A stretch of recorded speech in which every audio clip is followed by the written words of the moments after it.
My wife came down and she's like, okay, I'll close all the doors upstairs. And she said, what stream are you going on? And I said, oh, excessive profanity.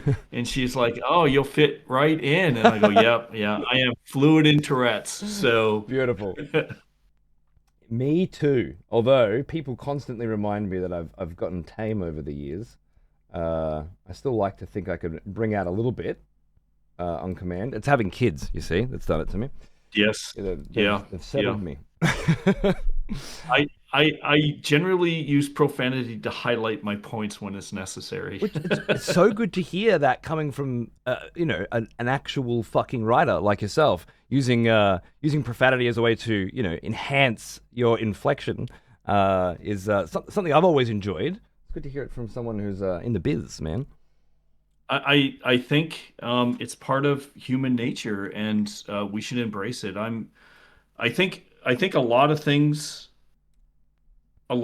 today suffer from too much. We're facing too much appeasement across the board, and the idea when you're creating stories and worlds for people to escape is to let people escape and allow like shock and you know have people reflect on what's being said.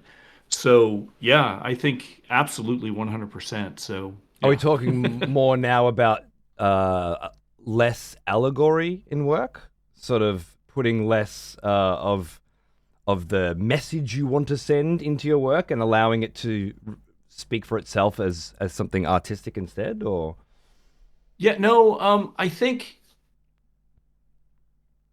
people are worried about in many cases in video games they've become too vanilla. And what I mean by that is they're all paint by numbers. They go through, and this is mm, understandable in the video game industry because in order to get financing, marketing has a bunch of check marks that they know will sell. Like if you do X or you do Y, if you do Z. The problem with that is marketing can only look at the past to predict future performance. And what that means is you don't really get anything innovative. And then and especially right now, as the economy contracts worldwide, as far as I can tell, they're getting more conservative on what check marks they have in there. Like they only want the ones that they know will hit.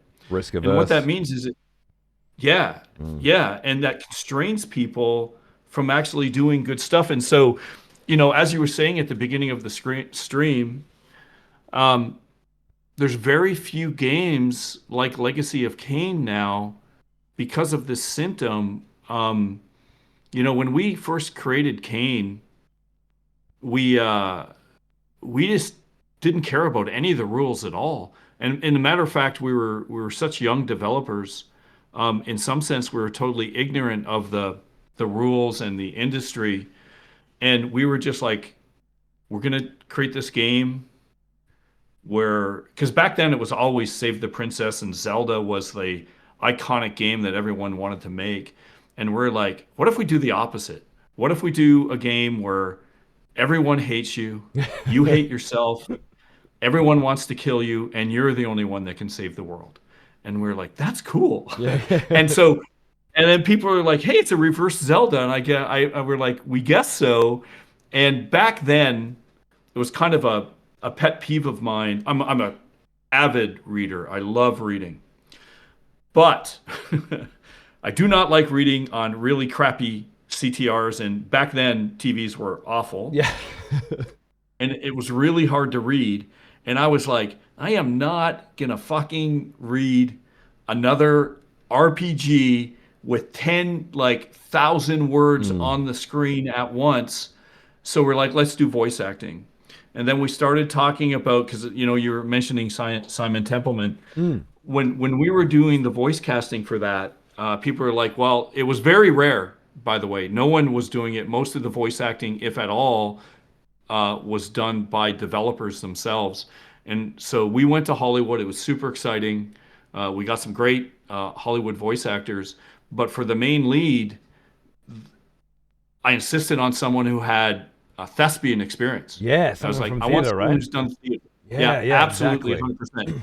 And you So can that's tell what. from the first fucking Oh yeah. line, you know, like it comes. There's that drama is there straight away. It's beautiful. It sets the whole tone. Yeah, 100%. And we were like, I remember even discussing with the marketing guy about this because him and I really and worked on this quite a bit. He's like, "Why do you want to do this?" And I said, "If we're going to do this right, what we have to do is to create a story that appeals to everyone." And back when I was in high school, I used to hate Shakespeare. And but what I came to admire about Shakespeare is that he wrote stories at multiple levels, and he would write dirty jokes for everyone in the front rows, but then at the same time, very cerebral metaphors for the aristocracy in the balconies. And I remember sitting back saying, video games is a medium that is completely undiscovered country. We have to do this. We have to write the script we wrote over and over again, constantly trying to add new layers of stuff. And so, and what we did there is that we built worlds and then we told stories in those worlds. We didn't try to give anyone a message. Yeah, We just tried to create a simulation in our minds of what would happen in and that what would happen scenario, if yeah, someone did this. yeah, And then everyone can pull from that what they want because your own experiences really help bring, um, sort of the meaning to the story in the end. So, yeah, there's a famous saying in film and television is if you want to know the true story, never listen to the teller. So we the always unreliable took narrator, that. right? Yeah, Yeah. yeah. So we always took that to heart. So we never tried to lecture anyone. Mm. And so Legacy of Kain was born, and I think those type of games aren't being made today because people are so constrained they can't anymore. Like AAA is The the voice, closest like I've felt is mm, Dark Souls. And not in the way that everybody talks about Dark Souls. Oh my God, it's hard and bosses, whatever. But the narrative delivery. Now, Dark Souls is much more interpretive and esoteric. And I've got entire novels that people have written just trying to piece together, Dark Souls pieces. You guys were absolutely giving much more of the story there. But I've felt, just playing it recently for the first time, there was a lot that wasn't given as well, particularly in the second half of the game, where it's become obvious that the Oracle is Mobius and there are sort of layers going on. I am right now, over the last couple of months, still unsure as to whether or not the the great evil behind the whole show is a demon from another dimension, or this necromancer Mortanius who has risen Cain up. And was he a demon himself, or is he being controlled by a demon? And if so, why? And where is Mobius's place in this? And that's you're thinking about these questions over and over again, and then playing the game again to try to find more answers. And I think that was something that I remember doing a lot as a kid. That for a long time stopped, and then with Dark Souls, it started to come back a little bit. Miyazaki's work, Bloodborne especially, of course, was the great interpretive narrative. amazing. Yeah. I mean, I'm still trying to piece that together myself. I may be for the rest of my life, but adding Blood Omen to that was not something I expected. I guess I hadn't really considered it would hit that way. And now, playing through Soul Reaver as well, it's a constant reference back to these events in Blood Omen and what do they really mean, and whatever it was you were doing back then, it came through very very well in terms of narrative. It's very good. Well, thank you, thank you. Well, so first of all, that's amazing. I'm glad you liked it so much, and it's very very insightful from a standpoint of a lot of people don't pick up on the shifts from the first game to the second one, like you did after we left the series. Um, to get the games just really quickly, to get the games Mm. like Dark Souls and Bloodborne, I assume but like for me, what was so mind blowing, the story behind it was that you know he would listen to watch movies, but he couldn't speak English, Mm. so he'd always turn the volume off. So he had to figure out what the story was without any dialogue. And thus, that's how he honed his craft of Yeah. storytelling Did you hear without it? dialogue. Did you hear the stories of him in the library as a child, not understanding all of the words, so just filling in the gaps with his own ideas or something, and like that's how I Yeah, think that's, and then to flip that and then amazing. start like write a story and then pull three quarters of it out, at the right Yeah. places. What a very clever writing style, I guess.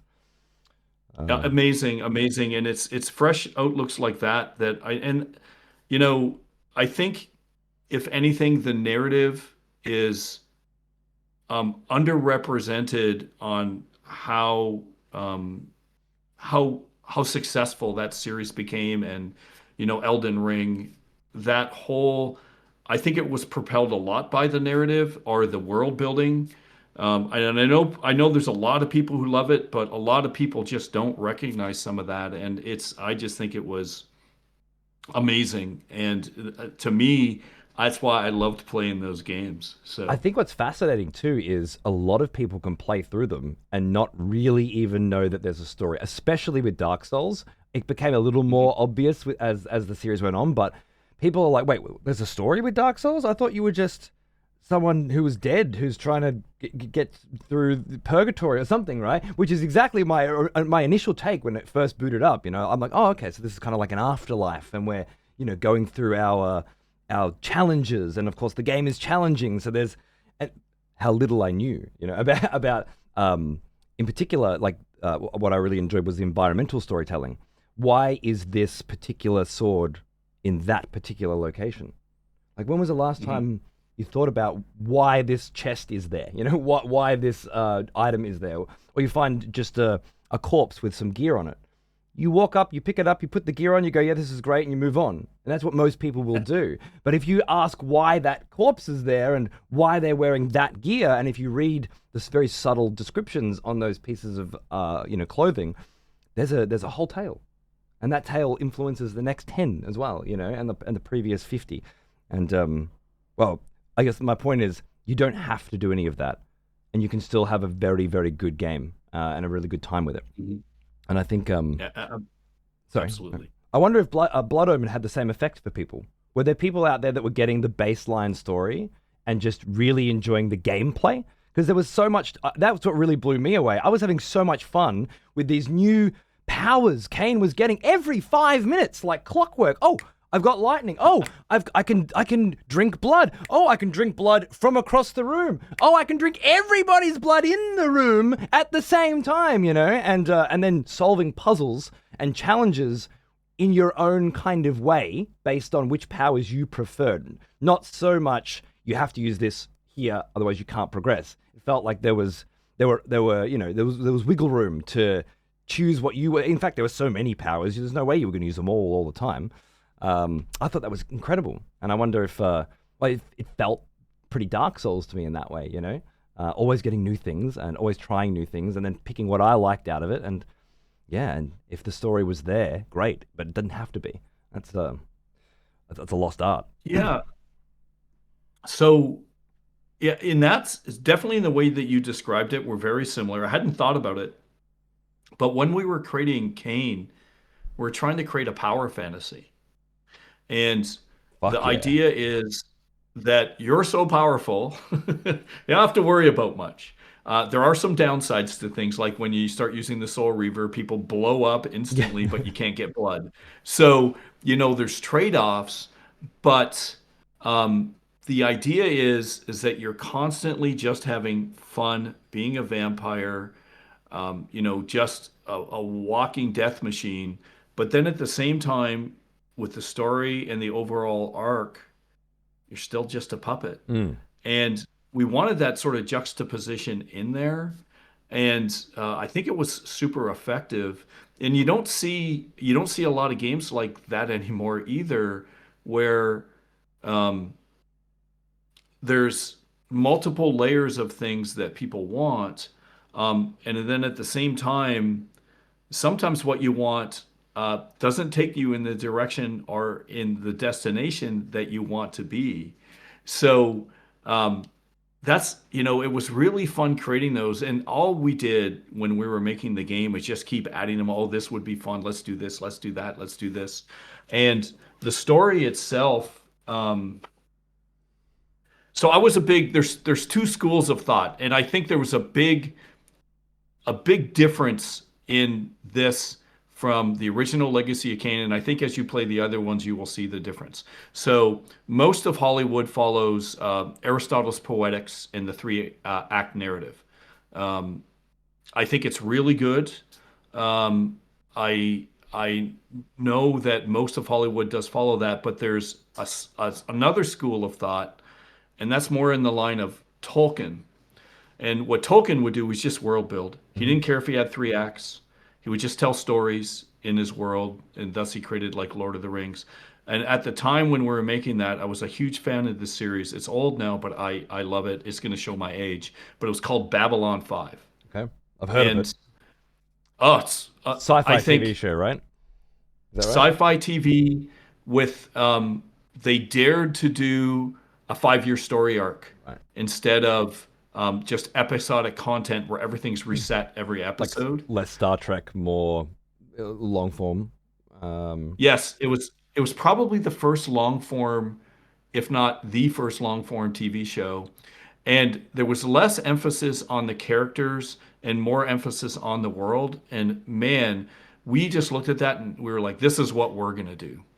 And we knew what the complete story arc was going to be. And we just kept filling it in and filling it in and world building and filling it in. And I think it resonated with people because for those who wanted to explore and get all the secrets, there's like 100 secrets in Blood Omen, and we had like secret pyramids that are completely populated by werewolves that you can only get into the doors during a full moon. I think I And found three or something. And then I found some places I couldn't get to anymore because the world I'd gone past the time skip and was like, oh no, yeah, all right, I'm just gonna come back and do it again. And these days it's a lot harder to get time to just do a game over and over again, but it was my favorite thing to 100%. do growing up, and yeah, having it there as a future possibility is so nice. Yeah, we've really, and not to don't want to jump to Dead House yet, but Mm. we've taken sort of those themes and multiplied them by 1,000 for Dead House.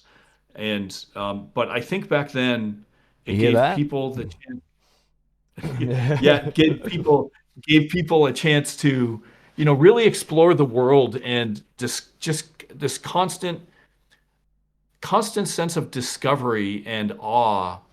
And I think that's more than anything, the combination of the power fantasy, uh, this discovery of awe, and like this world that's been around, and you realize how much history is there, and even going through the the the the different time zones where we have like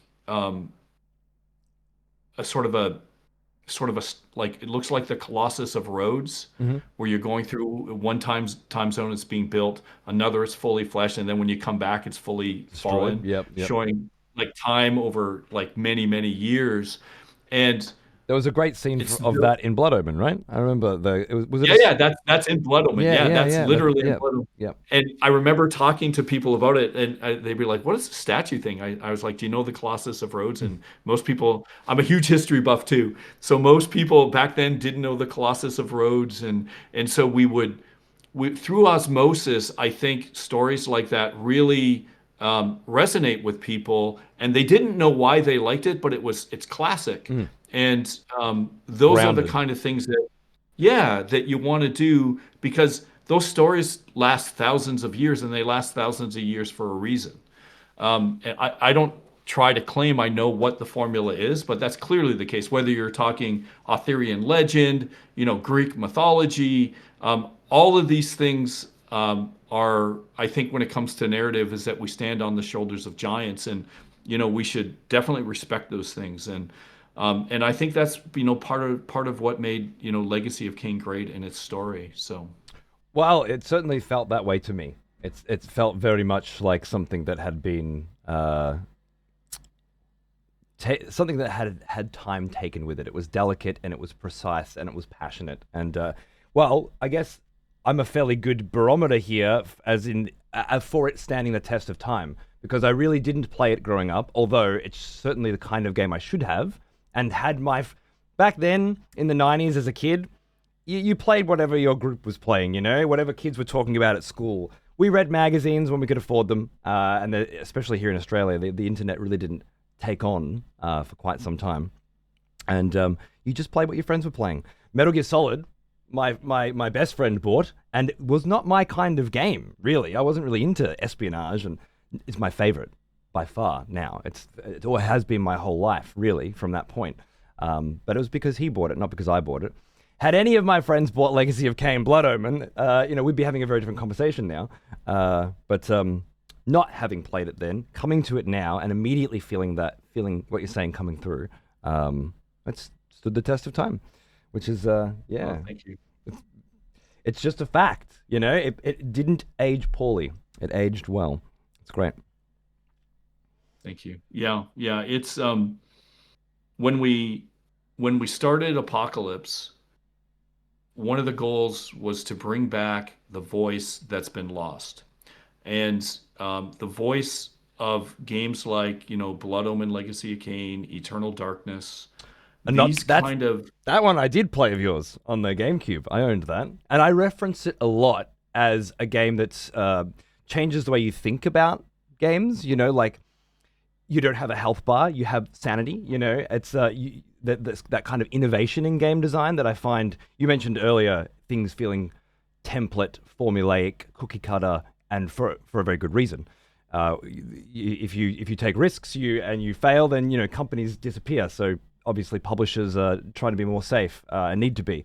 But when you play a game like Eternal Darkness, you don't think that. Especially back then, you weren't worried about that. You were just experiencing something very new and something that had been approached from a very different perspective. And I reference it, yeah. I mean, monthly it comes up. I had no idea you made it oh, until maybe last month, which is oh, cool. Yeah. that was Yeah.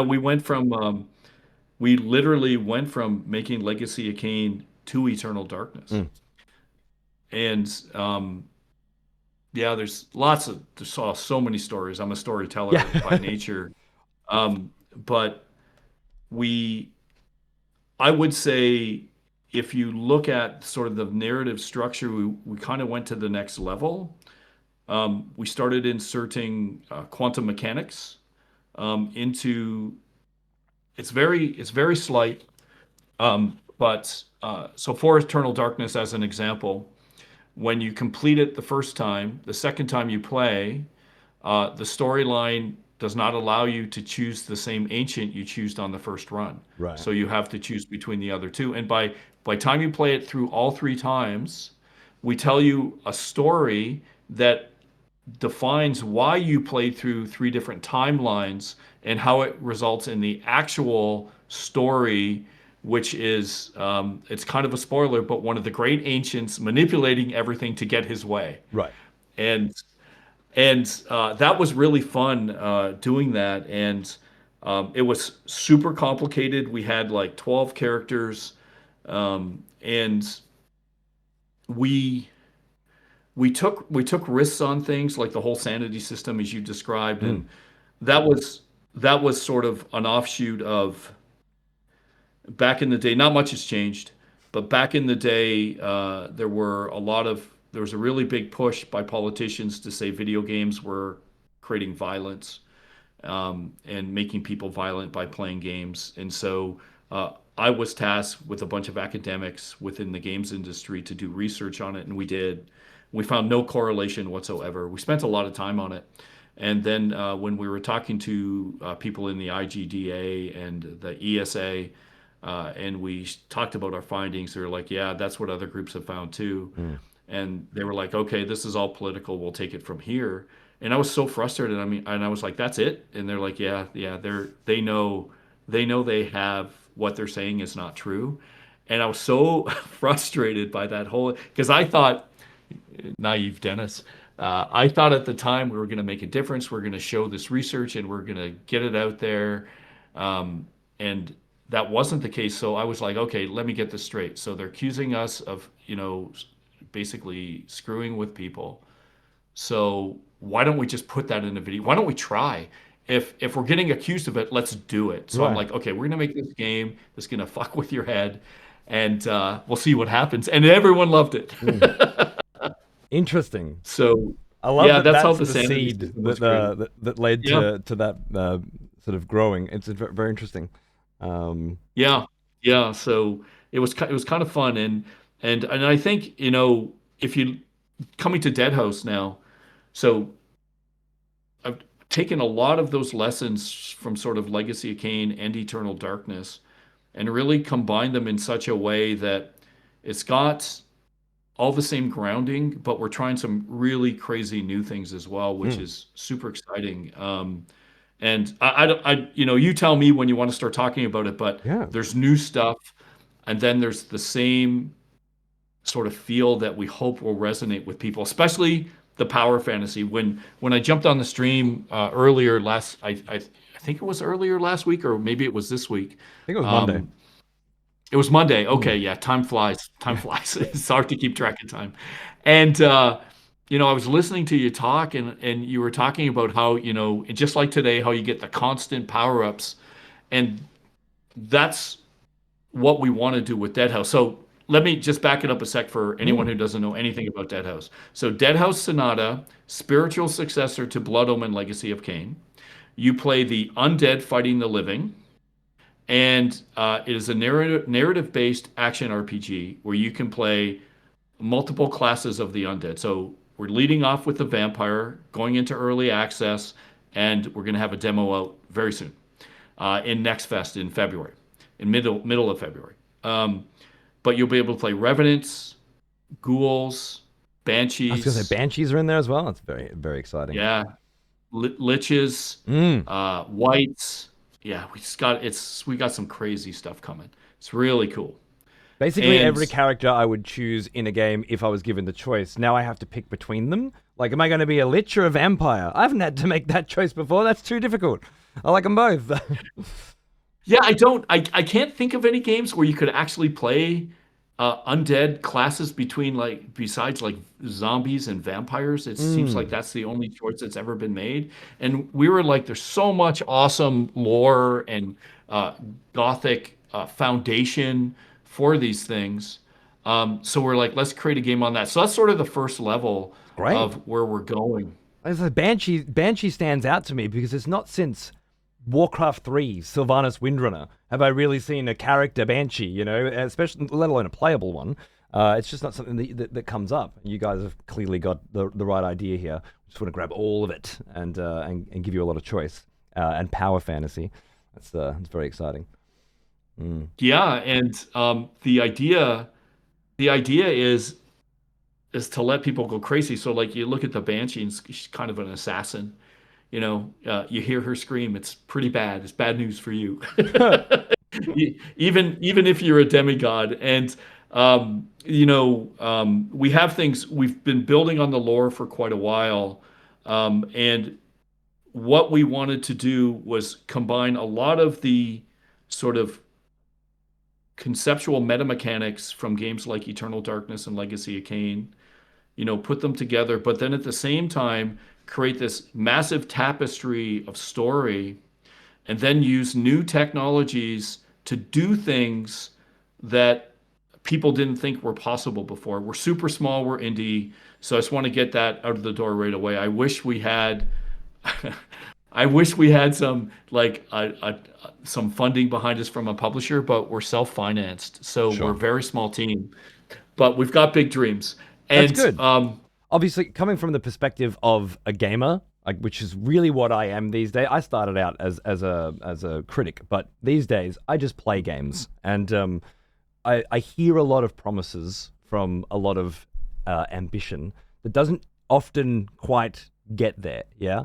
So I'm we, curious to see what your ideas are and what you're trying to put together, and then how that actually manifests as a playable mechanic as the years roll on. Because I know you guys you're releasing fairly early in alpha here yeah, for next month. which is again is very common these days, and I understand why you're following that trend, so to speak. It's get it Mhm. out the door and get it in people's hands and continue to build it, but also, I assume, begin raising funding. With Correct. with by selling copies of the game on Steam, right? Yeah, we're going for a fairly what I think is a low price point. Hopefully, we think games like this idea of $80 to $100 games, pure insanity. I don't Mm. get it. I'll start. I don't want to go off in the rant Sure. direction. But so we're looking at like 1999 for the game, and Is people will that get a early lot. access, or and Yes. eventually that'll go up for the release of the game, or So we're gonna move towards a free to play model right? once we get going. Okay. So we want to keep it like super reasonable.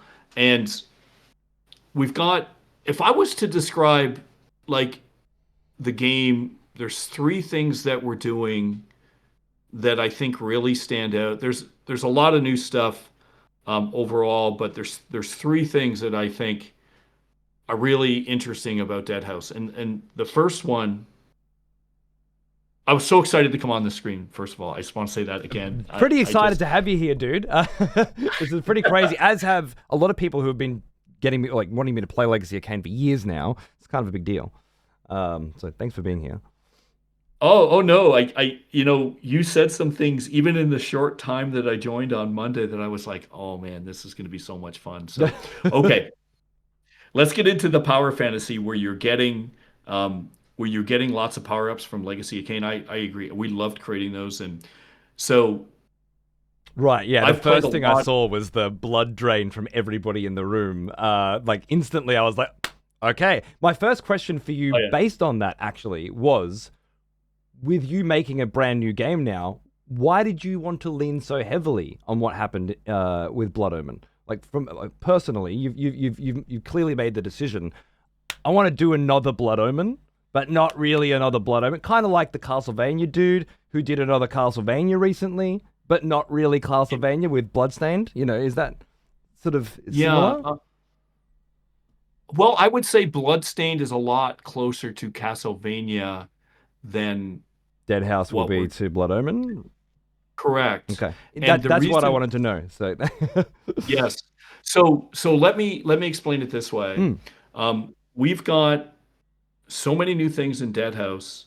It's kind of like the amount of new things we're trying exceeds, I would say, what we did with Eternal Darkness from sort of conceptual points of view.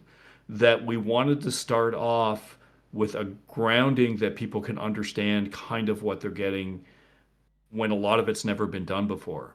So by introducing like some of the homages we have in the game that you've seen in sort of that 30 years trailer, and it's unbelievable that it's 30 years. I feel so old now.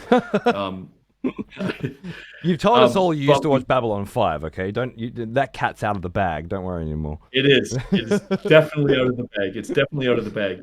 And so we thought we would start from there and then hopefully get people excited about that, then start introducing some of the cool ideas that we have. And one of them is the tarot card skill system. And what you were talking about on Monday and today, of course, where you loved how there was just so many powers Mm, to use. Well, with all action RPGs, and I love like Path of Exile 2, Diablo. I play them all. I love those games. The problem with those games, though, in my opinion, you get to this point where the sense of discovery with the skills. I'm going to combine this skill with that skill, and it's really fun. You're just like, oh, this is so cool. I've got it powered up. What can I combine next? And you've got this really cool sandbox. Then you get to max level, and then you're like, all right, what's the meta? I've got everything that there is to get. right. What do I have to do to complete this game? That part sucks. The first part is awesome. So I guess being consistent with Kane, where we're constantly giving new things, what if we created a skill system that's based off of tarot cards? And if you look at all the mechanics that are associated with card games, we can continually release cards Okay. with new skills and new spells. Is that where the And free to so play monetization ideas are beginning to form? Or Sort is it too of. early to tell? Not not really. So not really because so first of all, in case anyone's worried, it's going to be ethical. So anything you buy will not affect gameplay. That's Hmm. like a hard stop for us. Cosmetic Um, only, sort of. yes. Yeah, yeah. The classic. Yeah. I get Path of Yeah. Exile Yeah. did great. Well, GGG did great things with that concept. While it's not my favorite personally, and I do have some pretty well-known opinions on that business model, only because of how dangerous it can be and how many Yeah. times it really has. Like David Brevik's Marvel Diablo, I interviewed him at E3 about that, and I was so excited back when the term free-to-play monetization was really quite new, and well, I just went off a fucking cliff. But I worry, but it's only because of a lot of burnt bridges over the years with that terminology. That doesn't mean it can't be done well. And again, GGG with Path of Exile originally did a very good thing with that. You never really felt forced to buy anything. You could fully enjoy Mhm. the game, and I assume that's the kind of direction you wanna head in. Yes. But we're doing something different that I saw an interview with David recently, and he said something that he basically said, if you do this, you're dead, and that's what we're doing. So I Okay. was just kind of like, yeah. So Yeah. we'll see. We'll see. That's point number two, Okay. which I'll get into now. So, okay, so there's the tarot card skill system. So Hmm. there can be like you can find rarities and all that kind of stuff. So you're always discovering, and we'll just keep releasing cards, and it always be ethical. So you won't have to buy anything. So don't worry about that. So what we want is people being super powerful and just going around being killing machines. And when you're playing with other people co-op, if you can play it single player or co-op, you can just look at them and like, what is that? What is that skill? Right. How did you get that? Where did you find that? Okay. And so we want that. Can I jump So in that's very number one. quickly here? Just Yeah, so while we're on number 100%. one, because gameplay fun versus gameplay balance is a pretty big hot topic these days, I Uh-huh. find. For a lot of the Uh-huh. conversations I have with a lot of other streamers and stuff, it's like, Hmm. and I came up with StarCraft and things like that as well. So balance ruining fun is certainly a topic that is discussed a lot lately, and it sounds like you're tapping into that there. Are you more concerned with a balanced experience or more concerned with everybody having their own version of crazy fucking insane abilities? Or is it obviously an attempt to find a happy medium, but you lean one way or the other? Yeah, we're gonna blow all that up, I think. We Okay, don't. nice. We want people to go crazy and have fun, and we are 100% against fun police, and so having to balance things like that is a side effect of what I would say. Remember, we were talking earlier about these conservative rules Hmm. and people having to checkbox. So Yep. Check boxes. let me get into number two, and this Hmm. this is where I think this is way out there now, and it's based off of quantum mechanics actually. So it is very new. Um, all action RPGs to date that I'm aware of, I haven't seen any that don't do this, but I could be wrong, could have missed some, so I don't want to Sure. make a claim that I There's a can't lot of back up. fucking games out there these days. There is way too many, way too many. So the way these games work, and this what David said is just to, and I think he's a great guy and he's very smart. So this is not a criticism. This is just something that inspired me, and I hope we're correct. Is because that game is awesome. Those guys, came from nowhere, huge company now, so power to them. And they all these games, it's based off of what I call a casino mechanic, where you dispatch an enemy or kill an enemy, and you hope for that 1% drop that will get you that epic piece of loot. Hmm. That's what it comes down to. It's a Hmm. random number generator. Yep. And what if we were to say there's another way to do that? Hmm. And there's something more important to games than just that. And so the first problem with that, and here's I will explain this, and it's gonna get nerdy. I'm sorry. That's I we're all get like fucking this. nerds here, so please, don't All hold right. back. So when you start getting this, what starts to happen is you inevitably get into these free to play what are called seasons. And in these seasons, there's always new, whether you force people to play them or not. I think this is what you're talking about. You release these new epic drops that um, that everyone needs to get because that epic set of loot that you had, this gold or red or whatever, that is no longer as good as this new set that's available in this new region that just unlocked. So then you have to grind for that and you have to get it. And some people enjoy that. It's a new area. But if you don't get that, you're like, you don't have the ice cream and everyone else has the ice cream. So you must do that. Hmm. And if you look at this from a macroeconomic perspective, is that's called quantitative easing. And what that means is there's a new season, there's going to be new cosmetics, and there's going to be that you want everyone to buy, and then there's going to be all this new epic loot that you want everyone to get, and all of those hours that you spent grinding to get that previous epic set to get the best becomes devaluated with the new stuff that you're introducing into the system. So You're how do you? literally quantitative. Sorry, go ahead. No, sorry. How do you plan to do a free-to-play business model that doesn't lean on this quantitative easing? Yes, yes. So here it is. Okay, yeah. Imagine if we did something that's totally different than what these games are doing, that's not based off of random numbers. And what it is, and I'll come at it first from a quantum mechanics sort of position. And what I say hopefully will fundamentally change people's understanding of games. We think it is something very new. We haven't seen it before, and we're excited to get it out there, and we'll see. So, the best way to explain reality, according to the latest theories of quantum mechanics or theoretical physics, is not our reality, is not 3D objects moving through space and time. That's old and outdated. When actually it goes all the way back to Einstein when he created the theory of relativity. And the best way that are one of the theories and philosophies within quantum theory, the best way to describe our universe is through history.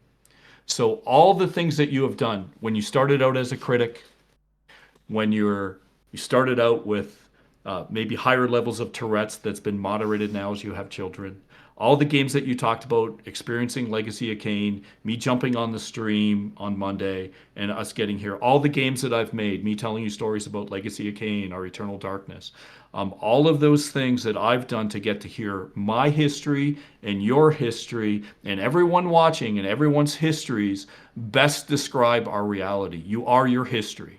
That is our best understanding of the universe and of what describes our reality. That is sort of one of the most interesting ways to describe our universe. Does that make sense? I think we're talking about consciousness or cognitive reality, Nope, perhaps. just history. You are your history. Just think about it that way. We are your history. So if I want to explain who I am all the things that I've done in my life to get to you to this point, Okay. and all the things that I've done, all the things that I've said.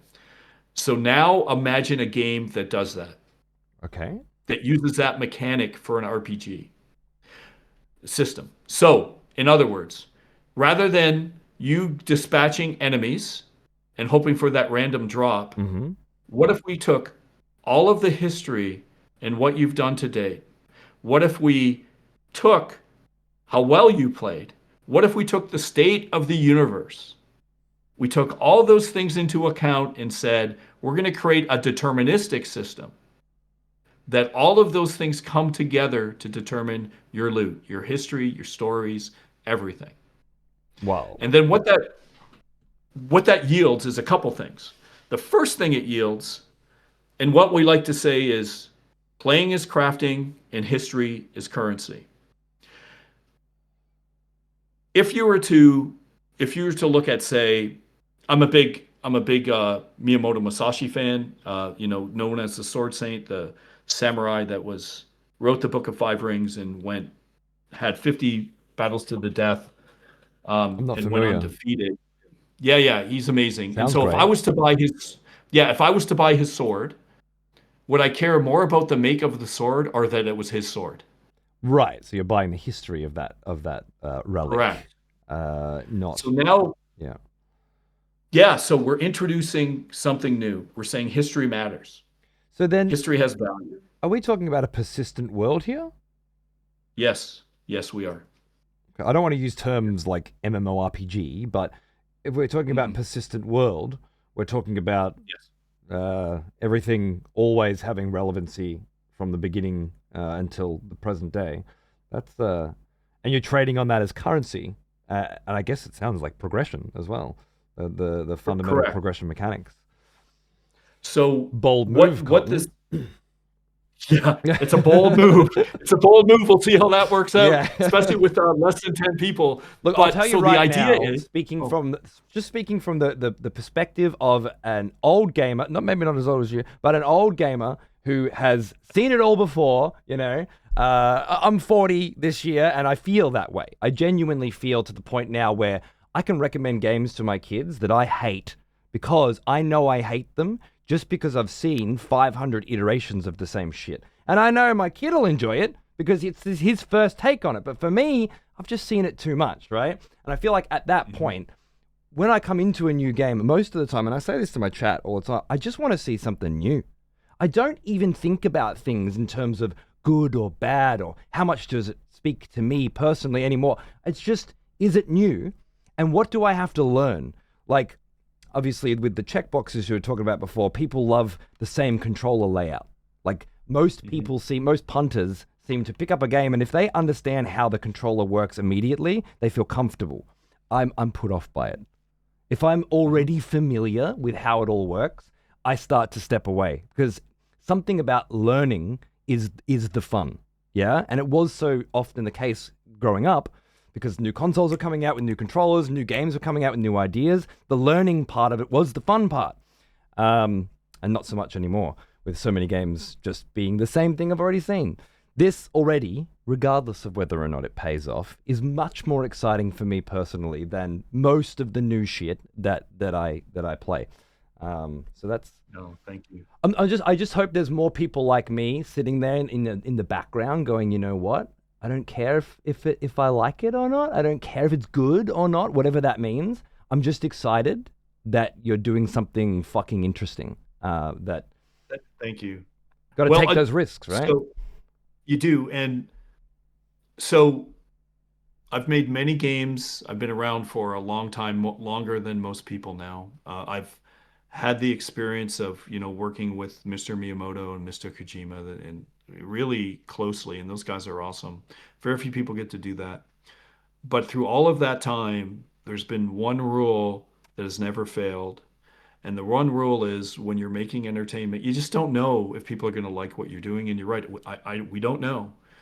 But the one thing that has always been this guiding compass is if you make something that you love yourself, you're guaranteed to please one person. Yeah. And all the things that we're putting in this game, we love. And we think it's going to make a difference, but time will tell. And um, it's this type of idea of having a, a deterministic system is we haven't seen it anywhere. And we do think that it goes, it offers, imagine the problem with some of these games is that all they care about is the statistics of the weapon. And what you get in, say, games like, in my opinion, this is a constructive criticism, awesome game, not saying we're better or anything like that, is that you get statistical inflation where you have so many statistics. And when you must go on the internet and look at the meta because it's too complicated to Yeah. figure out yourself. It's just like, come on. And when I look at, if I'm going to look at buying something like a relic or if it's a painting or something, do I like this? What's the history behind this? It's that simple. And we want to offer gamers something else. And if you were to ask me what my favorite video games were, I'm going to tell you memories and experiences that I had. So now imagine we create a game, and this is not in early access yet. We have a long way to go. We're a super small team. But you decide that you're going to create the Dark Tower of Profanity. You go to this one area, you found it. Instead of having system or seasons and resets, imagine that we have this concept called ages where we just start layering history. Okay. So in the first age, the dark tower of profanity is established. 10 years later, your kids come and they play and they're like, "Hey, dad founded this. Yeah. What had happened? What's the history?" And imagine that at a macro level where everyone who's playing is doing that. And in a sense, we're giving people what I think what I think is, at least I know it's what I want. I want memories. If I'm going to spend hours in a game, what's the most valuable? Okay. And it certainly isn't the fun police to tell me that this skill is not balanced. If I use this skill, I can clear out enemies and blah, blah, blah at this speed. It's like, are you having fun? Who cares? But we're going to offer more. We're going to offer you to make a difference in the world. And at the same time, we're going to allow people to create content in the world. We're going to have avenues for people. I've had so many people say, "What do you think about this for an Eternal Darkness story?" Or, "What do you think about this for a Legacy of Kain story?" So, what if we open that up as well and we allow people to create their own content? And we want this sort of persistent, living, breathing world. And on the narrative level, I'll add this last thing because then you guys are going to be like, "Okay, Dennis, just slow down, get off the No, cocaine." no, there's a lot of good stuff in here. Obviously I can't not be a skeptical fucking person in Yeah, today's world with the experiences that I've had with my history. yeah, It leads to this level of skepticism, and it's an informed skepticism. I've played a lot of shit, and I've heard a lot of yeah. promises. That doesn't mean that I take that and apply it to everything in the future, though. Yeah, I've still. I don't get as excited about things as I did when I was 20. I've been hurt too many times, but I still want to be excited about ideas turning into reality. But I have questions.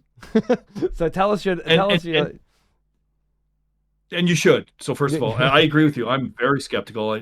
My view of AAA gaming right now is very negative, but that's why I'm sort of excited we're not in AAA. And then we'll get to the third item, and I'll explain probably the third item will probably explain why we didn't get funding. But let's hold that off for a second, just for this final thing. Yeah, okay, sure. One of my favorite games of all time. Sorry, I'm super hyper, and we've got this delay, so I don't mean to cut you No, off. no, of course, understand. I've been doing this gig for a Um, while. Yeah, yeah. So my favorite game, one of my favorite games of all time is Heroes of Might and Magic, number three, of course. And one of the things that was so awesome about that was that you could play all these different factions, and they had all their different ways of playing. And I would always think of stories around these type of games. And when we built Legacy of Kain from the ground up, Elrica Melbourne was a huge influence. The Unforgiven. I liked how, characters were kind of gray in that, and I really liked it.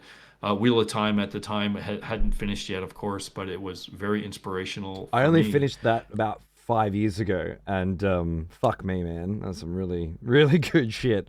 I'm doing a Oh yeah. Malazan Book of the Fallen now, which I might even like Oh, more than Wheel of Time. I'm on the my seventh book. favorite. Really? That is my favorite series of all time, and that is one of the biggest influences on Dead House Well, is that's Malazan very Book of the exciting. Fallen. Stephen fucking You Erickson, are the man. Jesus Christ. oh, you are the first person ever to say that. I love that fucking series. Look I love it. at that. It is so good. It is so good. And I can't believe you just said that because I was just about to say Malazan Book of the Oh, there Fallen. you go. I'm just So, on the seventh book now, wow. working my way through. And a friend of mine's doing a book club. He's just started the series, and so he's doing a Yeah. chapter a week thing. And dude, Yeah. never before have I gone back to the beginning of something, and I don't even need to get to the end, right? Just going back to the beginning and reading the first fucking chapter again with what I know. Obviously, you do that with anything. You have a fresher perspective. You know more, but not like this. My God, dude. When, Ganos Paran and Whiskey Jack on the balcony of Mox Hold, looking over the sea. yeah. Paran's like 12 or something. Dude, powerful shit. Really powerful Wait, stuff. just wait till you get to Memories of Ice. That book That's changed the the way I third, right? thought about. That's the third book. I You're just fucking loved that that. book, dude. That was ooh. Oh, so you read that one Yeah, yeah, already? yeah. I'm So sorry. I'm Which book? redoing the first, having now done 7 of them. So Oh, I see yeah, seven. I I'm thought you said two of them. no, no, Okay. no, no. I've Okay. done Memories of Ice. That was also where I really like Oh, Anasta, okay, the crazy. child of the dead seed, I think he was. Yeah. Yeah. The two necromancers, Borshelin, is it? And So awesome. oh fuck, man, there was so I've never seen these concepts realized in such detail before, and such depth, and such Yeah. brutality. Such brutality. I Yes. thought Wheel of Time was pretty fucking brutal at times, but No. damn, Malazan just takes it out. Malazan is absolutely merciless Yeah. in two ways. Um, so what I found out about this much later. Book of the Fallen is a reference to Napoleon, Hmm. apparently. And apparently, Napoleon used to bring around a book, and everyone who died in the field, he would write their names to No never shit. forget them. That was kind of like his personal thing. Yeah, yeah. So apparently, that's true. I saw this with an interview with Erickson like a while back, 8 years ago, I've only just and got really I re excited about Napoleon like the last 3 weeks watching this TV show called Sharp with Sean Bean that I'd yeah, never heard of before. And it was recommended by the writer of the 4th episode of the first Game of Thrones because I was watching the commentary. And he's like, we got Sean Bean from Sharp. And I was like, what the fuck is Sharp? Anyway, I bought Sharp and I'm watching Sharp, and Napoleon is obviously a huge thread through that. It's very interesting. Anyway, sorry, yeah. tangent on tangent, but No, no, no. Dude, I'm so okay. So this is why we're so in sync. When you said Malazan Book of the Fallen, I almost lost. I did. I lost my shit. I was like, okay. But That's most people, when I go to that one, most people are like, "What?" You have to be into fantasy because that's a serious read. You can't lightly read Malazan Book of the Fallen because it's super dense, it's super big, and man, when you get to the end of that, that series is nonstop, beginning to end. I can't recommend it enough. I haven't read all of the other like follow-up novels, but oh man, that series I've changed my heard life. it's And Steven Erickson's friend who writes those from yeah, their old D&D games or something, so the story goes. I'm very interested to see those characters yeah, take on new journeys, but obviously he it's the chained god that I'm interested. That's the narrative that I need concluded. the the narrative is it's amazing. It's amazing. And so when I read that series, I'm like, I want to create a story like that. That's Nice. what I want to do. And so this will lead into some other stuff. Not quite the third thing, but we'll get to the third thing, and Hmm. then we'll show some gameplay and stuff like that, and we can talk about some other stuff. But um, the other influence is an author called Thomas Ligotti, and this is super rare. He writes philosophical horror, very Lovecraftian, Mm. and if you've ever watched True Detective season one, the only good season in my opinion. The best season of Um, television I think perhaps ever written. It's the it, penultimate for me. Deadwood's my favorite, um, but I that, think oh, the writing of very Deadwood can't be beat for me and what I like. no, But I think the best, tightest narrative, story, characters is True Detective season 1. That's number one for, I think. I agree, and so I was talking about that with a colleague and a friend. He's a professor in the UK now, and he teaches game design and stuff like that. And we were talking about True Detective season one because it was about the King in Yellow, and I Mm, love Lovecraft. mm. And he was Time is like, a flat circle. "Yeah, exactly, exactly." And he was like, "You know about Thomas Ligotti, right?" I'm like, "No, what? What?" I was like, I wanted to find out who the writer was. Mm, And he's like, "Have you heard of Thomas Ligotti?" And I'm like, "I haven't." And he's like, "Oh, neither have I. a lot of that's been plagiarized from Thomas Ligotti, Oh, who is." And so I looked it up and I dove deep, and it looks pretty almost certain it's been plagiarized. And there's really? a few articles I could send you. Right? Yeah. And but from there I found Thomas Ligotti. Yeah, he's written a lot of Lovecraftian short stories, philosophical horror, amazing writer.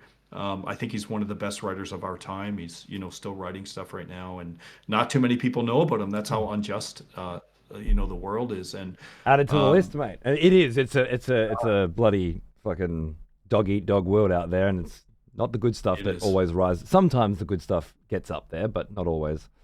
I think I, it's I strongly recommend it. He's amazing, and he would write philosophical horror. And I would say when we're creating Dead House, here's what I feel about society today, and this is just my personal opinions of things, but I've never espoused them to anyone else. But I feel the world is really tough to be in right now because we can't file our own taxes. You need an accountant.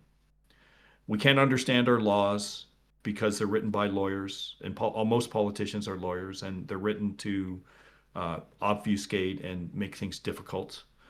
We can't understand technology. I've got 2 degrees in computer science. My background is in AI, and the sort of cognitive weight of all of these things makes it very difficult to get through life and understand all the things that are going on. And it gets oppressive. We're being like, whether it's willing or not, it's the world is really tough to be in right now. And so the inspiration is with Dead House, what if we were to create a world where you're better off being dead than alive and start from there? And getting back to the might and magic stuff just for a minute, Mm. we're starting with Dead House, and the story is going to start with Dead House.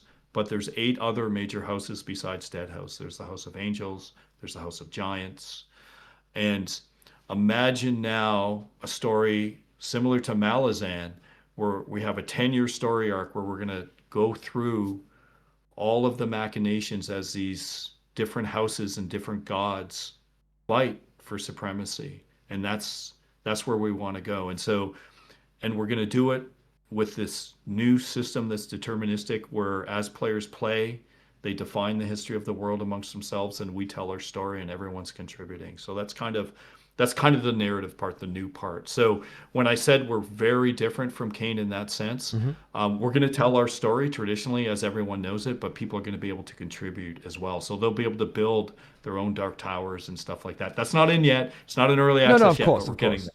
But what Yeah. does that look like in your mind as a game mechanic? When you say I'm going to be building my own stuff, am I architecturally designing and placing buildings, or am I building uh, a community within a larger world, or am I building a character and a history and a story of that particular entity, which, or a mixture of a lot of different things? What are we talking about here in terms of Well, gameplay the idea, mechanics? yeah, yeah. So I would say we want to give gamers the ability to have agency to do those kind of things. But the actual building of the tower, we're going to have, I would say, more simulation elements where I know a lot of games want to build everything and they want to build, and maybe we'll eventually have tools to do that. Mm. But what's more important for us is that you can establish a tower and you can have people, minions that will take care of that tower and have its own history, and people will be able to visit it and be able to absorb it. And we want people to be able to write their own stories and create their own dungeons with, I would say, tabletop tools Okay. that they're familiar with for like games like D&D. But the actual, if you ask everyone to create everything from the ground up, you're really narrowing what you can do down to a very small amount of people who are going to get in there and mod stuff and know how to use 3D tools. Of We want course. people to be, yeah, we want people to just be able to create and walk away. Okay. Because there are And games like Neverwinter Online, for example, that had a lot of user yep. generated tools. Yeah, you're familiar.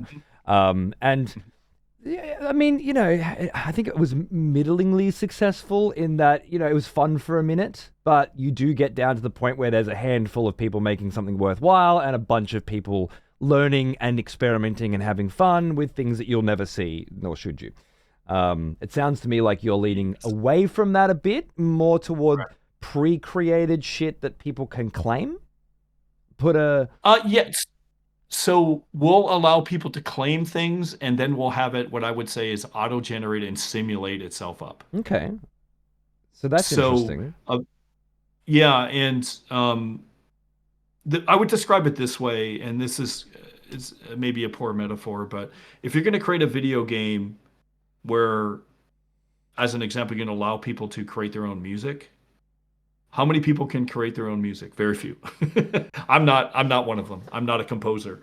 But um, but if you were to do things like allow people to mix things that are already there, mix items, and how many people can put together neat ideas of things that already exist? Well, that's a lot of people then.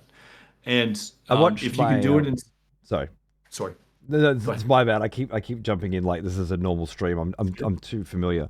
But my son yesterday was playing Game Builder Garage on the Switch, and I was wondering if they had. I'd introduced him to Mario Paint and how you make music in that with the keyboard, but he introduced me to how you make music in Game Builder Garage, which is basically you choose from a selection of different melodies, bass lines, and so on and so forth, and then you make your own very quick thing that works. And he was much more interested in that, whereas I was much more interested in making my own whole thing on a Mario Paint piano, right? But it Mhm. sounds to me like something more like the Game Builder Garage version here would work well in this sort of a scenario where there's pre-generated sounds and you're just very quickly putting something together that you go, this is my vibe, and this is my sound for my zone, if you will. Does that sound Correct. Yeah, so as an example, and this is again, we're early, so but if you have a bunch of people founding things in the same area, well, maybe it forms itself into a town, right?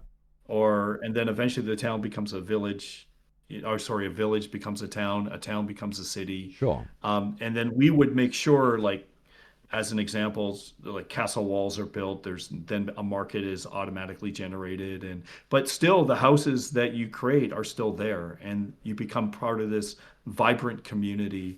And so the idea is allow people to create their own stories just by playing. You don't have to write them. You just have to do stuff and just play and interact. And but it is persistent, and a lot of people have given a shit, especially people who want that traditional Legacy of Kain game exactly. Is like, if this isn't online, I'm out. Yeah, yeah, It's yeah. Oh like, well, what that's the fucking what do you world do? now, though. A whole bunch of people are going to throw at walls with if it doesn't have this, and this, that's enough for me. Um, Yeah, uh, you can't, as you said before, you're trying to make one person love your shit, right? Like you're thinking yeah, about if you make it something that you love, there's at least one person that's going to enjoy it, and the reality is quite a few more than that as well. Maybe not the whole yeah, world and the best, most successful selling game of all time, but then who knows? Notch didn't start making Minecraft because he thought it was going to be the best selling game of all time. He just started making shit that he enjoyed and that felt fun to make.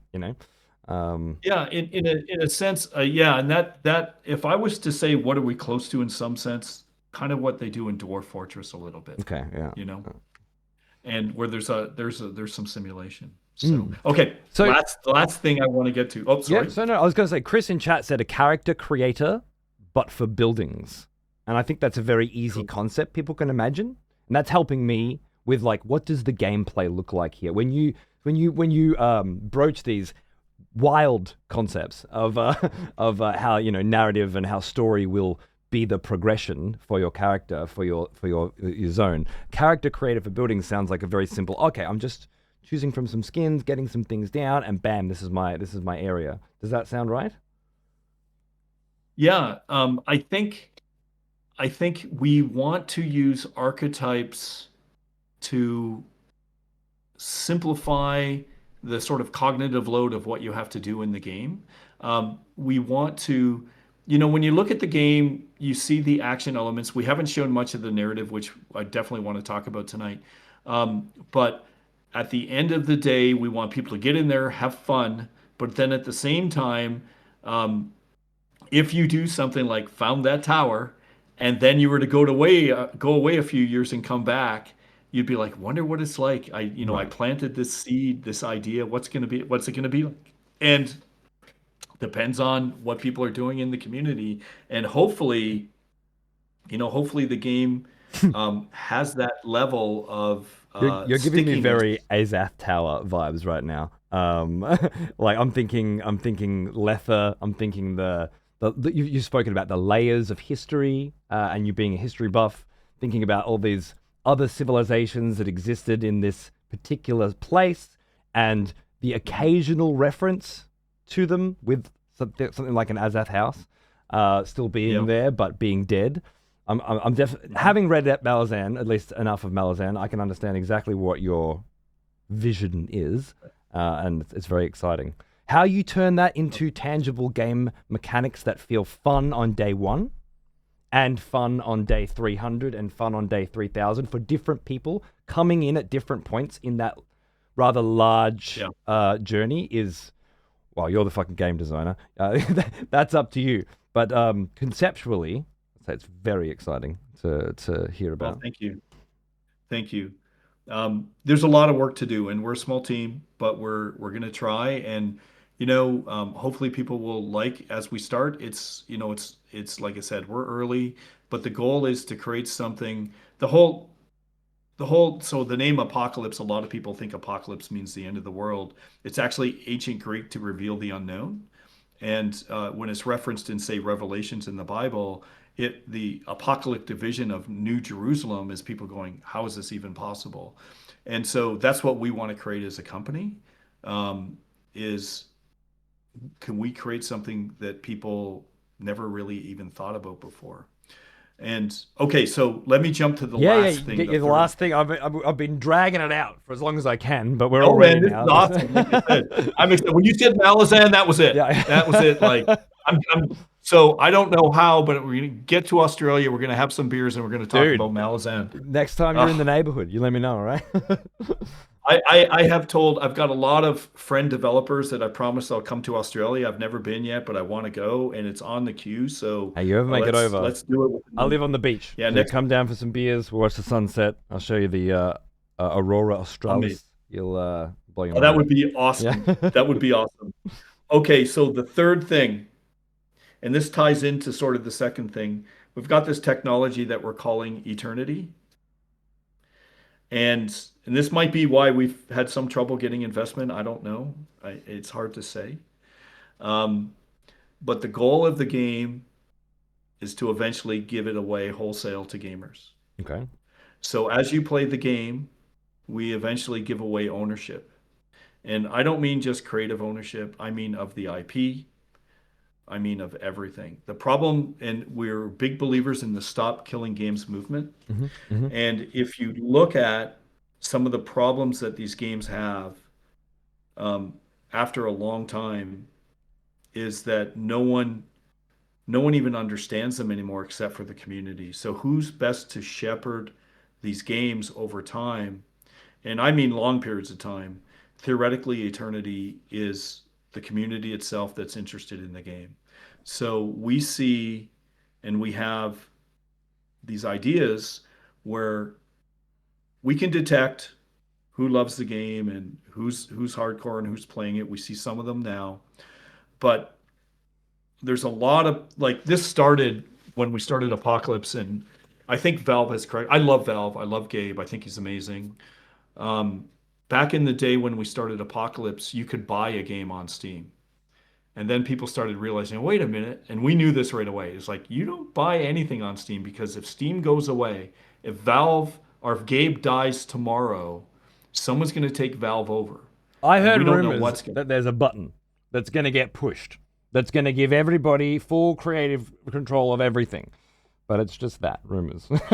But I heard, A yeah, I doomsday heard button. That Gabe's would be got a awesome. doomsday button. He's going to have the heart attack. He's going to fall on the button. Everything's going to unlock for everyone forever, and that'll be his Exactly. master stroke. We'll have to see. That would be awesome. I hope that that's true, but we can't rely on that. No, So no, we what we're cannot. going to do, yeah, what we're going to do, another reason that we're always online is proliferation, is we want to give the game away to gamers. So we have our 10-year story arc that we want to tell. We're going to have, content that gamers will be contributing to. And if they're going to be leaving memories in the game, and 100 years from now, I don't think I'm going to be around. Maybe there'll be some great medical breakthroughs or something where we start living to be 10,000 years We old can or bloody something. hope, But can't we? yes, but I'm not going to bank on that No. either. So what we want to do is give the game away to gamers over time and get not only, and I truly mean everything. I mean the IP, I mean the revenue. If it's making 10 years from now, if it's making like $100 million per month or per year or whatever successful games are making at the time, Yeah. we don't care. We're just going to give it away. Interesting. And yeah, so that's the third thing. So those are sort of the three things to sort of take away with Dead House. And it is that is super radical. The quantum mechanics thing is radical, but this is radical It's as the most well. radical thing you've said today, and that is saying something. So Thanks. I'm I think, gonna I take it think with a grain of salt.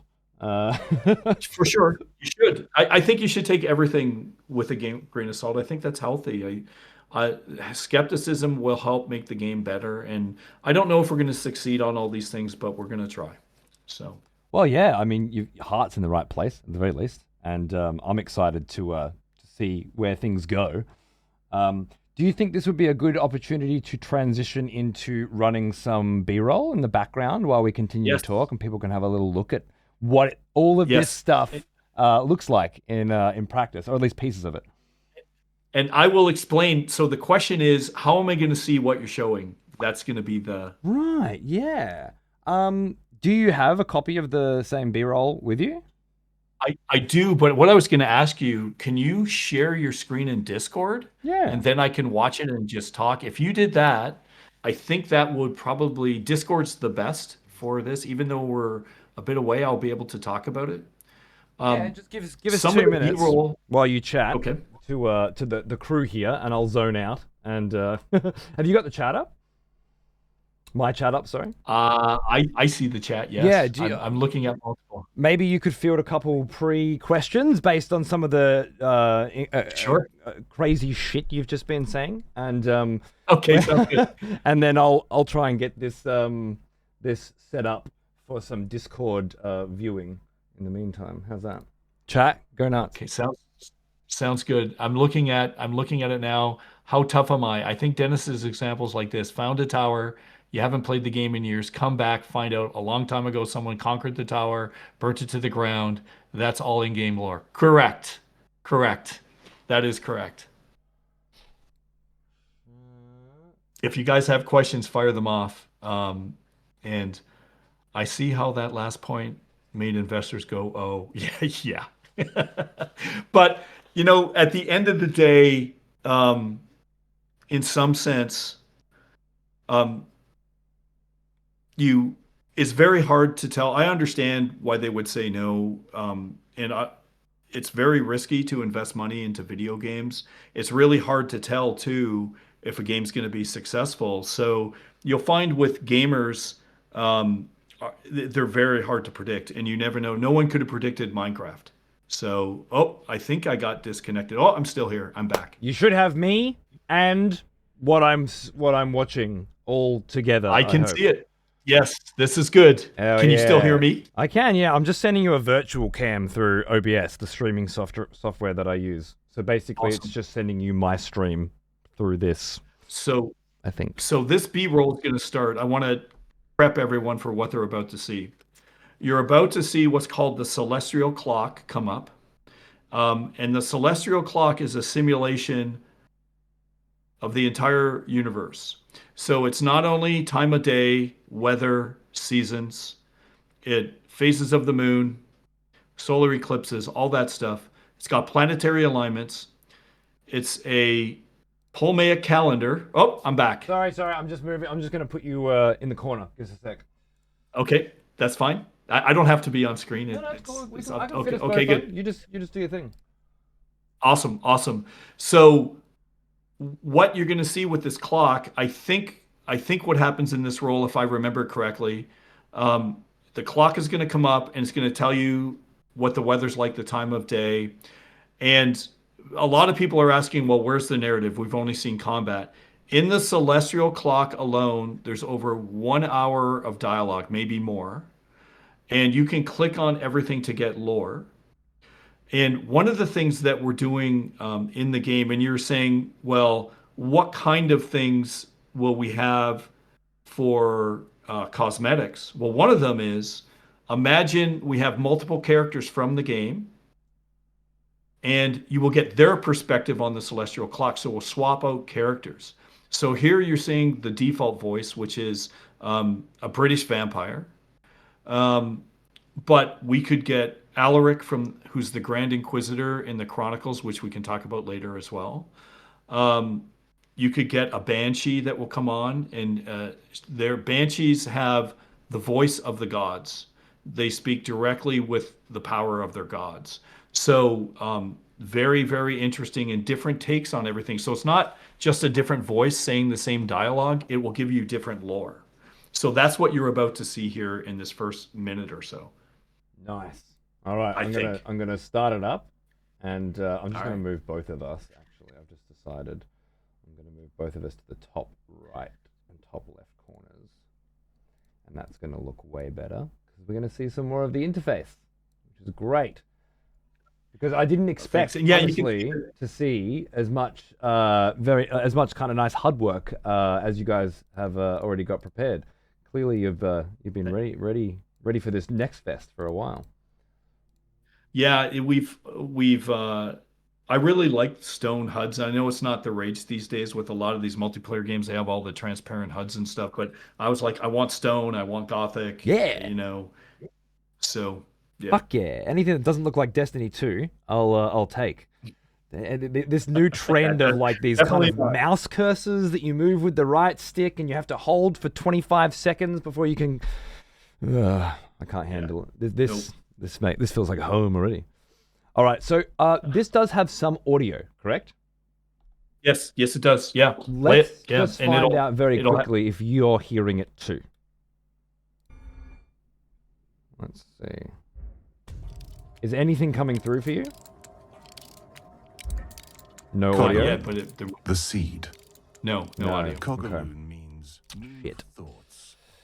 Uh, But that's okay. I don't need to hear the audio. I can talk with it because I've seen a lot of this already. okay. So Okay, good. yeah, Well, that'll save me some time because I'm not sure how I can send you the feed from the stream. I'm not sure how I can get the audio through Discord, but this will. you're good. All right, sweet. Let's do it. I'll keep this on low. You just say if Dennis is talking over what the voice actor's talking over at times, it's because they're not in sync. All right. Just roll with it. Right click the OBS preview and create a window projector. And no, dude, how the fuck am I supposed to start sending him this shit from a window projector through OBS? You don't understand my setup. You don't know what I've got going on here. Kids, man. All right, you ready? Yes. Let's do it. So we're right now we're clicking on the celestial clock. Everything here has dialogue and lore. Cogaloon means moon of thoughts, which means month of thoughts. On the first day of the month of thoughts, the moon whispers secrets to those that can hear it. Hidden knowledge may be uncovered on this day, unlocking new paths and potentials. And so when the moon shines blue, it is also known as the Muse Moon. The sign of the seed belongs to Cogaloon. It is the sign of raw potential, of beginnings, And I might ask you to whose pause in nature between, and I'll is give a shaped little Please bit by do, what is yeah. poured into them. All the So once forests it's of the done, world let me were know, once and then I'll contained jump in. within a Sure. single seed. Okay, I The think. Oh wait, Terra no. is named for its many Yep, pause. sides, Yep. Just for a straight second. edges which a planet should not have, and yet it shines in the night sky, a glinting polygon, unique among the many lights. In the battle that formed Molorum, an avatar of Ohm was critically damaged. While it arrived to the conflict far larger than any of Malorum's mountains, it was reduced to no larger than an apple by the battle's end. What remained of the Avatar fled to Laterum, which was little more than a sphere of iron and rock at the time. But Ohm's influence brings order, and long before eyes opened to the night sky on Malorum, the iron of Laterum was reordered into geometric lattices. Half its face in shadow, Okay, pause for a sec. Pause for a half sec, in please. Got it. Thank you. Beautiful. Okay, Yeah. so just real quick. So what's happening here? You'll see a simulation, and what this is in the center is a Ptolemaic calendar where Mount Malorum is actually in the center, even though the star itself is rotating around it. So we did a lot of research in Ptolemaic calendars and stuff, and they are accurate. They're just a little bit more mathematically difficult to predict. But if you're into things like the Antikythera device and a lot of the old sort of astrology predictions of how people react and sort of the science behind or the theories, and some would say, I don't know, conspiracy theories around the moon causing earthquakes, and all of these things matter. So we have massive histories behind all the planets and how they represent different gods. And when you have, say, a planet goes into alignment and they will glow, and right now none of them are in alignment because none of them are glowing, it will change the results of what you're doing while you play the game. So Okay. you remember how we're saying everything is deterministic? Imagine all the things that you do while you're playing, how you perform, all the histories that's there from other players.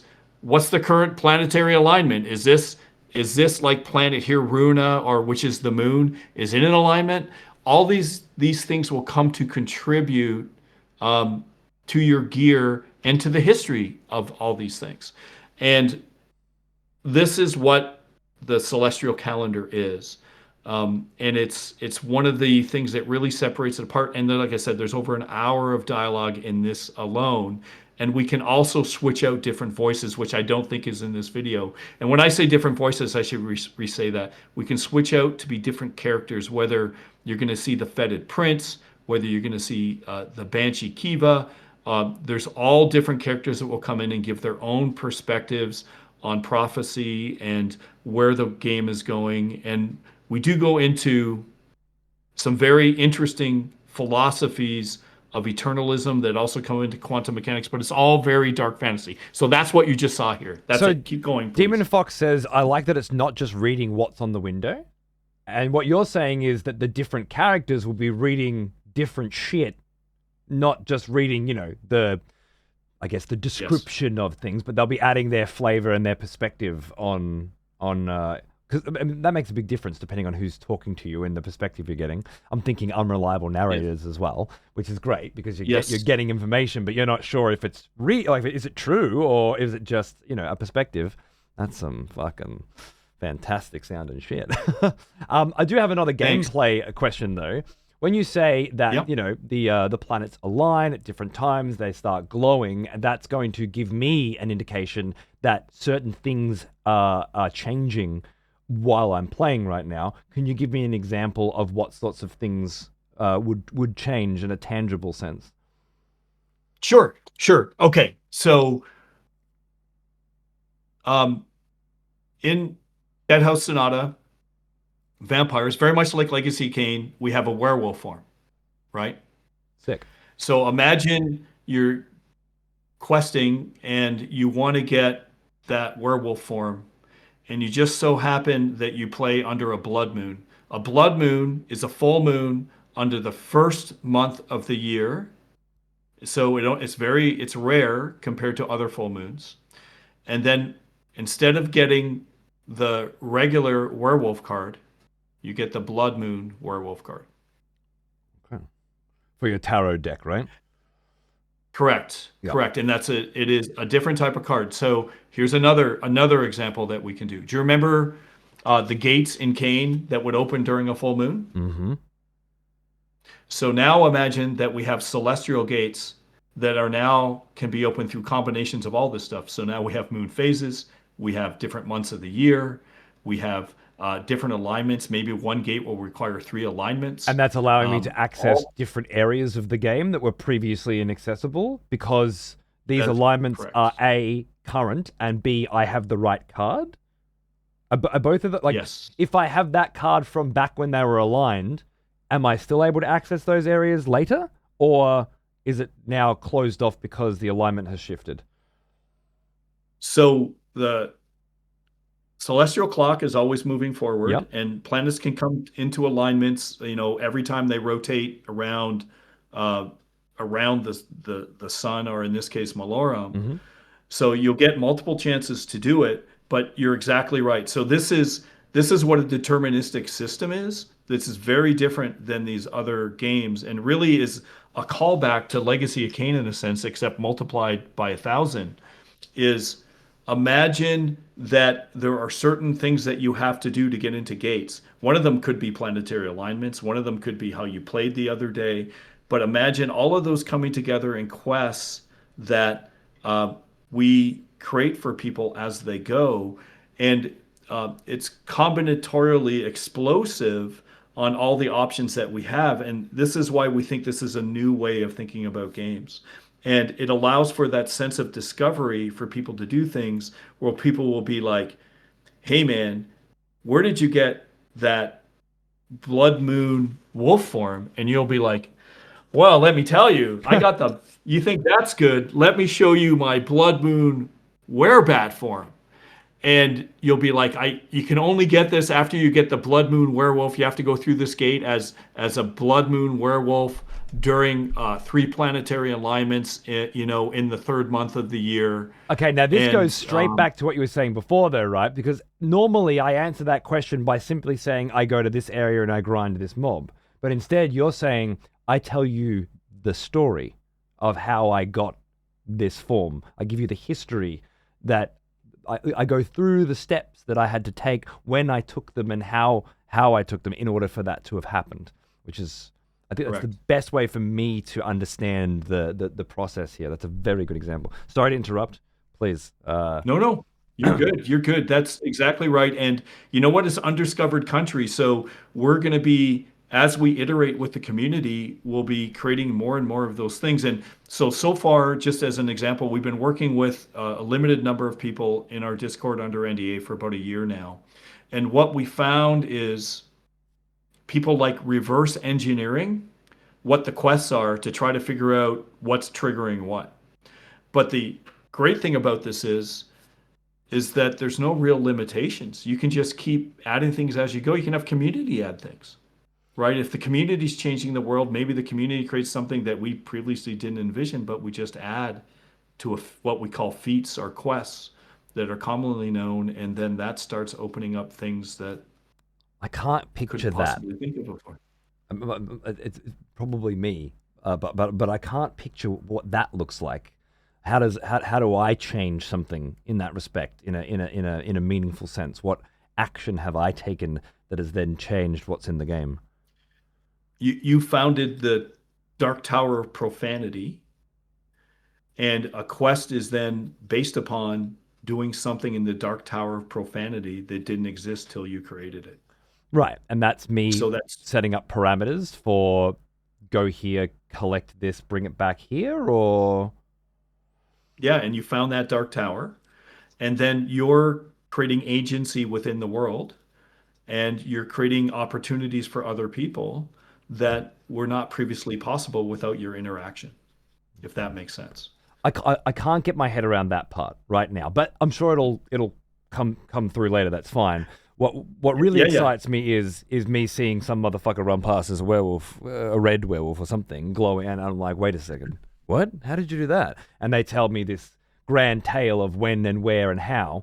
What I like most about it is because it is antithesis to what I hate most about video games now, which is go online, learn what you need to do, and then follow the fucking steps, like bake a cake is basically as Yeah. complex as gaming has become. More so, moreover, even, it becomes expected of you. I'm not sure if you've played World of Warcraft in a while, but Yeah.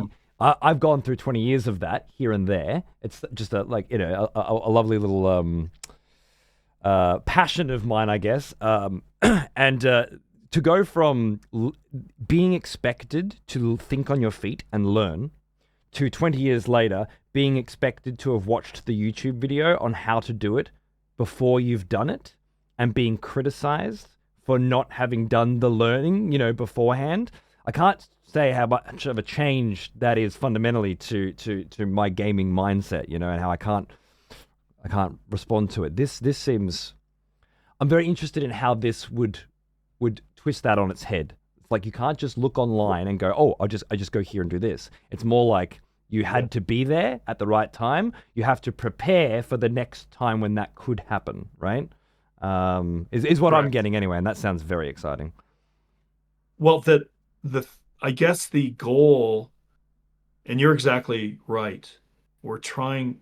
I hate that stuff Ugh. in modern gaming. I just hate it.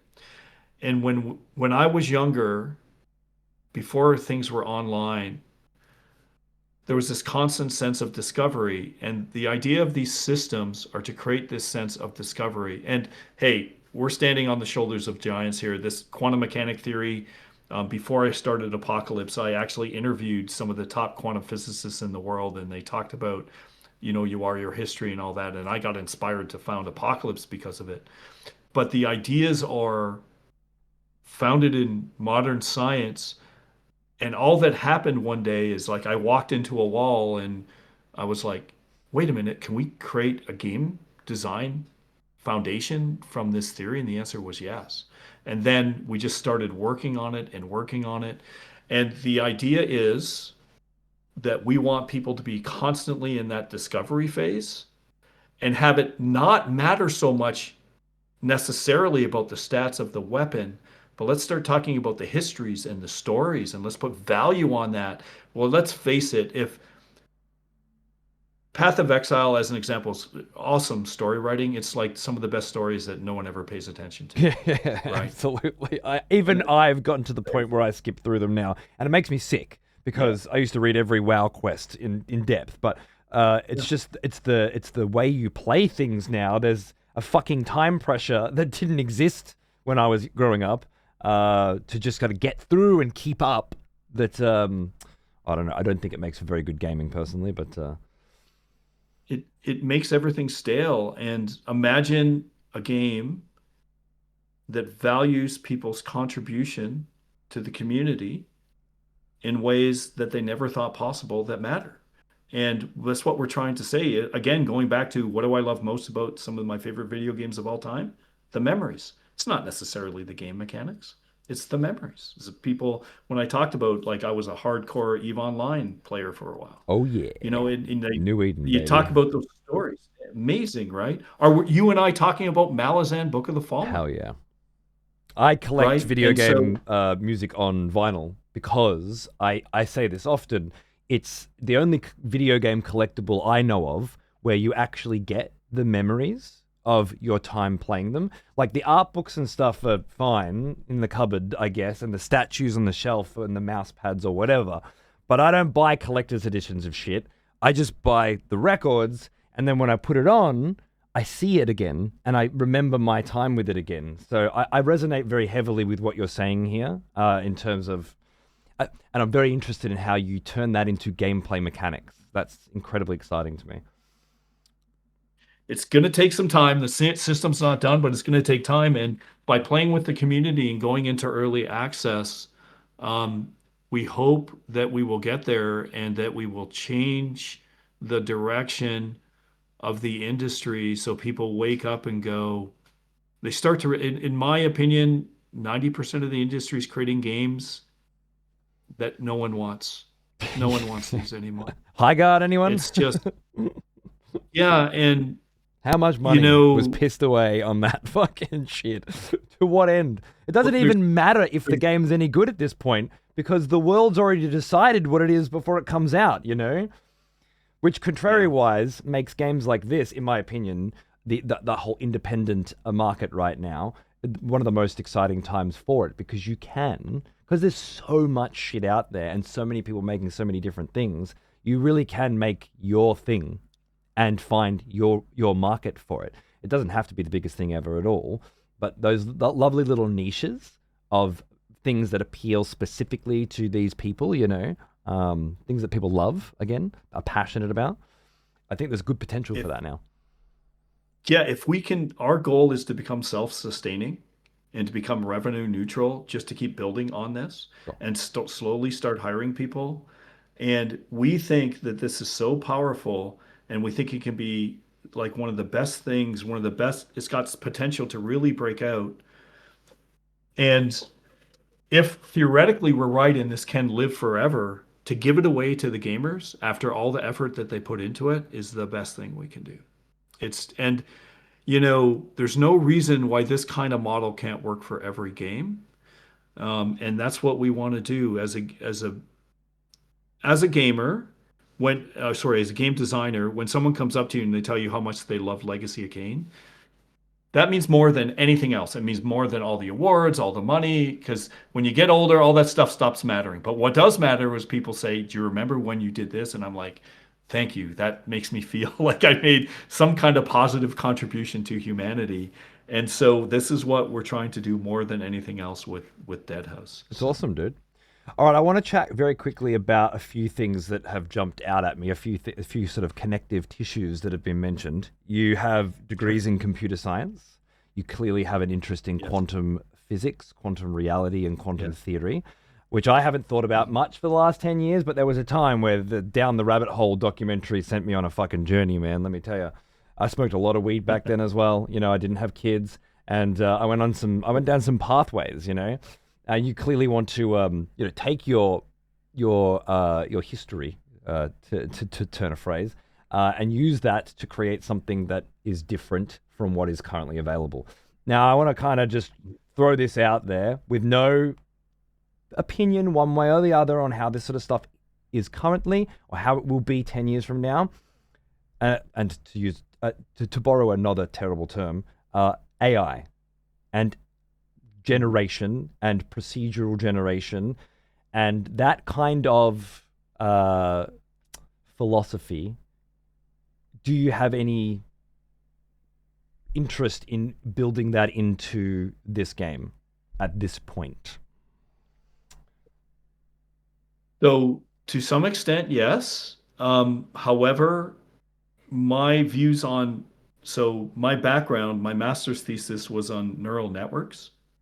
And in 1993, in a game called Fantasy Empires, the 2 games before Legacy of Kain, I actually put a learning neural network into a game that it was a Dungeons and Dragons game where it was kind of like, oh, God, what's that? I'm blanking on the name now.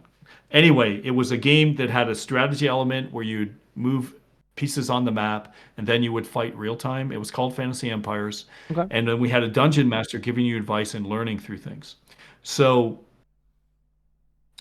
my opinion of technology is very different from a lot of people because I've been thinking about AI forever.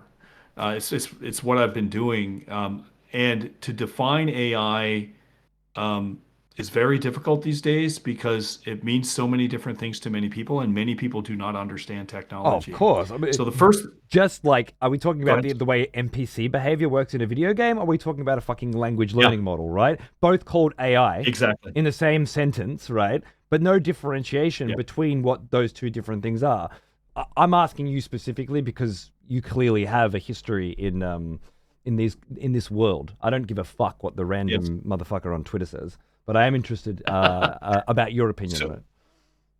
sure. So there's a couple things that I think are pretty salient. One of my favorite movies of all time is Blade Runner. I don't know if you've ever seen that or I've got I'm the just a huge I've fan. got the originals and the 4K remasters. Actually, I think there's about three different Okay. versions of Blade Runner. So, I even we're liked the we're new one so too. But anyway, yeah. I did too. I did too. We're so aligned. I just watched it the other day, and I liked it more the second and third time I watched it. And Agreed. it didn't replace the first one, but still very, very good. Um, Blade Runner, I think, was made in the 1980s, and our perception as a species of technology uh, and predicting where technology is going to go is very bad. So if you look at Blade Runner, it was spec to be 2019 in LA. Right. And in 2019 in LA did not look anything like that. There's no flying cars. There's no hmm giant hmm pyramids. The end of the world didn't come through our predictions of sort of the environment. So it was all wrong. And people's understanding of artificial intelligence and large learning models and all these kind of things are massively skewed through mostly marketing and people trying to raise venture capital for AI. And so I do not think that AI is able to replace people, and we're not going to see that for a long, long time. And I think a lot of these companies saying they're laying people off due to AI going to replace people. Um, they're going to do some pretty hard face plants if they really mean that, if they actually think that's going to happen, because I don't think it is. Amazon today Um, announced 50 billion investment in AI. Yesterday, it was at 16,000 employees fired. I think those numbers are somewhere around there. Anyway, yeah. Thanks for the raid, by the way, Zeus. How are you, mate? You might enjoy this conversation. Sorry. Continue. And yeah, for sure. And Jesus, I don't know you, but welcome. You guys are get um, along. I'm sure it sounds like it. So AI is a tool, and it's a very powerful tool, but it absolutely only is a tool, like a pencil's a tool for an artist. And can it help with things? Like all technologies, there's a very similar, if not identical, pattern to how technology works. And I start with this sort of simple example, and then and misnomers and people. Remember how I was talking about the layers of complexity and how people don't truly understand technologies and our income tax system. This is one Absolutely. of the problems that we face today that is frankly causing a lot of stress where it doesn't need to be. So back in the day when I was younger, before the internet was around and before there was email, people could write letters to each other. As a young man growing up, I wrote almost no letters my entire life. I was not into writing. I would like to talk to people. And then email came along, and everyone thought, and the general consensus with technology is that people feel technology is going to save them time. And that is 100% false. It's not true. And as a matter of fact, it's the opposite. And if you want a really grounded breakdown of this, I guess, understanding of technology, I recommend this lecture series called The Real World of Technology by Ursula Franklin. It's a 6 series lecture on how technology affects society, but she goes through this. She's one of my inspirations. I actually met her when I was doing my master's in comp sci, but it's a really short read. It's really easy. The Real World of Technology. Anyway, so when you write an email, you can send more mail than you ever could before. And you could write letters to people much faster. They'd get them in a day instead of, if I wanted to write you, say in Australia, it would take you probably, the old snail mail way, probably take a couple of weeks before you'd get my letter. And that's if I even bothered to write the letter, which would be a huge pain in the ass. But with email or with Discord, we can type to each other. But it doesn't save us time. It makes us more efficient. So we're more efficiently communicating, but the catch is it takes more of your time. So more advanced technologies make us more efficient and more productive, but the catch is they always take more time. So we spend So more all these time people talking saying to each that, other than we would if we were yes, spending letters. So there's a net negative in yes. terms of time spent, but the same information has gotten through. Is that what you mean? So we're able to, so we would never be able to do this before unless the technology that we have now, because you're in Australia, I'm in Canada, Absolutely. and in order for us to do this without some of this technology, I'd have to fly down to Australia and we'd sit in your studio and do this live, and then you'd project over, say, but that even then without the internet, that's even questionable. But that would be the only way we could communicate like this. So now we can communicate more, but it takes more time. Mm-hmm. Right? So technologies in general will make you more efficient, but they will take more of your time. So if you look at AI as a technology, which it is, it will make us more efficient and it will take more time. Okay. So these companies claiming that they're going to use AI to replace people, they're actually doing the worst thing that they can do, because if you start understanding the technology, you will get way more productive, but it's going to take more time to use. So it actually should be the opposite. They should be hiring more people to use AI. Okay. And they're not. And take it from someone who's used AI quite a bit. It takes a lot of time. And so the question is, would we use AI to replace people? No, because people are probably going to do a better job. Would we use AI to do things people couldn't do? Well, then there's where it gets novel. And the problem is with the AI today, and most people's uses of AI, and it's ethical. Like all tools, you can use it ethically and non-ethically. And let's face it, there's a lot of unethical people out there, so they'll do whatever they can. And I'm not going to defend that at all. But if you can find places to use AI to allow you to do things that you couldn't do before, that couldn't possibly be done with humans, then you're onto something. Then you have an augmentation that gives you an experience that wasn't possible before.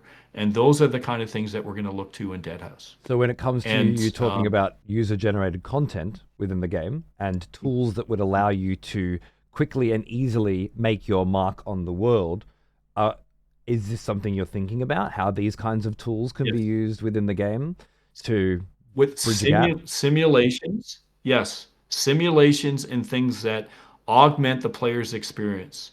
At the same time, never taking credit away from you and allowing you to do things like, as an example, take care of your Dark Tower. We're going to go back to the Dark Tower of Profanity that takes care of the Dark Tower of Profanity so you don't have to cut the grass. You don't have to pay your minions that are taking care of it. It'll do that for you. But at the same time, all the big command decisions that make life fun and make your contribution stand out as an individual is all yours. Okay, what So that's about how we things would do it. like the design of buildings? Let's say descriptions of things. There are tools that people use today that help you design and write, and I'm wondering what that would look like in a game like this, where traditionally, as we said before, you get less than 1% of players in a community-driven project like this that are able to actually produce something that is useful to the game and that is used by people within it. Do you think tools like this would be something you guys would use to allow people to create things that actually do work and that actually are meaningful within the game world? Yeah, why not? If people want to do that, if they want to write it from the ground up themselves, Of course. we're already partnered. Yeah, we're partnered with a group already called World Anvil, and people use this for Dungeons and Dragons campaigns and stuff. And it creates an archetype for world building, and people are contributing stories to Deadhouse already through this.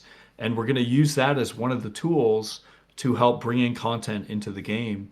And if it's augmented through, if descriptions are, I don't know, helping you with your archetypes in the game to make sure they're consistent with the worlds and all the different houses in Deadhouse, all those things are helpful.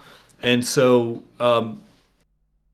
we really want to give people the experience and the ability to do something that they couldn't do before, but then at the same time allow for all agency in wherever they can get it, you know. But when it comes down to, it's funny, you look at, say, voice acting, and you look at, there's some really good computer generated voices out there. Voice acting's still way better.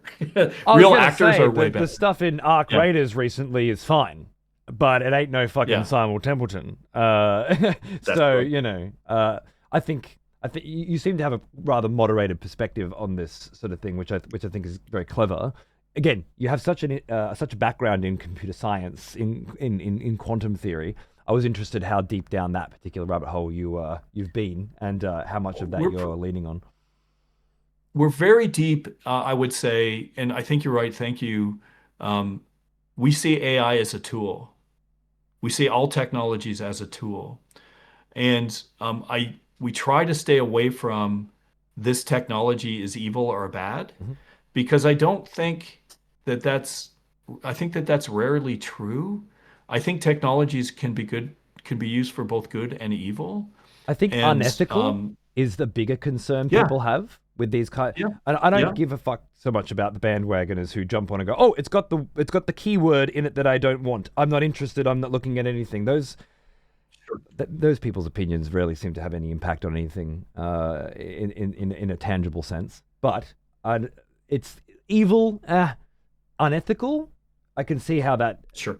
I can make a case for that. But within a game world that you've created, using tools to make it easier for people who don't have experience in certain areas to also be able to create and contribute, that seems very ethical and very useful, really. Yep. And again, overall could lead to actually having content created by users that is actually fucking useful and not just a bunch of assets that have been haphazardly thrown together by people who have no experience and sort of half-finished projects.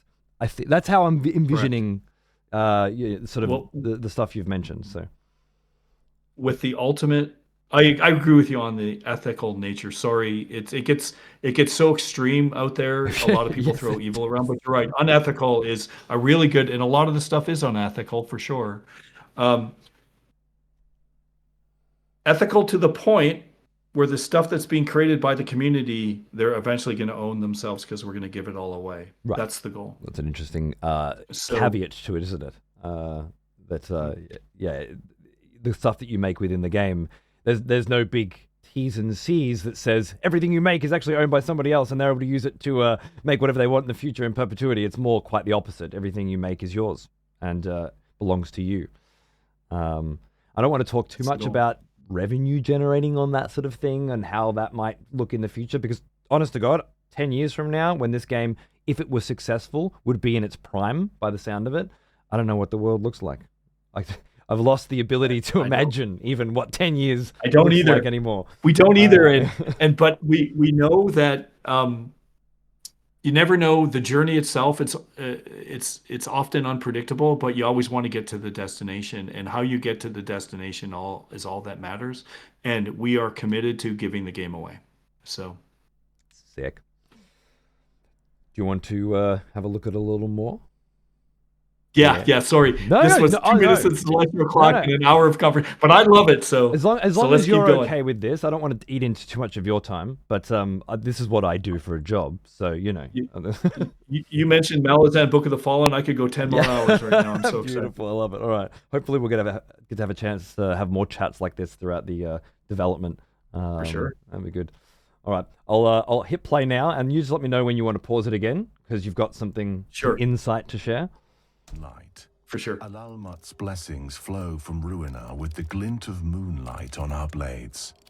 What light falls upon Ruina reveals only death. I'll stop just 2 seconds, really quickly, for anybody that came in and might not be up to speed with what's going on here. At the moment, we're discussing a system wherein certain parts of the game become available or accessible based on the alignment of the stars and planets. So, and right now there's one character of possibly many describing the situation or just the current events. And every day it would be a different scenario, really, wouldn't it? Different events, thereby allowing you to unlock and access different things within the game. So, celestial alignments, that's it. No living things creep within the shadows of its craters. No structures dot its pallid face. It is the ruins of a collision between worlds whose names are lost to time. And all that remain of them is Ruina and Malorum. The moon and the sun? Half its face in shadow, Ruina half and in Malorum, light. was it?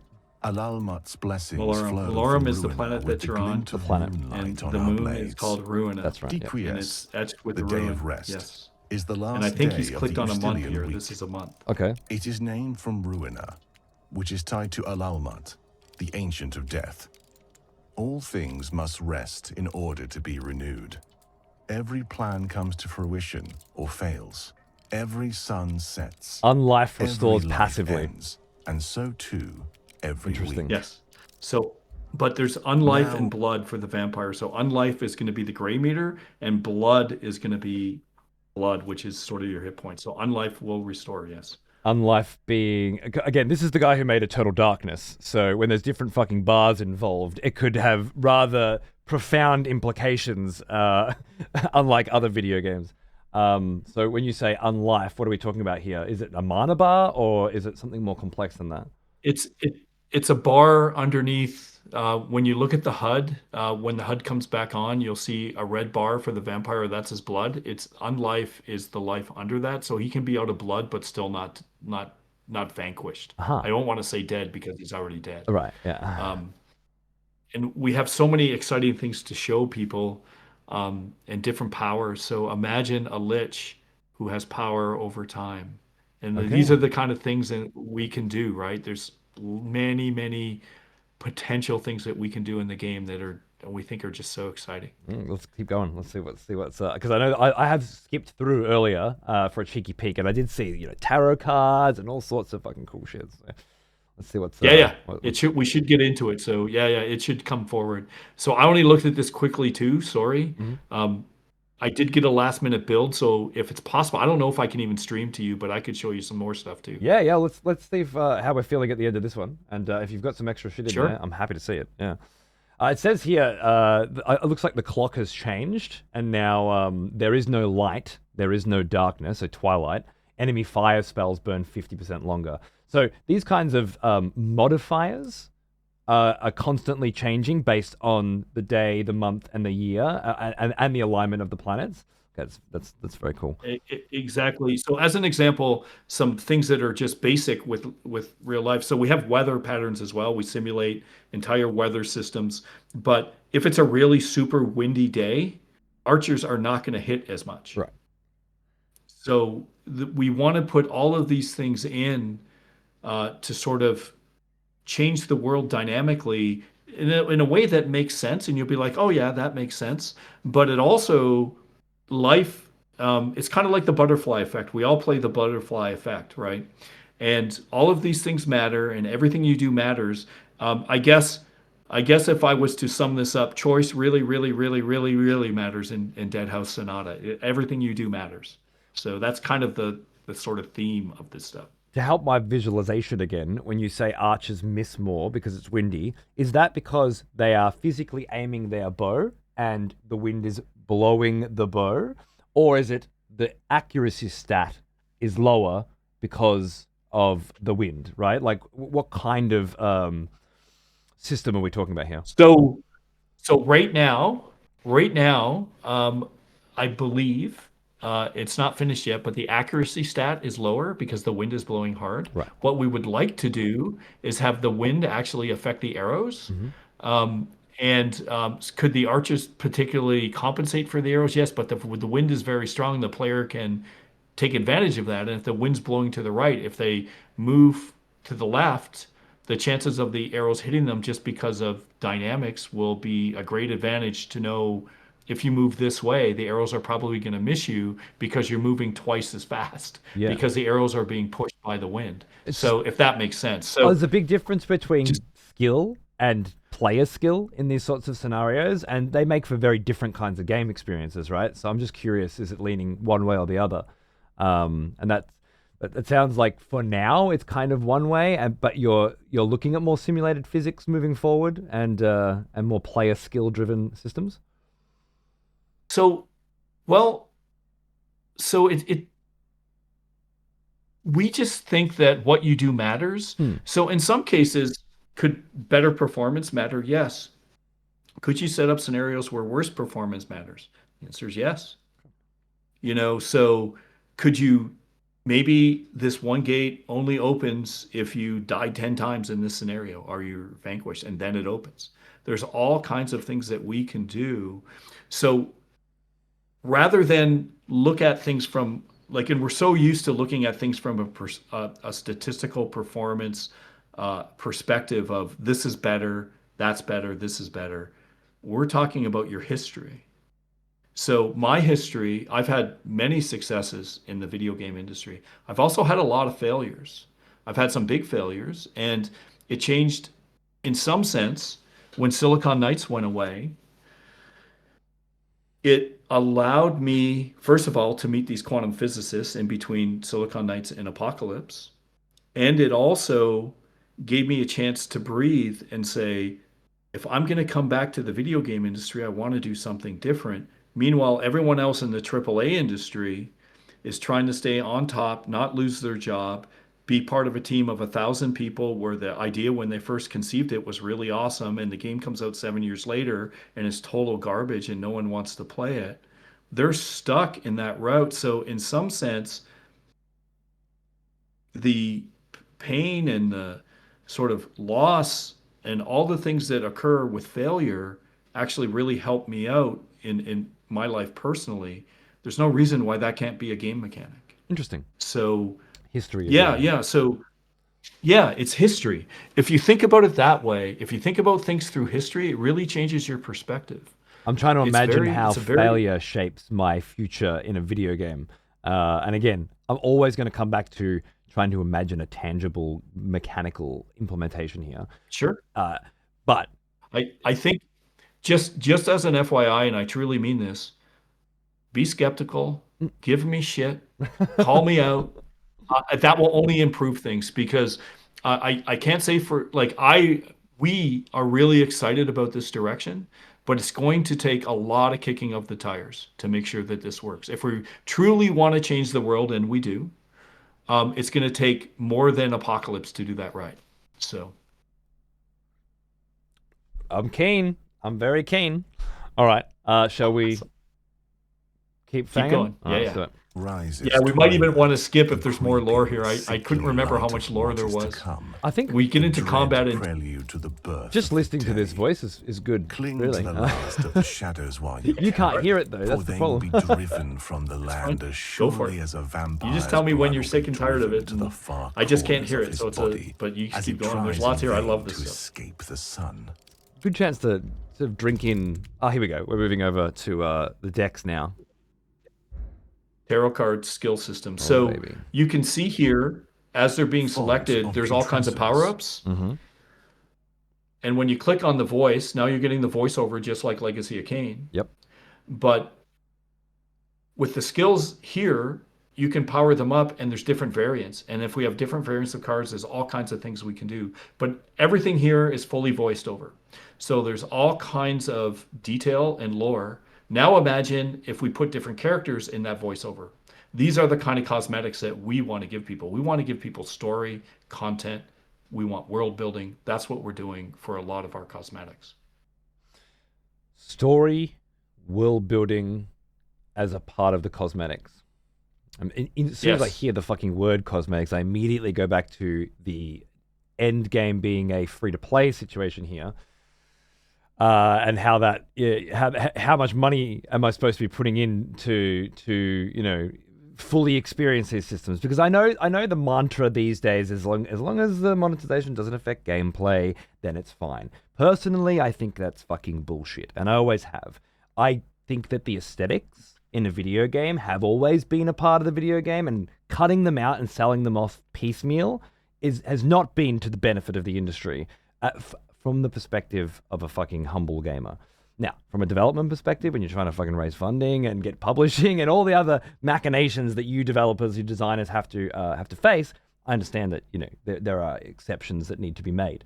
And if you think that free to play with some non-gameplay affecting cosmetics is the right way to fund the project, that's your prerogative. But Well, so I think that's a very good point.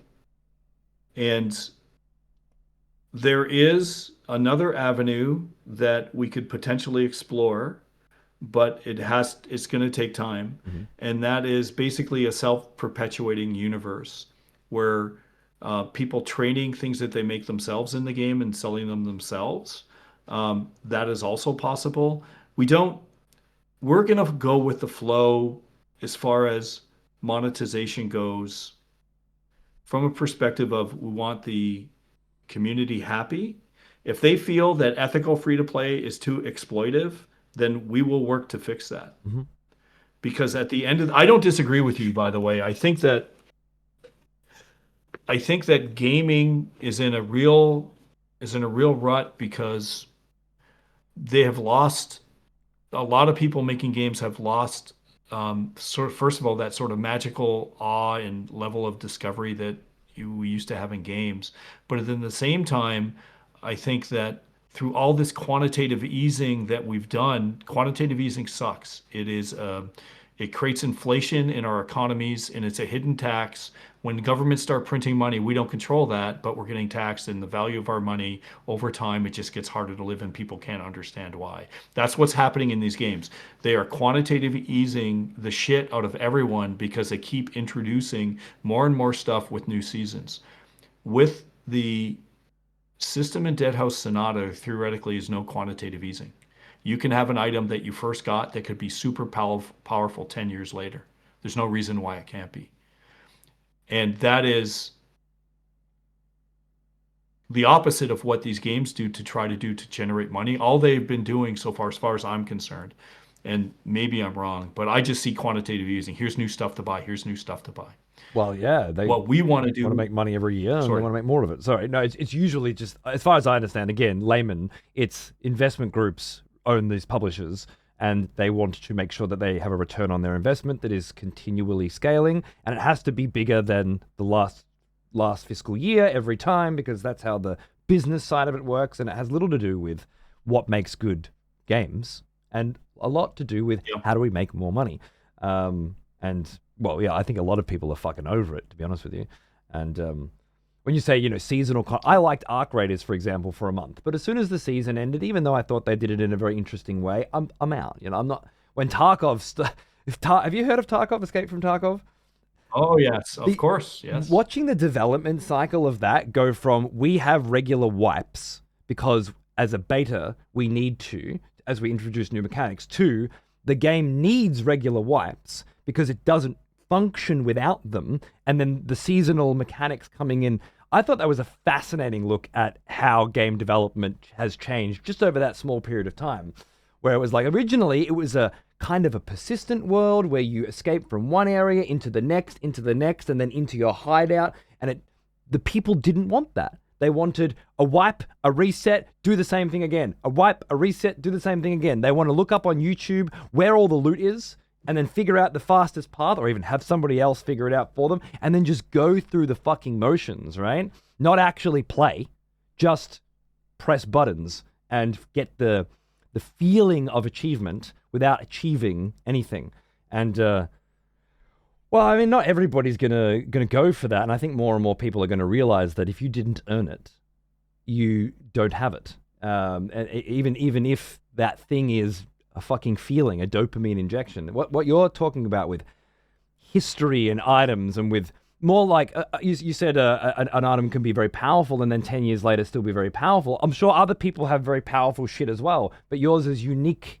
It might not be more powerful or less powerful, but the way it does its thing is different. And then that makes me think of Blood Omen again, where I've got all these different toys, not necessarily better or worse than each other, but which ones do I like using? Which ones do I want to use? Which ones do I think are coolest? And which one helps fuel my god fantasy, my power fantasy the most? Like, does that sound Exactly. okay? That is exactly right. I'm And just if I making sure was I'm on to the right say, page. describe, yeah, no, for sure, and I appreciate it. That's why, okay, aside from Malazan, but your previous comments of um, the insightfulness into sort of the medium, I think is really important here because it's like photographs. If I have photographs of what I've done in life, they're meaningful to probably me only and if my family, and that matters. That does matter. They mean something. Okay, our histories to us, who we are, mean something to us, and they have value. And the problem with video games today is they're trying to sell things to people that have no fucking value. No one cares, A new right? skin. And yeah, exactly. And if I, you know what, I think that defines the entire blockchain video game sort of sort of tangent. Yeah, I went to a few blockchain conferences and I was trying to figure out what was going on. And I expected to see all these maniacal business people saying, here's how we're going to grind this and this is going to be our next pyramid scheme. And it wasn't like that at all.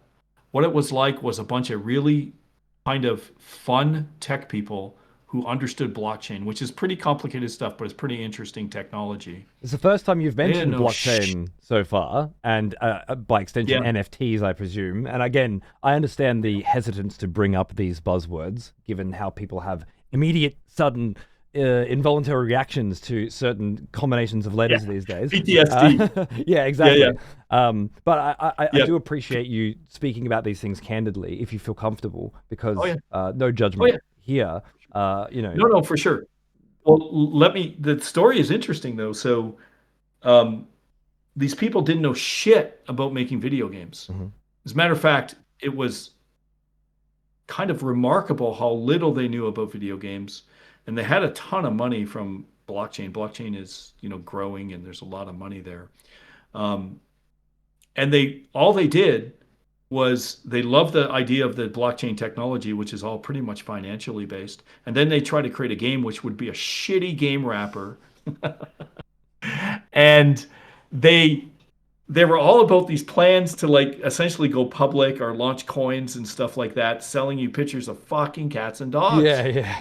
And no one wants that. And the success rate of blockchain games is zero. Like none of them have succeeded.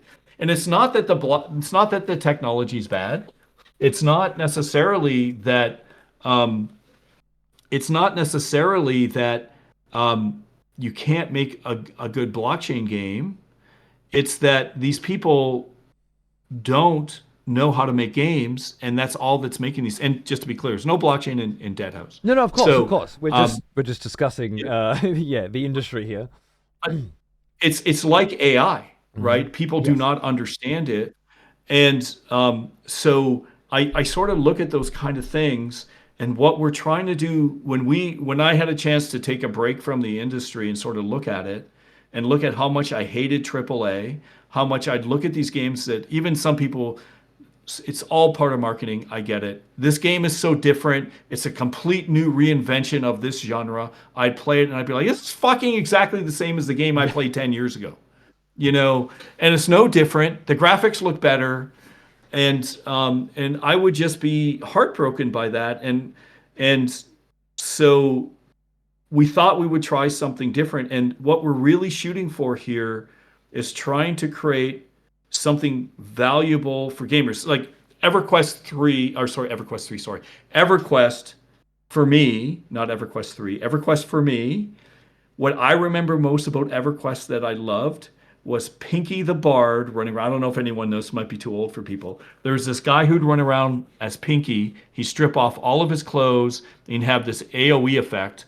And back then, the game was so new. It was, I think, the first successful MMO way before World of Warcraft. And they used to have like level 40 giants on this area with like in the beginning area with like level 10 or level 5 enemies. And what this Pinky the Bard would do, it was his way of showing how bad the design was. He'd strip off all his clothes, turn on his damage aura, and then just start stripping and running and training all the sand giants into all the newbie areas and killing everyone. Yeah. Their entire server wipes. And all this guy used to do would be create videos about Pinky the Bard. And I love that. That's what I remember most about EverQuest was that memory.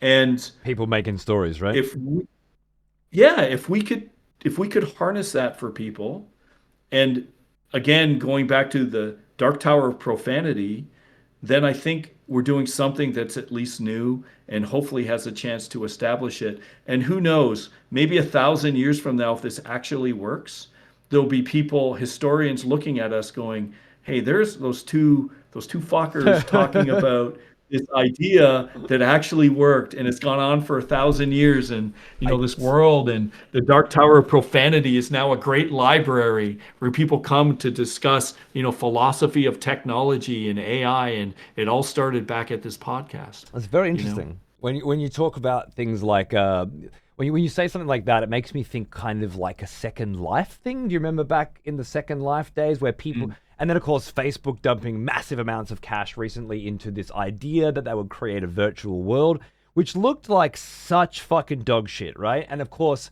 it failed miserably and it ended up being this huge money sink and whatever. But I'm sitting back going, the only reason this fucking sucked is because it was made by people that don't make video games. Like if somebody who could make amazing worlds was behind this sort of stuff, all of a sudden it's not just big, it's the next generation of technology, right? People, the whole like you'll put your headset on and you'll go into the virtual world and have your meetings in a virtual cafe. No, you fucking won't.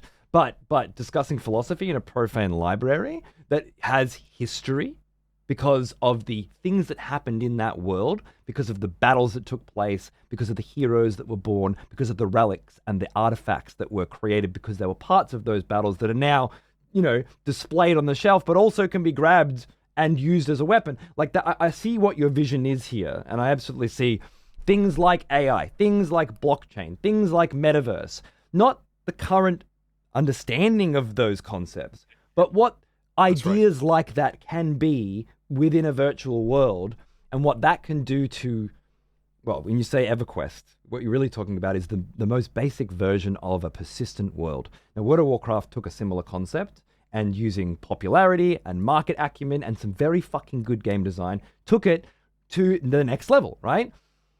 The next level on top of that, obviously the next 5,000 MMOs did the exact same fucking thing but worse. And what have we got now? Like, maybe Final Fantasy 14 is the spiritual successor to WoW? Maybe, I don't know.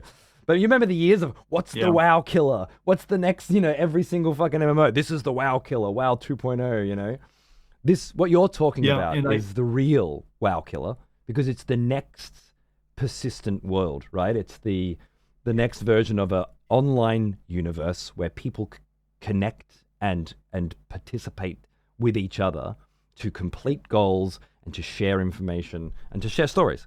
Stories is the big one. Yes. I think as humans, as a human species, that's how we relate to each other is through stories. And the medium is the message for sure. And if you look back, if I was to analyze my work over the years, if you look at Legacy of Kain, we did some fun things, but what we really did was look at the medium. And the medium back then, we had this new technology called a CD-ROM that we could actually fit voiceover for the first time on a console, because before that, it was way too expensive to manufacture. I was going to say, when you mentioned doing voice instead of text, it was like technology was the barrier there, right? Because audio files were fucking huge, if I remember correctly. Yes. I remember downloading games, and it was the audio files were bigger than all of the graphic assets combined. Yeah, that's crazy. You mentioned that. That's funny. That's right. You had the CD-ROM, and with it, a whole new world was opened up. Exactly. And if you look at Eternal Darkness, we started looking at the whole idea of now we have these things that can reflect upon with the sanity system, reflect upon players' actions and what's currently going on in the collective consciousness of the world, thinking video games are evil, playing with your head. We actually had, who was part of the design team, a cognitive psychologist that would go in and test things. When we did the delete save game, we would actually do, and this has got to do with the theory of flow and Dr. Csikszentmihalyi on the sort of perfect ecstatic experience. We knew we were onto something with Eternal Darkness because we would ask people what time it was when they were playing. And the more that they lost track of time, the more that we knew they were in flow and really enjoying the experience, because asking if someone's having fun, they don't know. And Eternal Darkness was a very dark game. And when I explained it to Mr. Miyamoto, he's like, Dennis, you kill almost everybody. And he's like, this insanity effect that you're doing, that you're deleting people's games. We work for gamers, which I think is one of the best things about Nintendo. That mantra is awesome. And we're going to delete their save game. What if they take their GameCube and throw it against the wall because they thought their save game Can you imagine having destroyed? This conversation with the fucking CEO of bloody Nintendo? Yeah, it's a true story. This happened. It's wild. And I sat back and I was like, oh man, that's really true. And I don't know what I would do. That's a decision you have to make as Nintendo. But as a gamer, if I did that, I would never forget that game for the rest of my life. That would be one of the best memories I ever had. Absolutely. And then he approved it. He was like, you're right. You're right. And so now when you look at Dead House Sonata, we have cloud technologies. We have AI. We have all these new technologies. If you look at Dead House, in a sense, we're going back to the basic foundations of storytelling, but now we're saying, what can we do with persistence? If you are your history, how can we use that as far as servers go, persistent and online, but give people sort of this power fantasy where they can run around as the undead, they can be race, they can be, into torture, whatever they're going to be doing while they're having their fantasy, their power fantasy, where they escape in this deep history of this world where there's giants and there's angels, and we're going to introduce other houses, and you'll be able to play as these races. I was going to say, if this all takes off, people are going to get very excited about the idea of playing with Because first it's a class that I'm interested in, but then it's a house that I'm interested in, and it brings you back to Malazan, to fucking Wheel of Time with the different schools, the different colors of the Aes Sedai, to more recently Brandon Sanderson's Cosmere. I don't know if you're a fan. Amazing. Did you see he was approved for the film yesterday? Did. Yeah, very cool. I did. Yeah, we're hardcore fantasy lovers here, so nice. we knew right away. We're super excited. I got the TTRPG for Stormlight, and the Mistborn one's coming soon. So the new tabletop, and I'm really just using it as this like wealth of Cosmere knowledge to dive into, and it's super fucking fun. But you think about the different houses and the different radiants and the different powers and abilities, and obviously that's the power fantasy, right? Everyone who's playing is like, fuck, I want to be this. So I love the idea that you have this huge world already fleshed out, and all of these lovely concepts in the future, because that's the sort of stuff that gets people salivating. Like I can't wait for this. Like vampires are cool, but I'm an angel, you know. So what I want to show before, if there's time, it depends if you want to kick me off. So okay, no. If you've talked too much, get the hell out. There's no rush. But there's a new build there. I want to show the Chronicles. So we've done in Dead House Sonato something called the Chronicles of the Grand Inquisitor. And it is over 15 hours of lore building for the game before the game even starts. Fully voice acted. Essentially, you can buy audiobooks and they have, sometimes they're kind of augmented with different actors. Imagine something that's got like sound effects, fully voiced. And this is going to be something that's going to be in early access, and there's already like 13 hours of it. Is this the radio plays I was hearing about? Yes, the radio plays. We call them radio plays. Yeah. Someone told us to stop calling them radio plays, and I was too old because no one knows what a fucking radio is. Right, so you're using like, audiobook as the modern word. I mean, yes, they're the radio plays. I'm not old enough for War of the Worlds or anything like that, but I certainly have a massive respect for radio plays, and my ones were Hitchhiker's Guide to the Galaxy. What's his name again? Amazing. I can't think of it, but he had some incredible radio plays when I was younger. But yeah, that's awesome. I think a lot of the people that listen to my show are certainly very familiar with this kind of thing. I think it'll resonate quite well with that audience. It's awesome.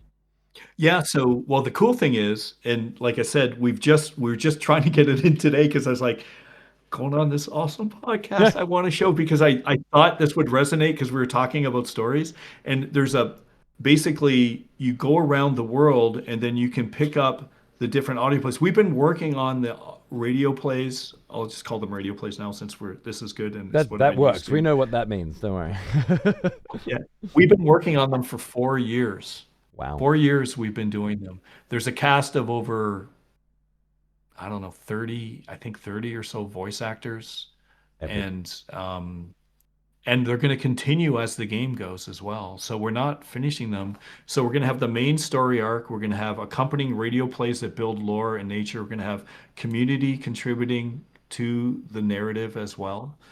And we just want to give people an experience that they haven't had, because I'm just like, when I look at a game like Path of Exile that I love, I hate that the story just doesn't matter. It's so well written. If you actually spend the time and look at it, it's pretty Lovecraftian. It's pretty cool, but it gets lost in all of the game itself. And we want to create something where that's different, where histories and stories matter, where you as a player, when you do something, it matters for people. And that's kind of the goal. We want to create memories for people where they can go to escape, like Casimir, where people are like, I just love this place. I just want to spend time on it. Be kind of that virtual Hawaii that everyone wants to go to. You know what I mean? I get it. I think it starts with engaging people in a very shallow sense. And we talked about that before.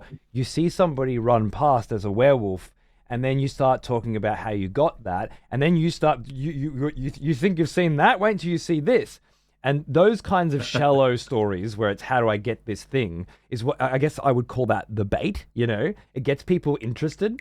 And then once they're in, that's when they start wanting those additional layers to peel back. And they go deeper and deeper and deeper. And from what you've said, from what I understand, I have a way of getting carried away, so stop me if this, but those player stories then start to weave into the stories that you guys have written, into the tapestry of the world that you Right. guys have put together, and they start to become the same thing. Right.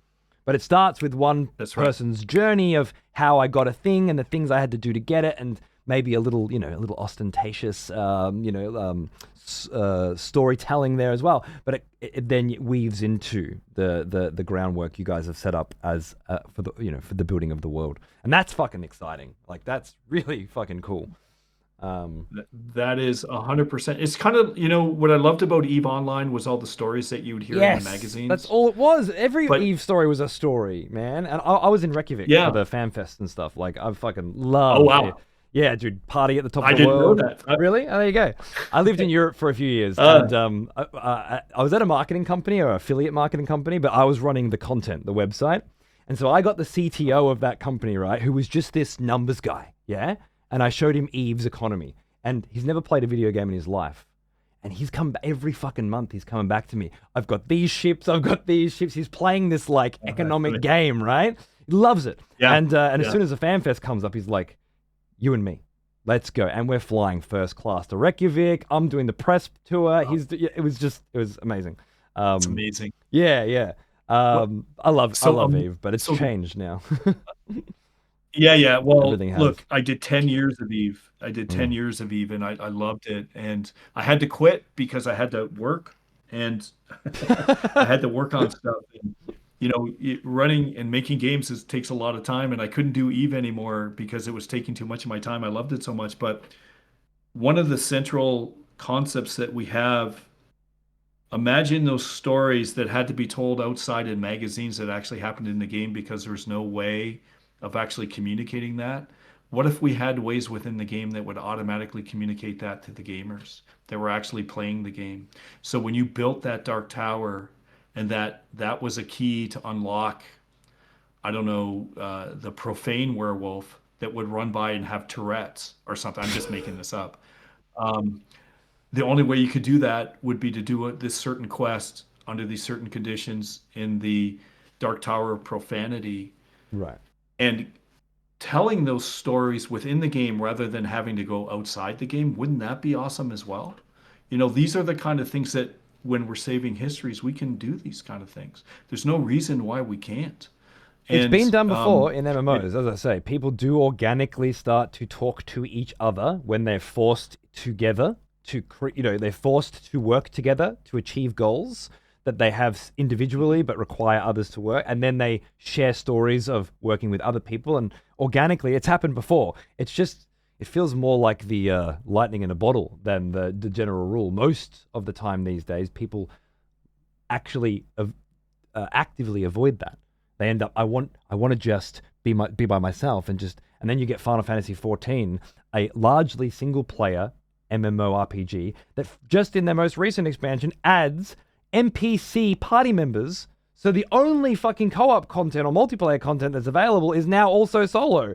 You can really just strip out the human element. And I guarantee with things like AI, whatever that term means, they'll find ways to make those fake party members talk to you, interact with you, and fake an experience that's similar at face value, but has none of the connective tissue of interacting with another human being, of being forced into a situation that you were uncomfortable with at first.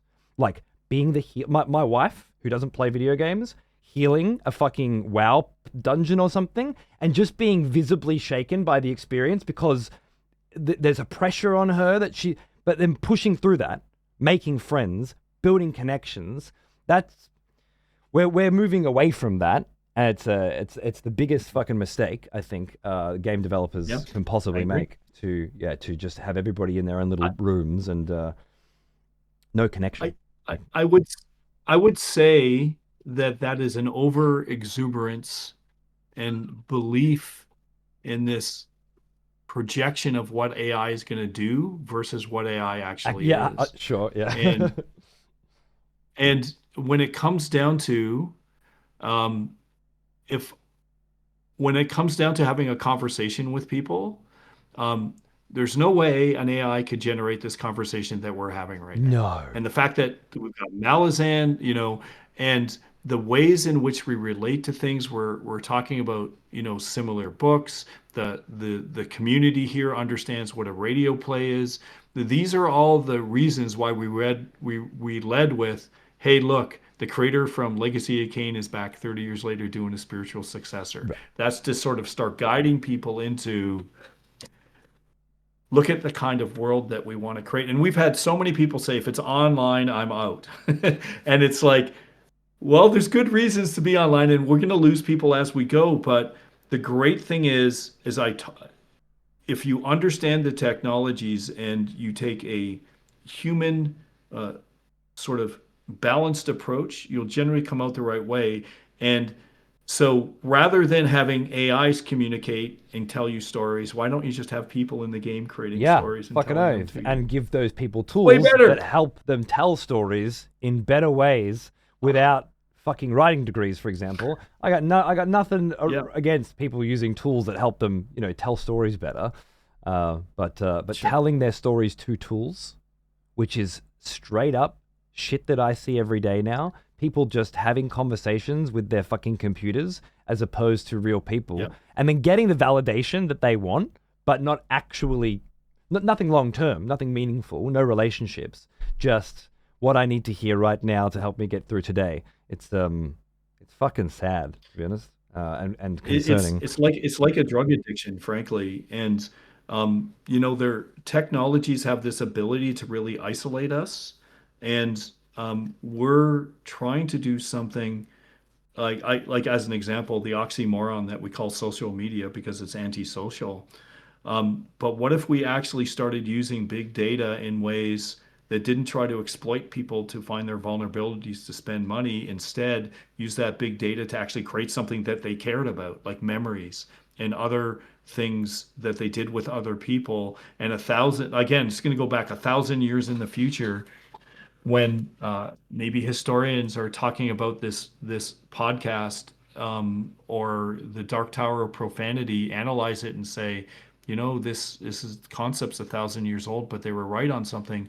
And I think it just more than anything really emphasizes that a lot of companies are really looking at technology and they just want to push forward and not thinking about the social consequences. Whereas if you just, and I had a chance to do this because of the time. It's kind of a silver lining to failure, where I had a chance to take a deep breath and go, okay, what can I do? And I had a chance to meet these quantum physicists who blew my mind away. I was like, these people are so smart. Mm. Like they're so smart compared to like to myself or to anyone. And then just go, wait a minute, this one nugget that they said, I can make that into a game design concept.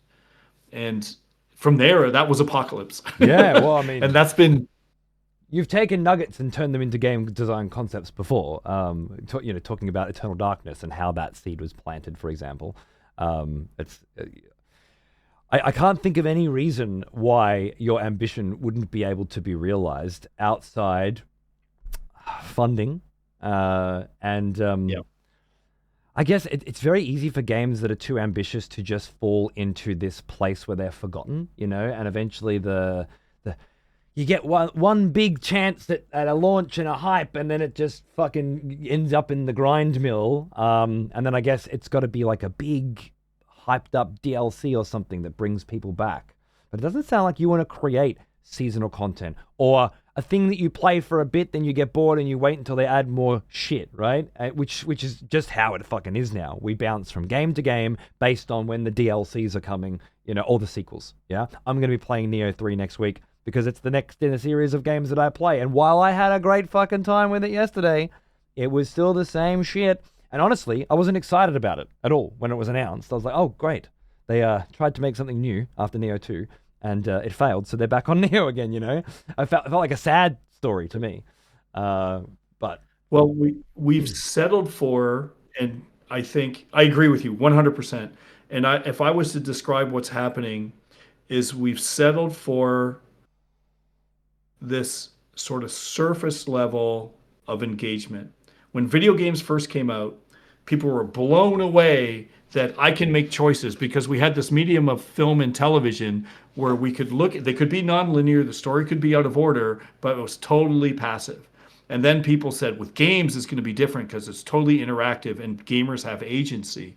But what we've done as as a I guess as a an industry is we've because of these pressures that I talked about of hitting these marks and because as people have become so conservative, we've hit this social or sort of level of engagement that is so simple and so shitty that people are like, I just don't want to play games anymore. This is not what I expected. This is I've got better things to do with my It's time. happened to a Whereas lot of my imagine, friends and content creators, you know, people who worked in this yeah, industry who just like Zeus who came in before. He's just back this week after 8 months of just I don't want to play anything.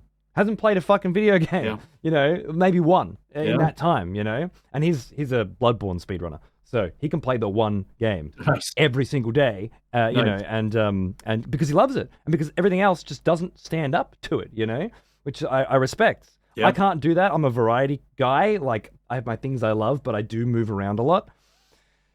Partly that's my job, but also that's just who I am. You know, I do try to spend as much time with a thing as I can and always give it my full. But once I'm done, I forget about it. I come back 7 years later, I do it again. That's kind of who I am, you know? I do it. I love it. mhm, I try to forget as much as possible, and then I experience it all over again. We're all different, but I respect that once you just the idea that people are just going, you know what, I'm bored of this now, and they're just leaving gaming mhm. behind is a very sad one. Oh, he's still there. There's the man himself. Um, yeah, Awesome. it's a sadness because, as you said, it doesn't need to be that way. It wasn't. Gaming was very exciting. I'm thinking like Dwarf Fortress, a game I never really dived into myself, but have watched my friends play quite a lot. The gameplay loop for that is infinite. You're not waiting for new fucking Mhm. content. You know, you're not waiting for the next skins to be released or the next like it's just replayable because it's constantly challenging and constantly thinking of new ways to go in new directions. For me, Devil May Cry is kind of like that because even though I can play the same story over and over again, I'll never be the best I can be at the combat in that game.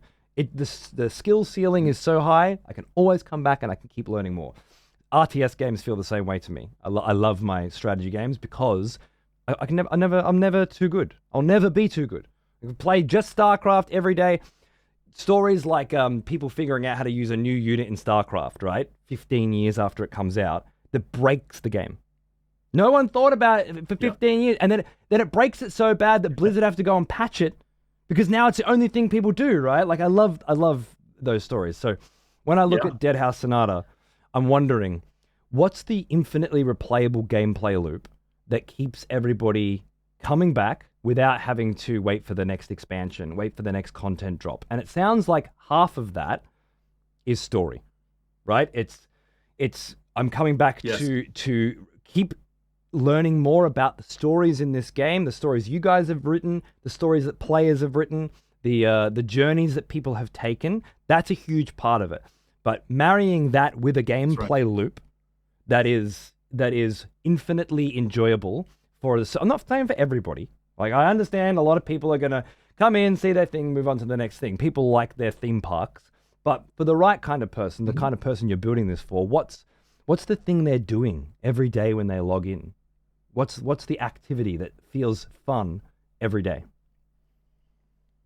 So if I was to describe it, it would be that sense of discovery of all the new things that have changed in the game since you're in it last, Hmm. and that deeper level of agency. Whereas when you say you play Devil May Cry, you can't change the world or the algorithm. You can get better at it, and it's infinitely deep, and that's awesome. But imagine something that's not on a game mechanic level. Imagine something that's on a historical content level that people are constantly contributing at and that you can change just by playing.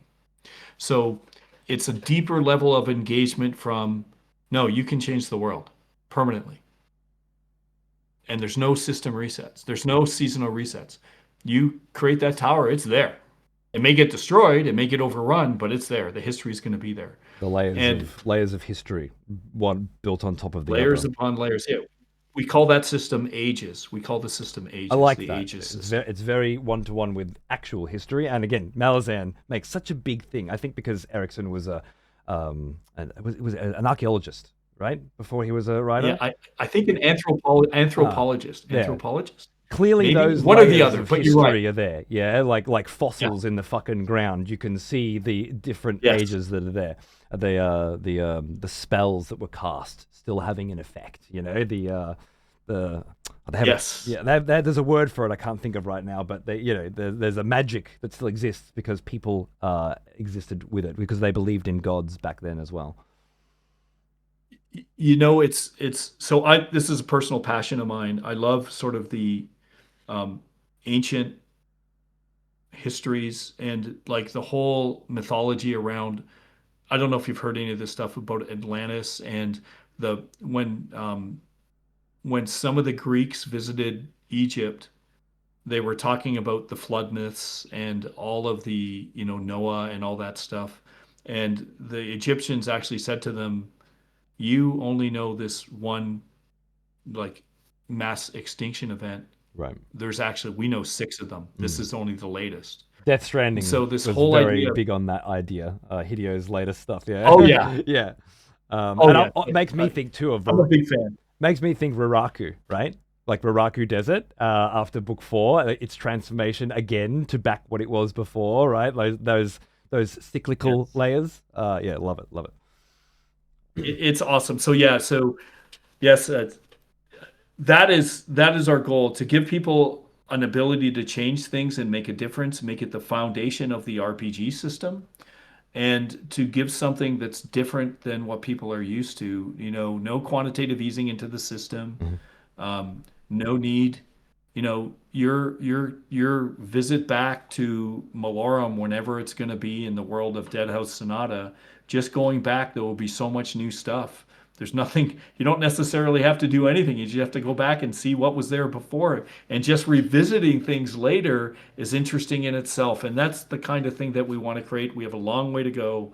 We're a very small team, but I think that that has meaning, and I think it's worth the shot. So that's what we're going to try. I'm very interested to see how it plays out. I wonder too, what are those minute to minute moments about as well? Like I get the macro sense and I love it, but I personally believe if it's not supported by something micro as well, something that's happening right now, some gameplay loop I'm exploiting, and I feel good because I'm exploiting it, I'm strategizing about it, or the combos that I'm pressing, like I feel like that stuff's all still needs something there. And I've seen parts of your game. I know it's got combat, I'm just wondering, what obviously the tarot card system, I'm choosing my abilities.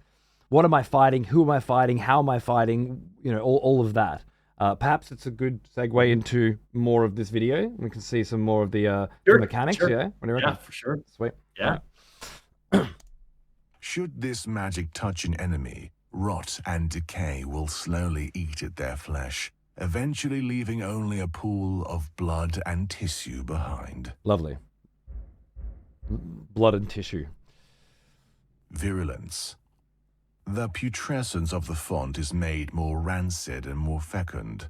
It shall spread and linger in greater abundance. Binding mire. A clever foe flees from the touch of the font. At least they would if they weren't entangled in its binding mire. So the language is very Legacy of Kain. It's not your basic skill. The skills themselves, The one of we've all flesh, played Path of Exile. shredded, mangled, sown anew. There's a vibe about it, though. An Itself atmosphere. again doth flesh Yeah. consume. And that's only one The perspective. eight of Imagine the souls. perspective of multiple No characters on matter that the now. bloodline, no matter how And altered its aspect. So what we're going to see here, I every think, this is vampire through the bears minor a tarots that sliver you of the collect red as you lady play, and you soul can use those to of upgrade your power. majors. Okay. I think right after this, we're going to show the spell in action. And do you remember Font of Putrescence in Legacy of Kain? Absolutely. Yeah, we're going to run that. So, and you would throw the projectile and they would melt in a puddle and they would get bigger. Well, now you can change that, and now imagine different variations of the spell. And you're going to start to see them. Watch what happens. So he's got Font of Putrescence. I think it's fully loaded. And you can see these guys are getting healed in the background, and there's lots going on. But now, so he threw a flay, so now guys are exploding, but now the skeletons are There's the font. are fighting for you. Yeah, there's the font. Now you're going to start to see those guys melt. He's going to kill Quick all suck. the priests first, the Ashen Cube. Oh, there we go. Look at that. Oh my goodness. Just levitate and start. Yeah, that's... And you see the guys melt, and you're going to see some green skeletons running around, I'm guessing. Oh, maybe it's not upgraded yet. Okay. But one of the things that you can do in the game is when people melt, those skeletons animate for you. Nice. And then they start attacking people. So, and there he's throwing the shuriken flay, and now they're melting. And there's the skeleton. There's a flay skeleton. Beautiful. So they will fight for you if an enemy comes close. And you can see there's some light rain, and there's a lot of water on the ground. Yeah, absolutely. What engine are you guys working with here? This is Unreal 5. Nice, okay. Unreal 5 gets a lot of shit these days for being an unoptimized mess, but it's always caveated with depending on who's developing with it. X33 devs did an amazing job with Unreal 5 recently, and plenty of games that do well with it. Yep. I just thought those reflections looked pretty unreal to me. The water on the ground.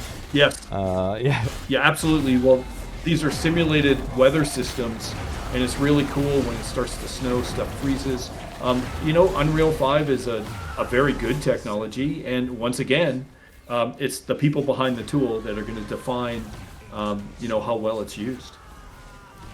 And so now, he's Mike, who's the guy who recorded this. He really loves.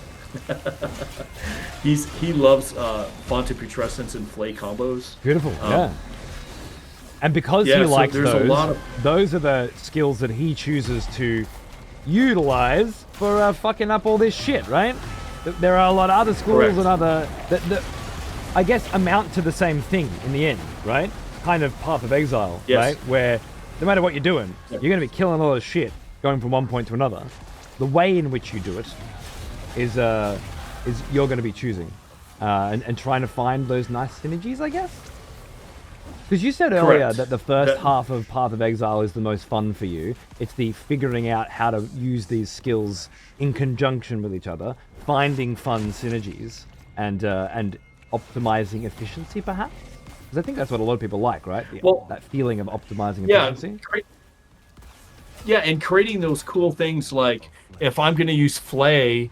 So the skeletons in Flay compared to the skeletons in Font of Putrescence, when he activates them, you'll see the green skeletons are much larger in number. Oh, you can see the green ones are in the background. Now they're all fighting. It's like an army of skeletons there. It's the best.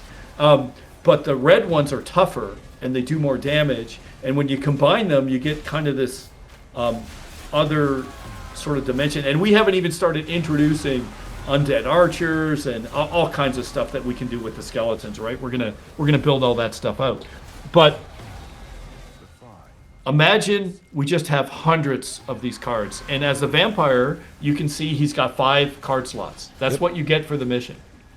So, and you hit the nail on the head when you mentioned in Kane we had all these skills, but you would never use them all at once. That's what we want to do here. And then we want to do that with multiple classes. Then we want to do that with multiple houses. Yeah. We have all these it's kind of the idea of just stacking these, what aren't necessarily complex layers, but stacking these layers of dimension that will allow for simplistic systems to give you complex results is kind of the idea. Now you said this mission. This is a single mission with a goal that we're seeing right now? Yes. Yeah. This is you accepted this quest, so to speak? Yeah, it's good. We call them sojourns. Yep. And there's a whole story behind each sojourn. And you'll get it's not in the builds yet, but it's coming. You'll get a whole Legacy of Kain like story arc for it. And then we will build out the story that way. But imagine many of these throughout the game where there'll be these stories that are told traditionally, but then there's going to be, as we start introducing the technology for user-generated content, we'll start to mix these paints together. Okay, so again, getting my head, on the same page.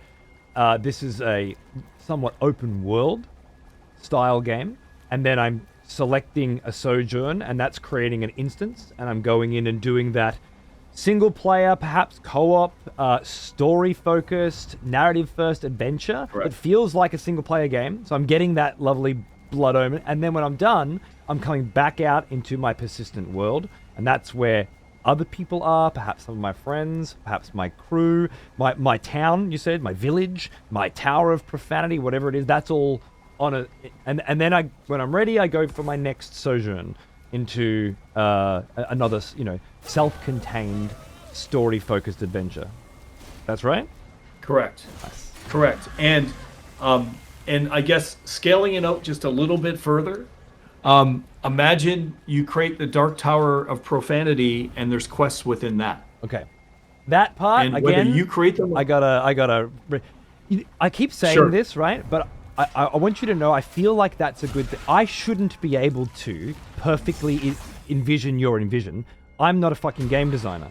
If I could, what's the point of you, right? I mean that in the best possible sense, right? Like, people say, give people what they want. Give your audience what they want. To which I say, as if you fucking knew you wanted Lord of the Rings before you got it, right? Someone has to make the Yes, shit that's that correct. you don't know you want for you to then fall in love with it, right? And in this way, I'm trying to get my head around stuff that I can't fully grasp, and that's very, very fun and very exciting for me. So I don't want it to come across as negative. no, you're Okay, fine. Cool. Skeptical is good. I think it's healthy. Mm-hmm. And I guess what I'm trying to say is I'm trying to expand what you're saying to give you reasons to come back to the world. And the bottom line, the bottom line is we want the ability for content to be created perpetually, and thus the name of the technology, for eternity. And to give something to gamers that's valuable beyond statistics and things that they buy, like making your time worthwhile. Good. Making you want to come back because you want to see those memories. I don't think this is for everyone, but I think there's a definite place in this world for that kind of game design, and I definitely feel like it's an untapped market as well. So there's not enough people thinking in this way, this narrative-driven action game. And also, just not to go on too much, but storytelling using video games as the medium in a way that can only be done with video games, right? Not telling a lot. Traditional storytelling in video games is identical to film and literature. It's we write down the story, we present it to you either through text or through a cinematic cutscene, right? But using the medium, I like things like Nier, for example, where every playthrough of the game you could see more than you could before narratively. Things that were in a language you didn't understand now are in a language you do understand, and with that extra context, the entire story changes. The bad guys become the good guys because you have context, You can't do that with a book. You can't do that with a film. It had to be done in a video game, but even that's rudimentary compared to what you're trying to do here, where the storytelling is emerging or emergent and emerging based on the actions of the players. And that's pretty fucking cool, man. It's full circle to Kane, and full circle in this way. A lot of people, there's a bunch of schools of thought on Shakespearean literature and who Shakespeare was, because it's unknown. But one of the main schools of thought was it actually wasn't one person; it was the actual troupe that would do the writing. And when they went from theater to theater, they'd iterate on it, and that's how it got so complex and so good. And there was a time, this is a true story, back when I was working on Metal Gear Solid, Twin Snakes, and I just finished getting off stage with Miyamoto-san and Kojima. That's right. I forgot you guys worked on that. And and I had this really enthusiastic reporter come up to me and he said, Dennis, this is amazing what you're doing. Never stop. You're doing things that are better than Tolkien. And I thanked him, of course. He was really polite. And I went back home and I thought about it and I was like, that's not true. And I was a very sad panda because I love Tolkien. And, and here's why I thought that was absolutely not true. Tolkien, first of all, had a job in a university where he collect a steady paycheck, so he didn't have to put anything out. But he also was able to dedicate his entire career to one work. I'm not able to do that. If I'm gonna, I take a long time for video games, and people give me shit for it. That's fine. I accept that. I wear it. But I don't get a chance to spend a lot of time on video games as much comparatively as he did. And the other thing that I realized was that my stories just weren't as good as his, and I don't think I was ever could be as good of a writer as he was. And his world building was fantastic. So then I sat back and again going through this idea of what should I do next in video games. I realized, wait a minute, what if with all these technologies now, where I'm not the only author, but gamers became authors like that Shakespearean troupe that goes all the way back to Legacy of Kain and writing the dirty jokes for the people in the front rows and the cerebral metaphors for the aristocracy in the balcony. What if I was able to create a situation where everyone could contribute to the content over time? Then maybe, just maybe, that not me, but the entire community and the work itself maybe could become better after a while than Lord of the Rings because you have hundreds of thousands of people contributing to the content. Then that is worth pursuing. And so the idea of what's that one set of stories that are sort of Lovecraft meets X-Files? Secure, Contained, and Protect. Have you ever heard of those? SCPs? SCPs. My Yeah, yeah. 9-year-old fucking loves this shit. Yeah, the game builder garage we were talking about before, he's doing an SCP. Yeah, I Yeah, only it's saw it in amazing. Alan Wake and Control. That was, but very fucking Yes. cool. Like great universe. Ours, but with the metaphysical, supernatural layers. Yeah. So that started out as a PhD project into collaborative writing. And they wanted to know if they were to create a wiki where everyone could contribute to the story, would they actually create good stories after a while? And it turned into SCP, right? So, and the great thing is that's living and breathing people. And some of the stories in there are awesome. They're amazing. I love them. And I looked at that as inspiration. I said, well, let's create a game that has a foundation. Let's make the RPG be found off of this stuff, and let's make community contributions in a persistent way. Instead of people coming up to me and saying, what do you think about this Eternal Darkness story? Or what do you think about this Legacy of Kain story? We just let people have at it. And then we just give it to them in the end. Because 50 years from now, I'm going to be dead. Probably 50 years from now, almost certainly Gabe is going to be dead as well. We don't know what's going to happen with Steam. So let's give something to the gamers back and let them run with it. But I think it's this new potential medium. And you're right, it goes beyond what we can currently do with film and television and books and everything. And imagine a collective of people contributing to the content and to tell great stories. That's the goal. So. It seems like the only logical future for this kind of thing to me, that we eventually all start living in these worlds and spending our time in these worlds. And we've done it before, and it goes on and off depending on what the flavor of the month is. But more and more of these micro worlds being created for different types of people seems like the logical step forward. And I'm very excited about what you guys are doing, and I look forward to hopefully more chats like this and an opportunity to play the game, perhaps with you at some point. I think that would be great fun to just run around and. I would love it. I would love it, and I don't know if we can do this or not. But you tell me, because I know it's late, and if you want to say, Dennis, get out, we'll do this another time, and maybe send you B-roll. It's only lunch here, don't worry. But okay, then what I could do, if it's okay with you, is I'm gonna boot the latest version. That's literally, it came up online 5 minutes before we got on board. I was literally downloading it as you were saying, I'm gonna bring Dennis on, and I was like, I'm ready. And then the build was coming down. But I could share I could share my screen Mhm. through Discord. Will you be able to show it? Yeah, yeah, absolutely. Okay. Just gives 2 minutes to set some shit up. Once you start sharing it, All right. do you want to restart this call? There's a little voice audio lag going on. Maybe we could just Restart the call. yeah, just in Just case it's I'm Discord here. being So weird. Yeah, all right. So I'll call you back in 2 secs. Sweet. And then call back. Let's see. Let's try now. Say something. I can hear you. Yeah, Can perfect. you hear me? Yeah, yeah, it looks great. All right, so you just send through that video feed, and I will bring up the size of your camera. No, that's easy. Look at Can that, you see mate. it? I can bloody see it. Look at that.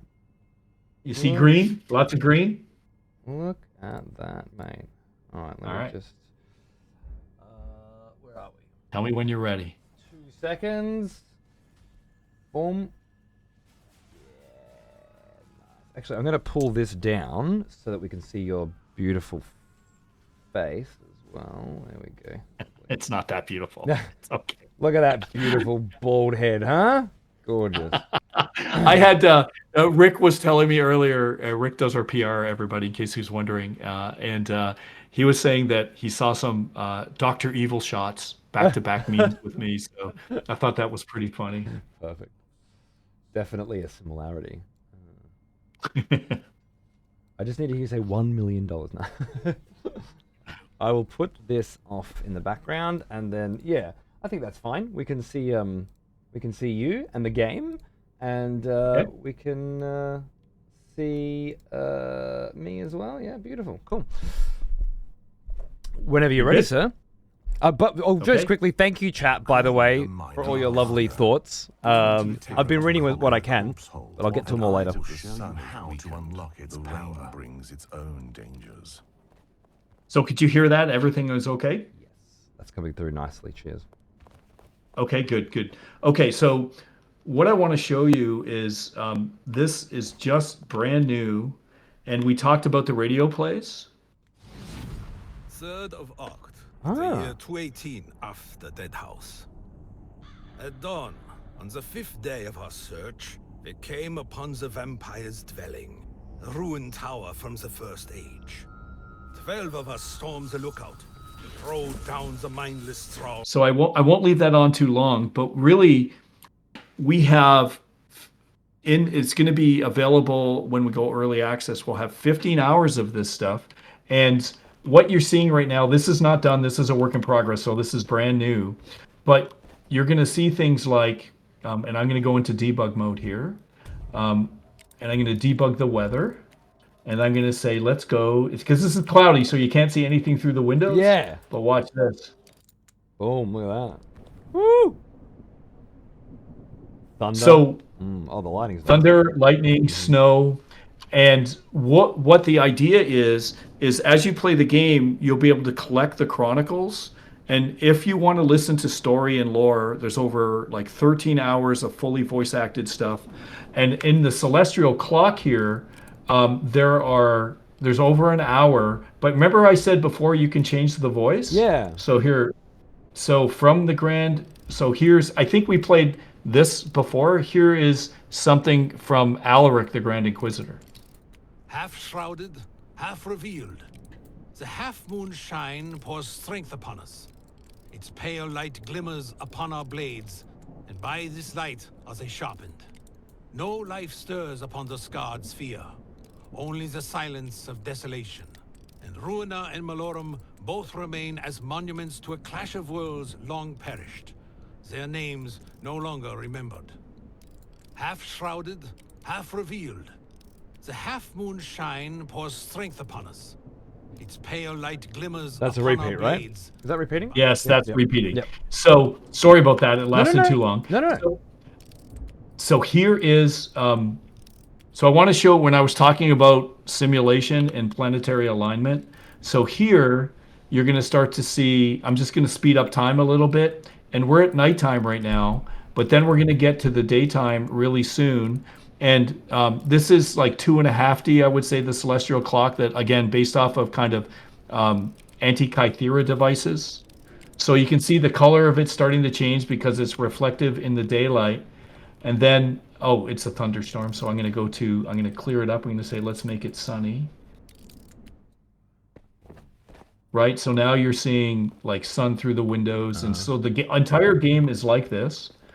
Now I'm going to do something like I'm going to scale time to go 10,000, I guess 100,000 times the speed. Whoa. And so now you're seeing the planets are revolving. You can see when they go into alignment, and you can see how all this stuff happens. And so now if I stop it again, you can see this particular planet is in alignment. Yeah, because it's glowing, right? Correct. Yep. Correct. And then here, let me show you. I'll just show you guys this. It's pretty fun. I get a kick out of it. Okay, this is all, some of this is a little rough, sorry, the interface isn't finished graphically. Oh no, we're all on board with this is behind the scenes. The stars shall light your way. So you can see it's winter here, right? And there's snow on the ground. And that's going to change. So here, if it's in the middle of the day, so if we're going to do things, I'll go back into the debug and I'll accelerate time 100 times so we can just see the difference between night and day. And it's close to a full moon. It might even be a full moon. Let's see. I think, or if I want to see it, it's right about here in this particular location. Oh, no, I missed it. I think I misjudged. But I can do things like... You're trying to spot the moon in the sky? I am. Oh, that's fucking cool. Well, let me, so here's some snow, and you can see it starts to snow. This is sort of heavy conditions, but we can go to just like flurries, and these are just, and it makes a difference when you play. You can see I'm leaving like footprints in the snow and stuff. It brings a whole new meaning to the term. Does this game have a day-night cycle, doesn't it? Like it's got so much possibility all wrapped inside this celestial clock as well. That's just on its face, without any other game mechanics being revealed. That's very impressive and very cool. Oh yeah, Thanks. There's the wish list. Thank you, Vorsk. Thank you. That's huge. It means so much to us. So here I'm gonna try to get the sun in, and then I'll get the moon up again because I know the mistake I made. So yeah, so now you can see the sun there. Yep, there it is. Right, and now if I want to go to the moon, I'll speed that up, and then I'm going to show you a change in season. And here, this is just me debugging the clock, but imagine people with magic. There's the moon. I was immediately, when you were putting those numbers in, I was like, imagine the Lich that can control time. And Correct. And all of us, I'm like, wait, I can see where the fuck these ideas are coming from. You got these tools in front of you, and then all of a sudden, yeah, very cool. It's a big sandbox. It's a big sandbox for people to play, and when like I can go, it's just so many cool possibilities with this stuff. So now you can see like it's simulated, like we do when the clouds come over against the moon. It changes the lighting, and it's fun stuff. Now I'm gonna go forward again. This fucking very Castlevania Dracula's castle sitting behind the mountains on the left there is really nice. No, I like that a lot.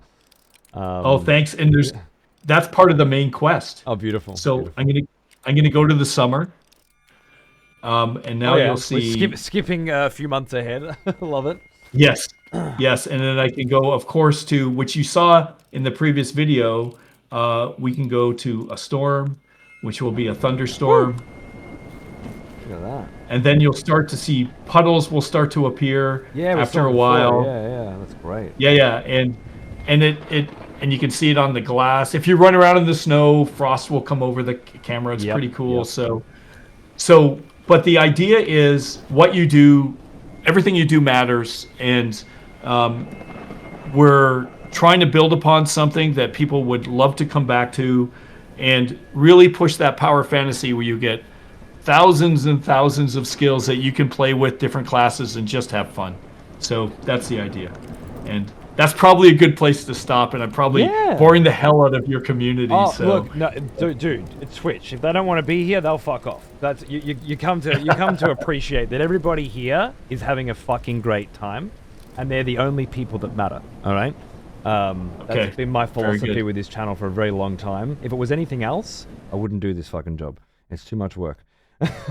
Awesome. There's easier jobs. Now, people who are here, they're interested, yeah, and so am I. By the way, this is wonderful. People only just showed me this game a couple weeks ago.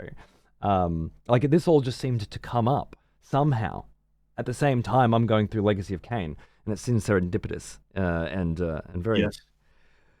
very predetermined. I'm enjoying it a lot. So thank you.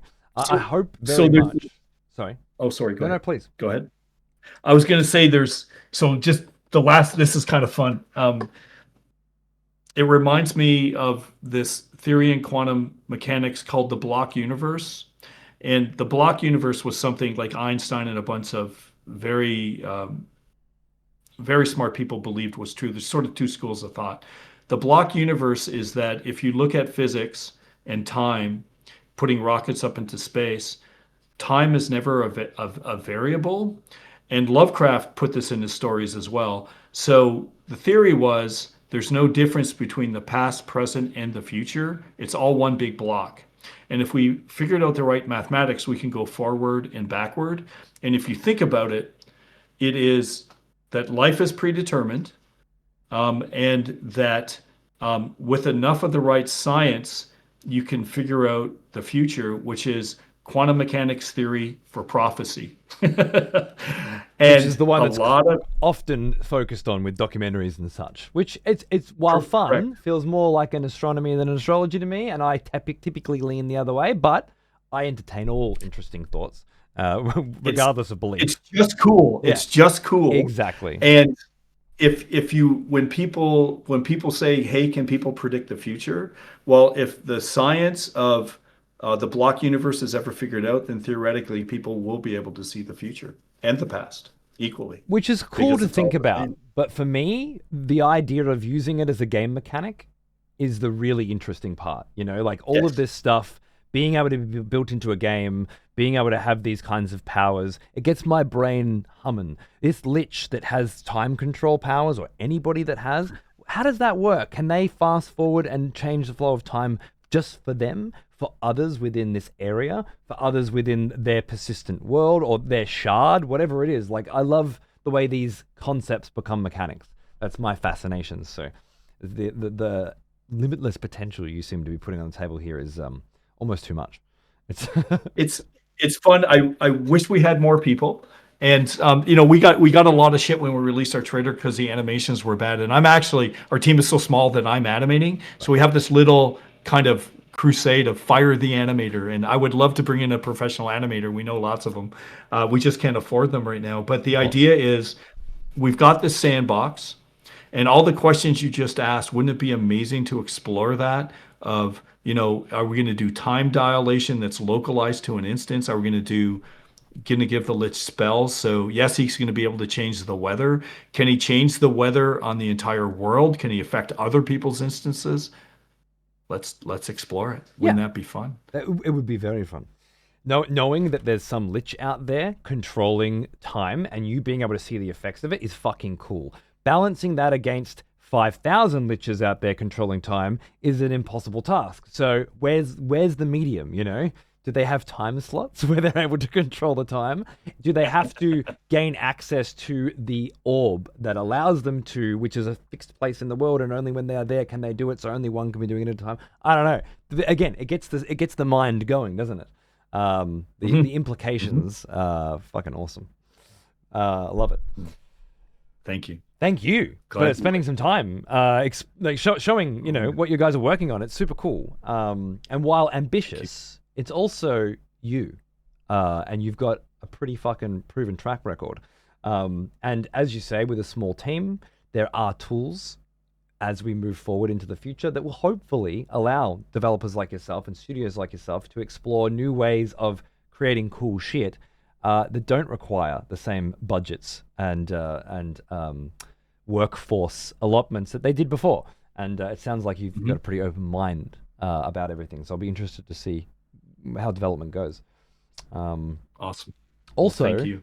If at any point you have new shit you want to show off, you hit me up. I'd love to have a chat. Just hanging out and talking is fun enough. But yeah, if you ever want to, Absolutely. So I don't want to impose, but I'll come back anytime. Yeah, cool. I'll come back even to talk about Malazan Book of the Falling, Yeah. even if it's not about the game. So I loved your streams. So I saw them before the connection was made. I've watched a few of your streams before. Then I jumped on and listening to you talk about Legacy of Kain. I'm like, no one's ever noticed the big distinction between the stories and all the retconning. And, I was like, wow, this is going to be fun. And then as everyone saw hopefully it appeared genuine. You blew my mind when you mentioned Malazan Book of the Fallen. It's having this wonderful community of people here that continue to interest me in things that they think I will enjoy as well. I would never have read The Wheel of Time or Malazan or played Legacy of Kain if it wasn't for a community of people. I wouldn't have played Metal Gear Solid at 9 either if it wasn't for my mate Tristan, right? And it's the same. I want to simulate that same youth that I had with my community here, where they're recommending things that they think I'll enjoy because they enjoyed them and they know what I like, Not just a fucking algorithm that's trying to tell me what I'm interested in based on what it thinks is most profitable to whoever runs it. And that's where I like this shit. And it leads to things like this happening, which are organic and natural, and they feel good and they feel right. So if at any point, you want it's mid-February, you said, so a couple weeks from now, you guys are looking at releasing a build. If you're interested in jumping on, we play a little bit together, we have a run around and have a chat about Malazan while we kill some shit. For sure. Then yeah. For sure. I'm in. That sounds good. Let's do it. Let's definitely do it. And when the game releases, we can do some co-op together. And you should feel free to give me shit, and everyone in the community give me shit for what we're doing wrong. They will. Don't worry. They don't hold back. Oh, that's awesome. But That's you sound great. like you can That's take great. it. So that's good. I've heard a lot. I've heard a lot in my time, and it's made me a better person, quite frankly. And like I said, that period in between Apocalypse and Silicon Knights, I wouldn't have had a chance to meet those quantum physicists that I know it seems way out there, but it was just such a pinnacle inspiration for what we're doing now. And it's hard to sell anyone on quantum physics. Yeah. So you just got to take that. The whole idea of what we've done is sort of like, and why you'll find with me, I love long form conversations, because this is not something I can tell you about in a 5-minute elevator pitch. It's slow steps towards where we're going, us talking about Malazan, and you don't need to anymore, though. That's the beauty of it. The way the industry has changed has been negative in many respects, but in others, given the process you must have had to go through with the games that you've created over the years, it's changed. You can do things like this now, and hopefully they can lead to a similar sort of success. It's anybody's market out there right now. So we'll. I hope so. Our goal is self-sustaining. We have email now. Yeah, exactly. We have email now. And just make good stuff and make fun stories and empower people to get their levels of engagement into the game and their interactivity to the point where they want to come back, and that's what it's all about. It's beautiful. Now I've got some cunts like Tough Am I begging to ask some questions. Do you have some time for a little Q&A? You'll find with me, I'll never go away. I'm so amped right now. I'll go on for a long time. So I'm gonna go make a cup of coffee. I'm gonna leave you with these guys for a minute and a little background music. And then I'll be back in a few minutes. All right. Sounds good. Do you want me to answer the questions or wait till you're back? No, please answer away, and I'll just come back in. Yeah, because I think it'll flow better. No dead air. Sounds right? good. Cool. All right, I'll be right back. Sounds good. Okay. I'm looking at the questions. I'm going to start Where am I going to start? Number one, how tough am I? Can I get an email address to sync with you, my friend? Yes, that's possible. We could go through excessive profanity here, and we can do it. So yes, that's possible. That's not a fucking question. That's a fucking that's begging. You fucking cheeky bugger. You let me know, and I'll put it through. All right. I'll brief. You don't want direct contact with these people. All right. I'll be right back. Okay. 1 sec. Sounds good. I'm a newbie here. I was off Twitter for a while. I just came back. So, can you give an example of one of the biggest technical hurdles you've been facing with the team? Feel free to go in depth. I have a computer science background. Yeah, for sure. So we're dealing with here cloud technologies, different aspects of quantum physics, and the whole idea of a deterministic system that takes history and also takes your actions, takes all the things that are happening, your performance, plus the state of the community, digesting that into something that's manageable is very difficult. We've been working on it for a while. We have a very early first pass, but it's nowhere near complete. I would say it's just at the level of functionality right now, but there's so many more layers we have to add.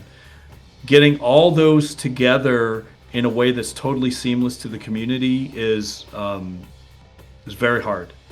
And that's only the tip of the iceberg of where we want to take it, because what you're dealing with is a big data problem, and sorting that big data into information that is useful and not just a bunch of garbage that we're going to constantly compile. Because don't forget, if we're saving stuff out, we have to be smart on how we're saving it. We just can't do raw data dumps of everyone who's playing the game, because the amount of size that we'll need is incredible. So we've got to do all of this smartly. So it's a matter of data organization. It is just a huge management problem, with the added complexity of you must know the systems to do it properly. You can't just go and say, oh, this is a problem that I had before, because this is, and it appears to be, as far as we're concerned, something that's completely novel. So we haven't seen anyone else do this. All action RPGs have used the same system for 30 years, 35 years. The whole idea of killing someone with a random loot table, it's been around since Diablo. It's awesome, but it hasn't changed. So this is something entirely new. Okay. Sounds good. Had to try it. Okay, well, it succeeded, I guess. Moon. Is there a release window for 1.0 which features and are not hard, which features are and are not required for it? Well, we want to get it to the point of 1.0. We're going into early access. Really, our goal is, if we become self-sustaining, so we, like right now as an independent developer, the video game industry has gone through several black swans, and most recently what I would call an extinction level event, where 30-40% of the industry is gone. And you're starting to see some of that with the bigger companies now, but they don't talk about the smaller ones. A lot of my friends are no longer around. They just couldn't afford to stay in the industry. And so becoming financially viable is a big thing for us. If we do that, all the things that we're talking about, playing in the sandbox, like I would love to hang with the community here and just jam on some ideas. Show you guys, like an example, the Lich. What if we did this? What if we did this? And we could do all of these things, perpetually, and just make the game better and better and better. It just takes time and money. And our hope is, we don't want to do anything exploitive. And in the end, we're going to give it away to the community. And I hope it's making, by the time we give it away, I hope it's making $1 billion a year. Maybe more, maybe 5 or 6 billion, maybe 100 billion. Who knows? Who cares? But just give it away. And so all the work that people put in, even if they didn't realize they were working, they're just contributing to story and stuff. They got something out of that, and it means something to them, or maybe their children or their children's children. So, but yeah, so that aspect of managing something so new is pretty unusual, and it's taken a long time to even digest the ideas that we're talking about here. So, but it has been fun. So, Okay. I have returned. Hey, How we and going? do you mind? It's going well. I got through 2 questions. Nice. I will answer this next one by Invader Coda, and then if it's okay with you, I kind of want to grab. Can I grab a drink? And that would be awesome. Yeah, of Just course. so Absolutely. All right, You're probably all a right. bit parched, huh? I've been talking a lot, and I talk way too much. I apologize. But okay, so how willing are you to allow people to break the game, and how fast are patches going to be when the fun police are going to fix things? Okay, so no fun police. I think it killed a bunch of my favorite games, which I still haven't returned to. I hate Fun Police and any kind of like, as an example, the rocket jump in Doom was never meant to be, but they were smart enough to allow it to happen, and they didn't care that it broke the game, and it made it awesome. So no Fun Police. How willing are you to allow? We want people to break everything, and people will break everything. What you're going to see in our early access is needs a lot of work still. I've worked with teams that are like hundreds of people. We're less than 10. So there's a lot more I wish we can do, but breaking things in some sense are going to give us ideas for other things. So we're very willing to do that. So, and with that, I'm going to give Rob a drink. If Go that's grab a okay. drink. I'll hold the fort. All right, thanks. What do you think, guys? Having fun? Pretty bloody cool, huh? Not only is he a sweet fucking game dev from yesteryear, but also just a fun dude to hang out and have a chat with. Very cool. Sounds like he's happy to answer some more questions, so keep him aside. If like Deacon, for example, if yours doesn't get seen, just pump it in again. Yeah, I'll make sure that he gets to them. If you had any throughout the show as well, I know How Tough Am I had about fucking 50. You know, if any of them still feel relevant, chuck them down and I'll yeah, make sure that he gets to them. He seems very interested in giving you his thoughts. So let's take advantage of it while we can.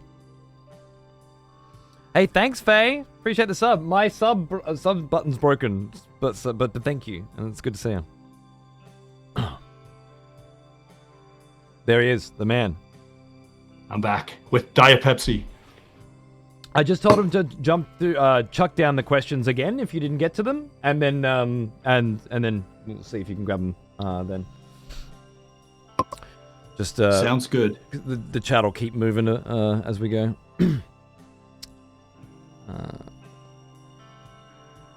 There's one from Raspberry Balls there. We implement banana physics so that my character can comically and realistically slip down a flight of stairs. Well, when it comes to physics, we definitely want to break some things, and we think that one of the main story arcs is we have the House of the Mind, and it's basically the House of Dreams. So the whole idea of breaking physics and breaking reality is part of their power, and making their dreams manifest into reality is one of the main goal of that house. And the interesting thing is, from a story perspective, the House of the Dead don't experience fear so much as other races, and the House of the Mind uses their power of dreams to terrify people. So they're the perfect match for war. And the story, you'll see this in the Chronicles, those stories going to start off with the House of the Dead fighting the House of Dreams. And breaking physics and having enemies coming in that do that's going to be super fun. And the idea is, with the different houses, eventually, again, going back to Heroes of Might and Magic, is to make the other houses playable after a while. So we've got lots of goals and ideas and things. It's just going to be small steps towards those goals. Makes So the me answer think is of, yes, let's break of it. Mokra, the Warren of Mokra, straight away. And obviously, knowing how much of a Malazan fan you are, I'm sure you'll be drawing a lot from that rather rich tapestry. Amazing. Like the whole idea of the multiple magic systems in Malazan blew me away. You know, It still and blows me all the away different every day. Yeah. And the hierarchy of gods, like gods, demigods, ascendants, elder gods.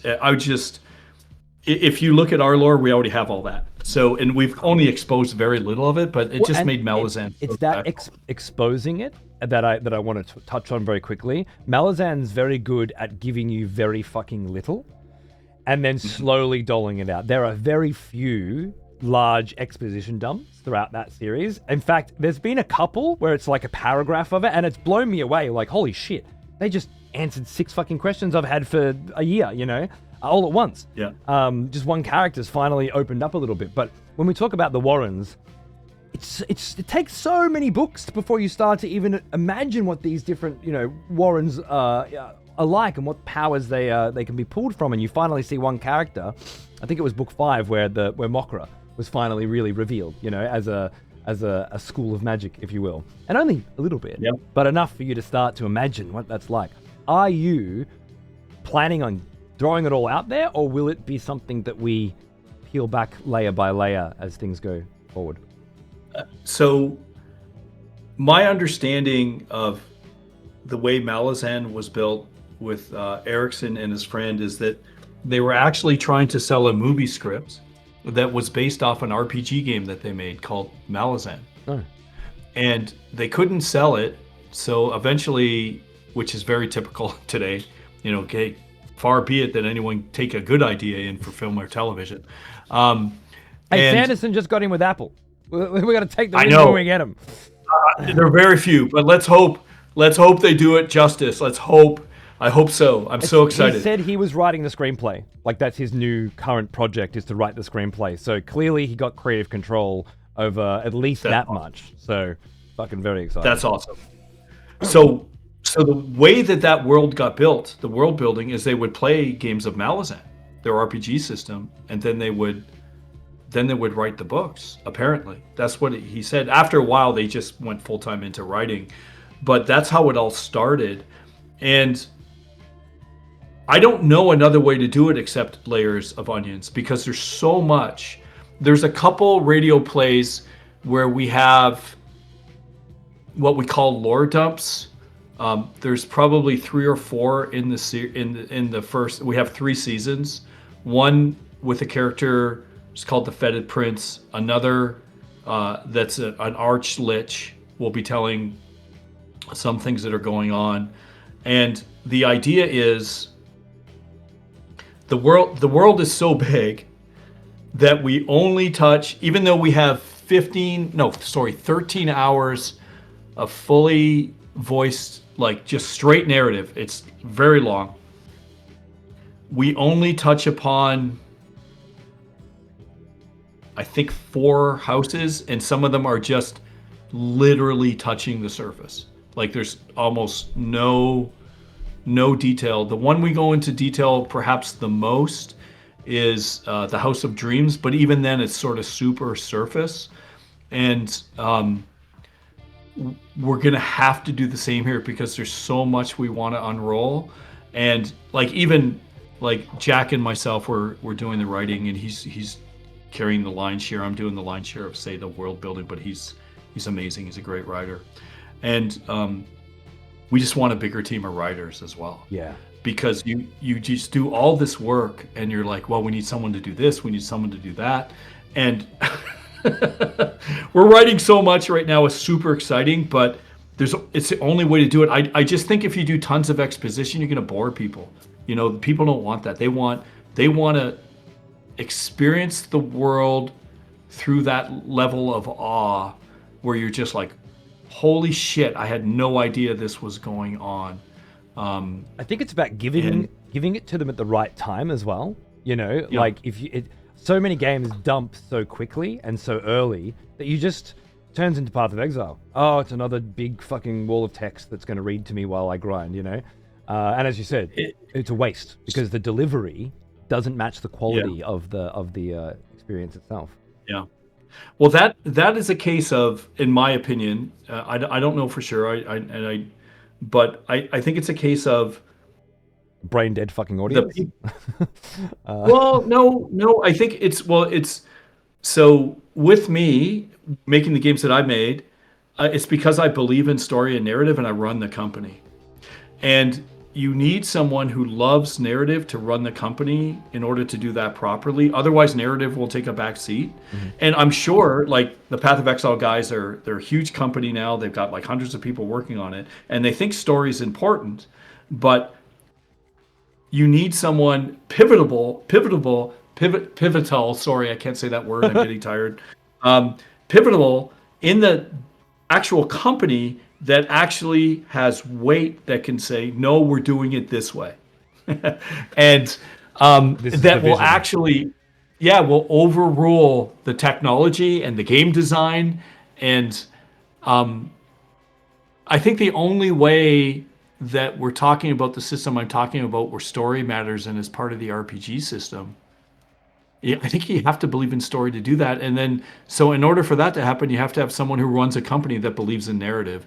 And then how many people are doing that? So I think that's just a side effect of how the company runs. I think the stories there are fantastic, but I agree with you. Hit walls of text, I'm Audi 5000. I'm gone. I'm out of there. There's a You lot of know? different ways to do it, and a lot of different developers doing it different ways. Again, I'll bring Hideo up while I have my issues with game design for Death Stranding 2. It was, yet again, another fundamentally brilliant storytelling experience, even if it was a film, not a game, right? Like, every bit of storytelling was just a movie, and I really hope Hideo does go on to make fucking movies, which is clearly his dream. Because Yes. he's got some great ideas and some great stories and some wonderful connections with some brilliant actors that are really bringing it all together. But that's not the only way to tell stories in video games. And yeah, the way that you're attempting to do it seems well, very unique to the medium again, and very interesting.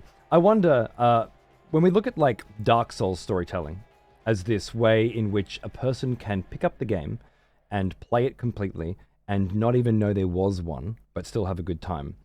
How do you feel about that methodology? Because it sounds to me more like you're going to need an appreciation for narrative to really enjoy Dead House Sonata. How do you feel about the two different styles? Yeah, I hope that that's not true. I hope we don't want to force anything, including what we believe in game design, onto gamers. We want people to run around and have fun, and you know, not necessarily care about the narrative at all, but to leave an impression on the world. And that's what we think is more important than the narrative. We want to build a system that the narrative grows out of that. But to answer your question specifically, I think it's awesome that there's other ways of telling stories. Otherwise, the world's boring. We're going to experience the same things, and I I think I think what the sort of whole way of thinking about game design in Dark Souls and Elden Ring, I think that has changed the video games industry in a good way. Those have been very good games over the last 10 to 15 years, perhaps maybe the most dominant ones, where me as a player, they were hard as hell, and I didn't like that part. I like my games easier, but because I kind of suck. But Like every game I developer. think yeah, like yeah, exactly. But from a narrative perspective, I love that stuff so much. And Bloodborne, seeing the world change, the more Oh. that that was The more insight you yeah, gain, yeah. super cool, super cool. And I wanted more of that. So I think that is a contribution to the industry that I think is awesome, and I Yes. think we need more. We need more different ideas. Get more. So that's the problem with the video game industry. We're getting the same shit, and we're getting the same formulas day in day out, and they're spending more money on the same formulas. And so now instead of getting a $30 million bomb, we're getting 400 and $500 million bombs, and then everyone in the industry is going, "Why are games so bad?" And that's my opinion. So more of that, less of the AAA slop, Yeah, personally. dude, I'm with you. I just find it very interesting that so many people can come into something like Bloodborne or Dark Souls or Elden Ring, and they're not there for the story. But eventually, because the gameplay is so satisfying, because the gameplay loop is so engaging, perhaps because Yeah. there's a little PvP or whatever it is that they come for, they eventually stay for the story. it grows on them. Yeah. And now, in a world where your target audience has a diminishing attention span, and will continue to diminish. There are more distractions than ever before. Not just more video games, but there's enough of those as well every fucking year that, you know, you really do have to be picky and choosy. More so than ever before anyway. I hope very much that your game attracts a group of people that aren't really interested in the story yet, but become interested in it as they continue. Much like because I think that's what Miyazaki's greatest contribution to gaming is, in my opinion, the ability to attract so many different types of people, because the games that he creates offers so many different kinds of experiences in tandem that all work separately, but but encourage you to keep going, and then the more you keep going, the more they come together, and you then see this cohesive experience, this one big thing, but you don't know that you're going in for that, right? You didn't sign up for that. So I would say the analogy to that is it's not quite the same, but it's similar. Okay. Is going back to the sort of foundation of Legacy of Kain. And now think of this as a game as a whole rather than just a story perspective, where Shakespeare would write dirty jokes for people in the front rows and cerebral metaphors for the aristocracy in the balcony. So look at it from this perspective then. Our hope is that we can create a game that people want to come in, blow shit apart, have fun, you know, and get in, get out with the limited time that they have. Yep. That's sort of the one level. That first Our front hope row is, layer. Yep. yes, Yep. yes, and that's the immediate gratification of this is a fun game. The longer term is the cerebral metaphors, and as we get older, we start feeling differently about things. And I know I know everyone says it, but when you get older, you know, your perspective will change. Well, it actually does change because you start contemplating, like, as an example, some of the people who contributed to Legacy of Kain, like the musician, the marketing person I worked with, who I love dearly, and same with Steve, who worked on the music. They're both passed away now. They're gone. And you think about, for me, when we started rolling with Apocalypse, I was like, man, I'd really like to get the band back together, and then suddenly people pass away. Yeah. And then you start thinking about these things, and it's that cerebral level of what can we give people, because I'm going to die too. And it's coming. And I used to be one of the youngest guys in the industry. I was this maverick with like a master's degree in artificial intelligence, and I'm going to write stories. I'm going to do all this stuff too. Now I'm an old man. And what can I do as something that will give back more than I took? And this is kind of the hope and the dreams. And it's these layers of things. So that's what we're going to try to do. So that whole idea of the layered storyline that Shakespeare would do, well, we want to take that at a fundamental holistic level for the entire game. And our hope is that we have lots of fun action that you can engage, and it looks really neat, and you're having fun moment to moment, and that gameplay loop is hopefully good for people. And then at the same time, we keep adding all these layers. So if someone doesn't give a shit about the Dark Tower of Profanity, maybe 5-10 years later, they come back and they're like, I keep looking at this tower. What is this tower? Right. And then they start getting, go, this is really cool. And Or it's gone then now, that part's but they remembered when it was there and didn't know about it when it was there because they ignored it. But now it's not there anymore, and it's the fact that its absence is what's interesting to them. I can totally see the vision there. It's very exciting. It's fucking cool, to be honest. I'll grab a few more questions. Zeus says, I'd like to know more about what kinds of quests you would be able to make in the Tower of Profanity. What kind of control would he have? To segue. Yeah, it's a good segue. So these tools are fairly far down the line, but essentially we give people a toolbox. It's whatever they want to create. So as an example, with Legacy of Kain, we had for most puzzles what I would consider a simple switch system. So you would have a bunch of buttons that you would walk over, fire a projectile at, or do different combinations of up and down for the puzzles. That was the entire game for puzzles in Legacy of Kain. However, you start combining that with moon phases, yep, skills, right? blows up, and then you're like, holy cow, this is really complicated. And so we just give gamers the same tools and allow them to tell their own stories with those basic tools, and they create whatever they want to create. We don't know. So are we And I'm talking sure about me setting up traps in the Tower of Profanity like Orcs Must Die sort of fucking thing? I'm trying to imagine, again, what does this look like when I'm doing it? What does it look like to you conceptually? so some of the tools, right, I can tell you what it looks like right now. It's not implemented yet, but we're partnering with groups that do 2D map editing tools for dungeons, or sorry, for tabletop games like Dungeons and Dragons. I took a photo of that. Anvil something, was it? World World Anvil. That's it, Anvil. yep. World Anvil is the narrative one. There's another group we're talking to and working with called Project Dios that is a map editor and a dungeon editor, where you can. It's a 2D tile system where you just lay out maps, but it's not at a build geometry layer. It's literally like mapping out dungeons and putting in things. We would then take these 2D map layouts and bring them in the game and then convert them to 3D. Right. And then so people would be able to you can make various different layers and different levels of floors and all that kind of stuff.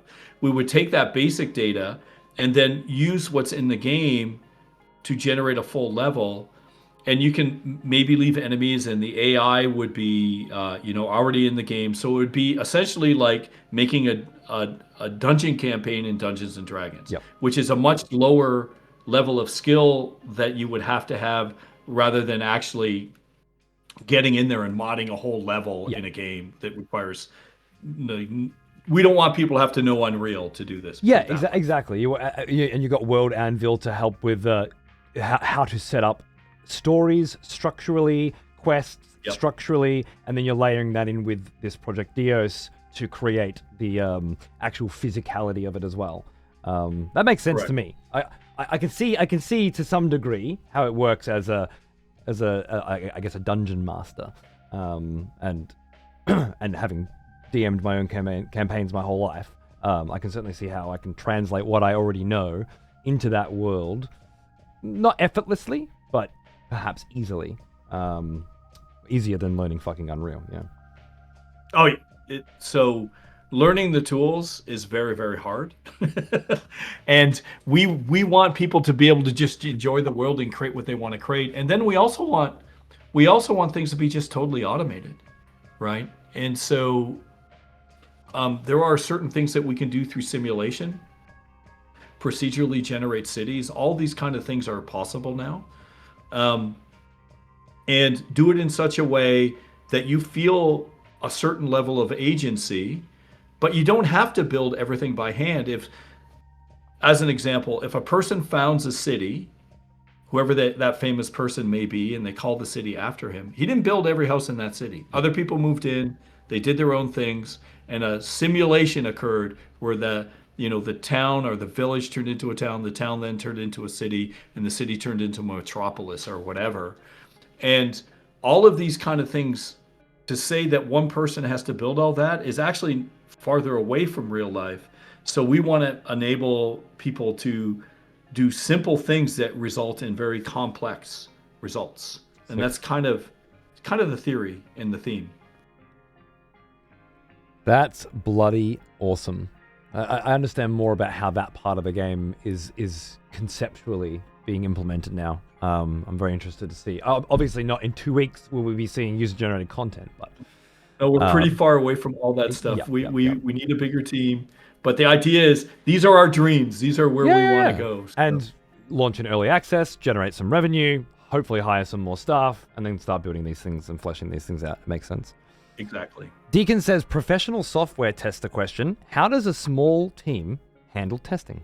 Do you have a dedicated tester? And if not, how do you handle switching mindsets between building and critiquing? It's very hard. I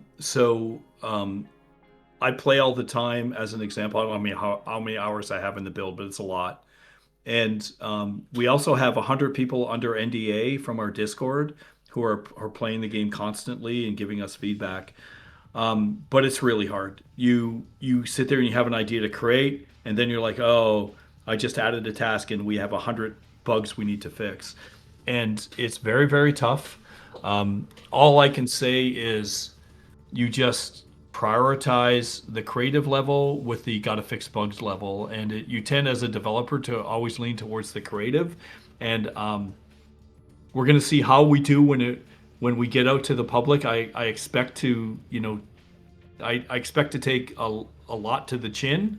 Um, but we're trying, but it is hard. We do not have a dedicated testing team. The team is super small, but in some sense, hopefully, we get enough feedback from the community that we were able to sort of thread the needle of, yeah, there's some issues, but overall it's still an enjoyable experience. And if it's not an enjoyable experience, we drop everything as far as creativity goes and we optimize and we make sure that people are having fun with the experience we're trying to give. Yeah, get back so to it's people. super hard. Yep, I'm with you. That's good. Will you have a way to make the game accessible for those who may tend to get overwhelmed with the systems like the celestial clock in the game? I feel like to a degree we already covered that in that front row. There's a gameable system. You don't have to look too deep into the mechanics. Yeah. Yeah. You can ignore it altogether, quite frankly. Yeah. You can ignore the celestial clock altogether, and You it don't will need just to know seem why the weather's changing. It just changes. That's right. Yeah.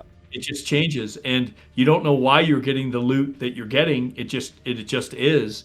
If you want to figure that out and reverse engineer it, then you have that ability because it's deterministic. But you don't have to. You can ignore the whole thing and not give a shit at all.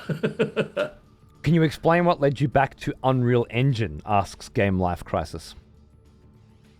Yeah, for sure. So we tried almost every single engine. We were on.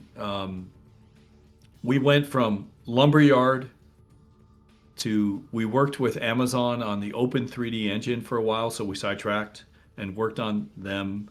Worked with them, helped them build the engine. Helped them. We did like some cinemas, and we helped with sort of their rendering pipeline and stuff like that. We then went to Unity, and we would always be looking at Unreal, and all the guys they didn't really say anything, but we all knew many of the things that we're talking about with the celestial clock, all of these things are much more easily done than us rolling our own systems in these engines, because Unreal does a lot of this stuff right out of the box, or if it's not right out of the box, you can get it through the marketplace because the engine is so powerful. And yes, if you don't know how to use it properly, then like any other tool, it's not gonna be a great result. And so I eventually emailed Mark and Tim, and I said to them, "Hey guys, it's been 10 years, but everyone's loving what you guys are doing with Unreal 5. We would love to use it." And they emailed me back. I didn't know what they were going to say. It's been a while since I talked to them, and they said, "Let's do it, man. Let's do it." And we started working on Unreal, and we haven't looked back since. Having built our own engines, having used pretty much, I think we've used almost every single engine in the industry. I think without question, by far, it is the most well-rounded engine that's out there. And it's just a good tool.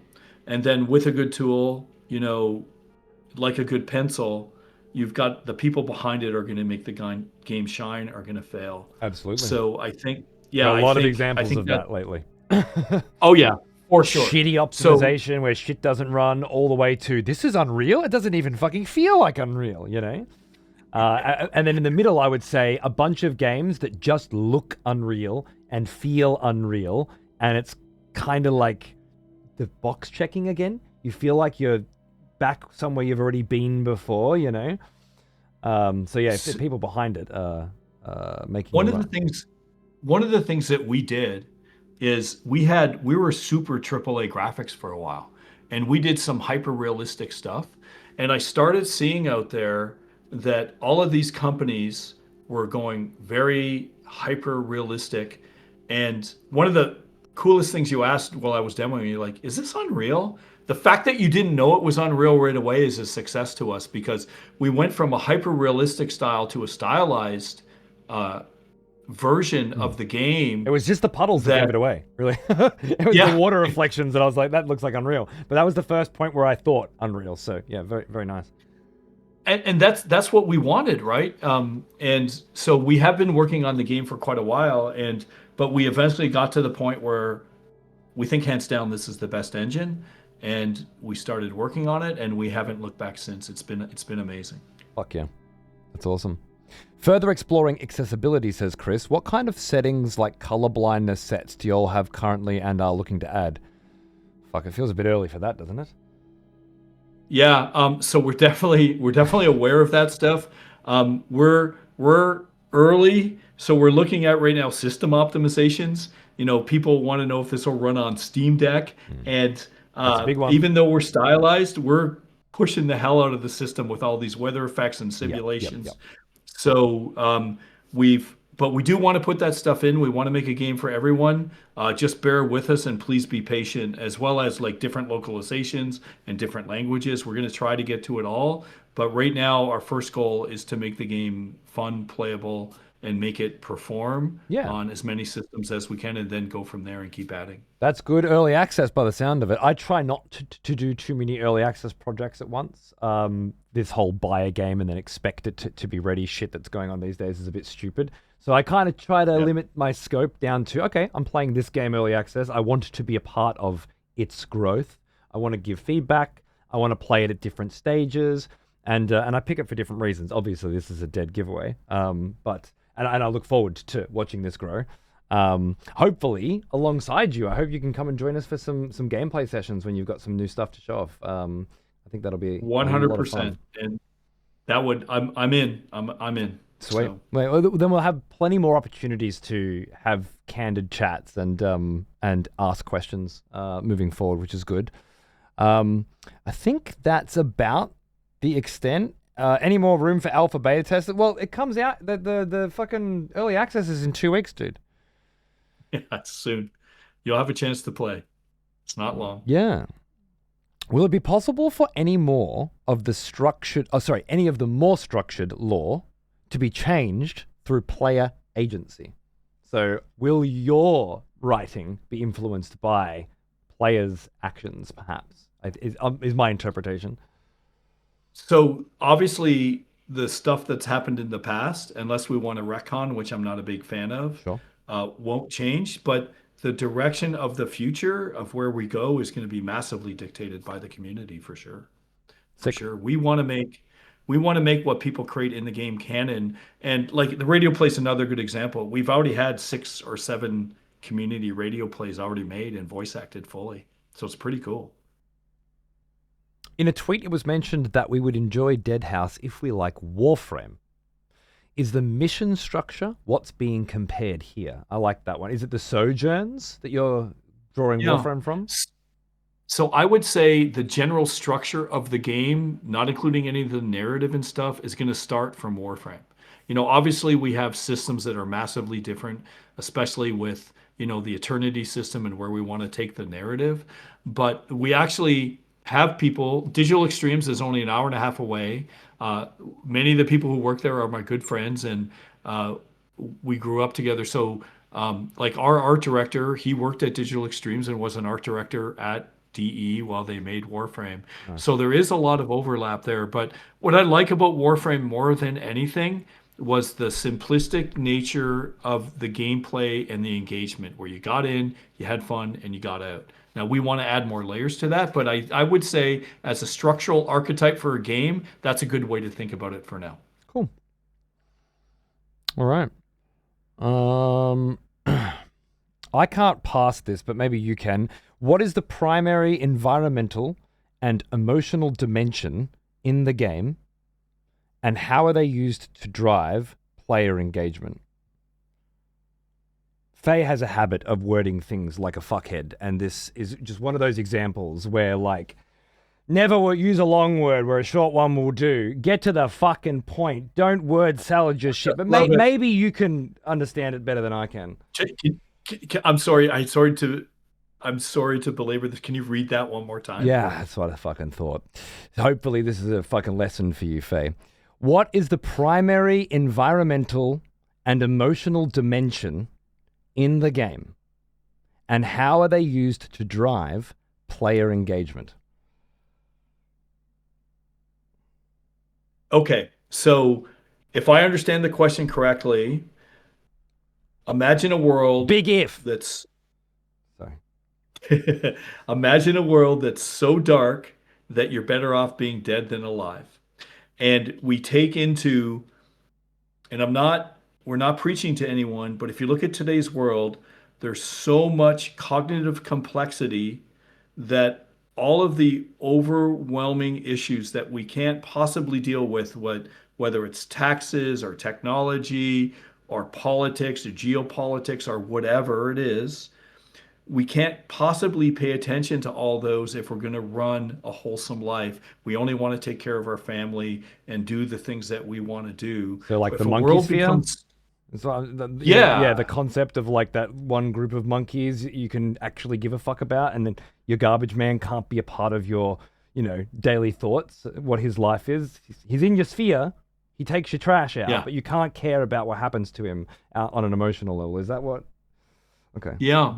If we live in a world like that, imagine that you're it's like Malazan. If you were to say who the hero is in Malazan, you can't. There isn't one. There's like 1,000 of them. Yeah. There's even demigods get wiped out like red shirts in Star Trek. Yeah. Okay, so it's it's if you're looking for a game where you're going to be the hero, this ain't it. Yeah. Yeah. Fair. um, and so I would say we want to hook people in where they can change the world in their way, but it's going to be as probably relative as how much you can change the world that you're in today. Can you influence your local sphere and your family? Absolutely. You that's your domain, that's your castle, you can control it. Can you change the overwhelming nature? Maybe if you're special and you have ability to make big things within a community. It's possible, but unlikely. That's the kind of engagement that we're looking for that sort of mimics life in that way, I It's would very say. And we're going to tell a story in that universe. I'm drawing parallels here to a kind of like World of Warcraft, right? And at the very fucking end, at the very fucking top, at the very fucking peak, there's a couple of people that got Illidan's Warblades, right? Because they did the hardest shit and got the luckiest with the drop rate, right? And it created a sense of like, I was there, I wish I could do that. Oh my God, what you're trying to achieve is something similar, but it's not based on difficulty and drop rate per se. It's based on some other kind of mechanism, some other kind of progression mechanic that's tied more closely to the celestial system, to the narrative system, and clearly some other stuff that we're not privy to yet. That I certainly am interested to see how it develops. Yeah. I would say our best understanding of the universe as we know it. There we go. Very interesting. Very fucking interesting. Yeah, playing a game where I'm not the hero. Yeah, absolutely. You're just another, at this point, another undead denizen of a very complex world that you don't know enough about, but you're trying to find your place in. Correct. That seems. Well, it will be possible. We have ideas to allow people to become demigods, but that doesn't necessarily mean good things, as we've seen in Malazan. So it's kind of, yeah, Malazan is so good. So I'll just leave it at You were that. talking about gods dying. I was thinking the whole time like Belial at Yagarten and the whole like just sort of end of that era. Just bang, it's done. Yeah. Very fucking cool. Are there going to be ways to foretell events? For instance, a total alignment of the planets probably does something incredible, but how do I find out where to be? Yes, and that's part of the fun. Figuring that out and piecing that together and telling that story. What I love so much about all these ideas is, again, way more than anything else, it's the antithesis to look it up on fucking YouTube, right? Because while there will absolutely be things that happened in the past that will recur, and you can record that information and share it to other people, and so YouTubers still have a fucking job. But because there's so much of it and so much variance between it, it gets to a point where it's too much to sort of document. Once you get to the point where you need a fucking spreadsheet, right, to start documenting, I'm thinking even stuff, that's when most people can't be fucked anymore. Yeah, so they're not going to look up every single little detail. Some of us will. I'm doing it with Hyrule Warriors at the moment, and it's just ridiculous. But I happen to enjoy that particular kind of thing. But yeah, if it's not so simple as this loot drops here, this loot drops here, then we have a chance, I think, of there being more people willing to explore and discover that stuff themselves. Trying to figure those things out rather than just look it up online and go through the motions. Well, so the interesting thing, I agree. The interesting thing is if you look at this like it's a deterministic system that's not just a random number generator. The random number system is good because it's simple, and however, it takes away a lot of agency. You just have to keep doing it over and over again and hope you get it. Mm-hmm. Whereas we're doing things where there could be, as an example, I'm just going to make this up, the dark I don't know, the dark lightning sword of profanity that you can pick up from your tower. Grab some fucking and it adjectives. Just so happens, yeah. yeah. The typical action RPG thing, right? Yeah. And it just so happens that you got that because of 500 different things that occurred at that time. At the same time, yep, exactly. The weather, when I fought this boss, and what day and date it was, where this moon's position was, whatever. That's what created those modifiers, right? Those different adjectives that kind of put everything together.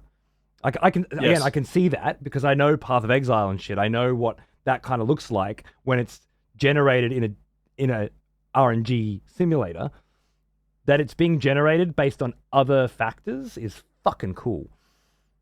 So here's the thing this is where it gets really complicated, and it goes back to that one question, what's one of the hardest things to think about?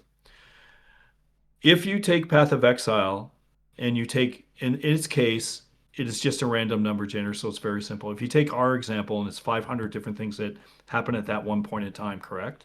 That is a one-dimensional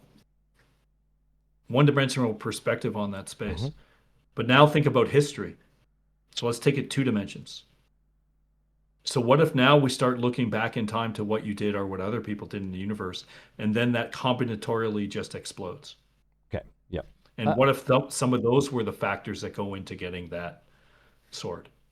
I worry people start feeling like they missed out, that they can't do what's already been done before. And I think that goes the other way. They start getting pissed off because, well, that's really cool for you, but I can't fucking do that, so why do I give a shit, right? Because people. Well, then we get into the spot of, can we have archetypes of things, but they're still completely individual? Right. So, as an example, I'm making this up again. We both like cars, and we both want to get a new Corvette, because the new Corvettes are awesome. They're amazing. Fuck yeah. And you customize your car because you've got a friend in a garage that knows how to do some special nitro stuff, and it's amazing. I actually do. Meanwhile, oh, you do? Yeah. Oh, that's cool. Because I'm making this up. No, I actually do. Imagine I have a friend who does custom paint jobs, right? And he does a whole sort of Deadhouse Sonata sort of paint job on the car. Fuck yeah! And it's just one of them. And we both have Corvettes. We both get what we want, but it's both has our mark on it. Right. That's kind of what we're hoping for, if that makes sense. No, that's great. Because then you go, how did you get this? Oh, you did this at this time on this day. And then from that information and that story that you're telling, you extrapolate how I might get my version of it. Like, oh, you did that during when it was storming. What if I did it on a blood moon? How would that? And then you start, rather than looking online for all the fucking answers, because there's too many, it's too much to process, you instead are forced to start thinking, what is it that I like? And start making connections, right? That's fucking correct. That's fucking clever stuff. That's the idea. Really it's different. It's Very different, cool. but yeah, it's Hard to exciting. I build. would like it's very hard. It's very hard, and I truly mean this. And I know I'm starting to sound like a beggar, but we need more people, Mm. and I just hope we're successful. Our first goal is self-sufficiency. Our next goal, like if we were to get even 1/10 the size of like the grinding gears guys, we'd be unstoppable. Like all we need is like 20 to 30 people, and we'd be on fire. Um, and so I just hope we can generate enough. Like right now, just getting above the noise is so hard. Yeah. It's so difficult right now. And I'm hopeful that we have enough time to spread the word and, get out there so people will take a look at us. And if there's going to be rough edges. And, maybe we do some things and we really drop the ball at first, but hopefully people understand where we're trying to go and even though they could say this is impossible, maybe be as critical as shit and try to prove that what we're trying to do is impossible and why it's bad. We've already had a couple people come into our discussion forums and say, you never want to do anything that is time gated.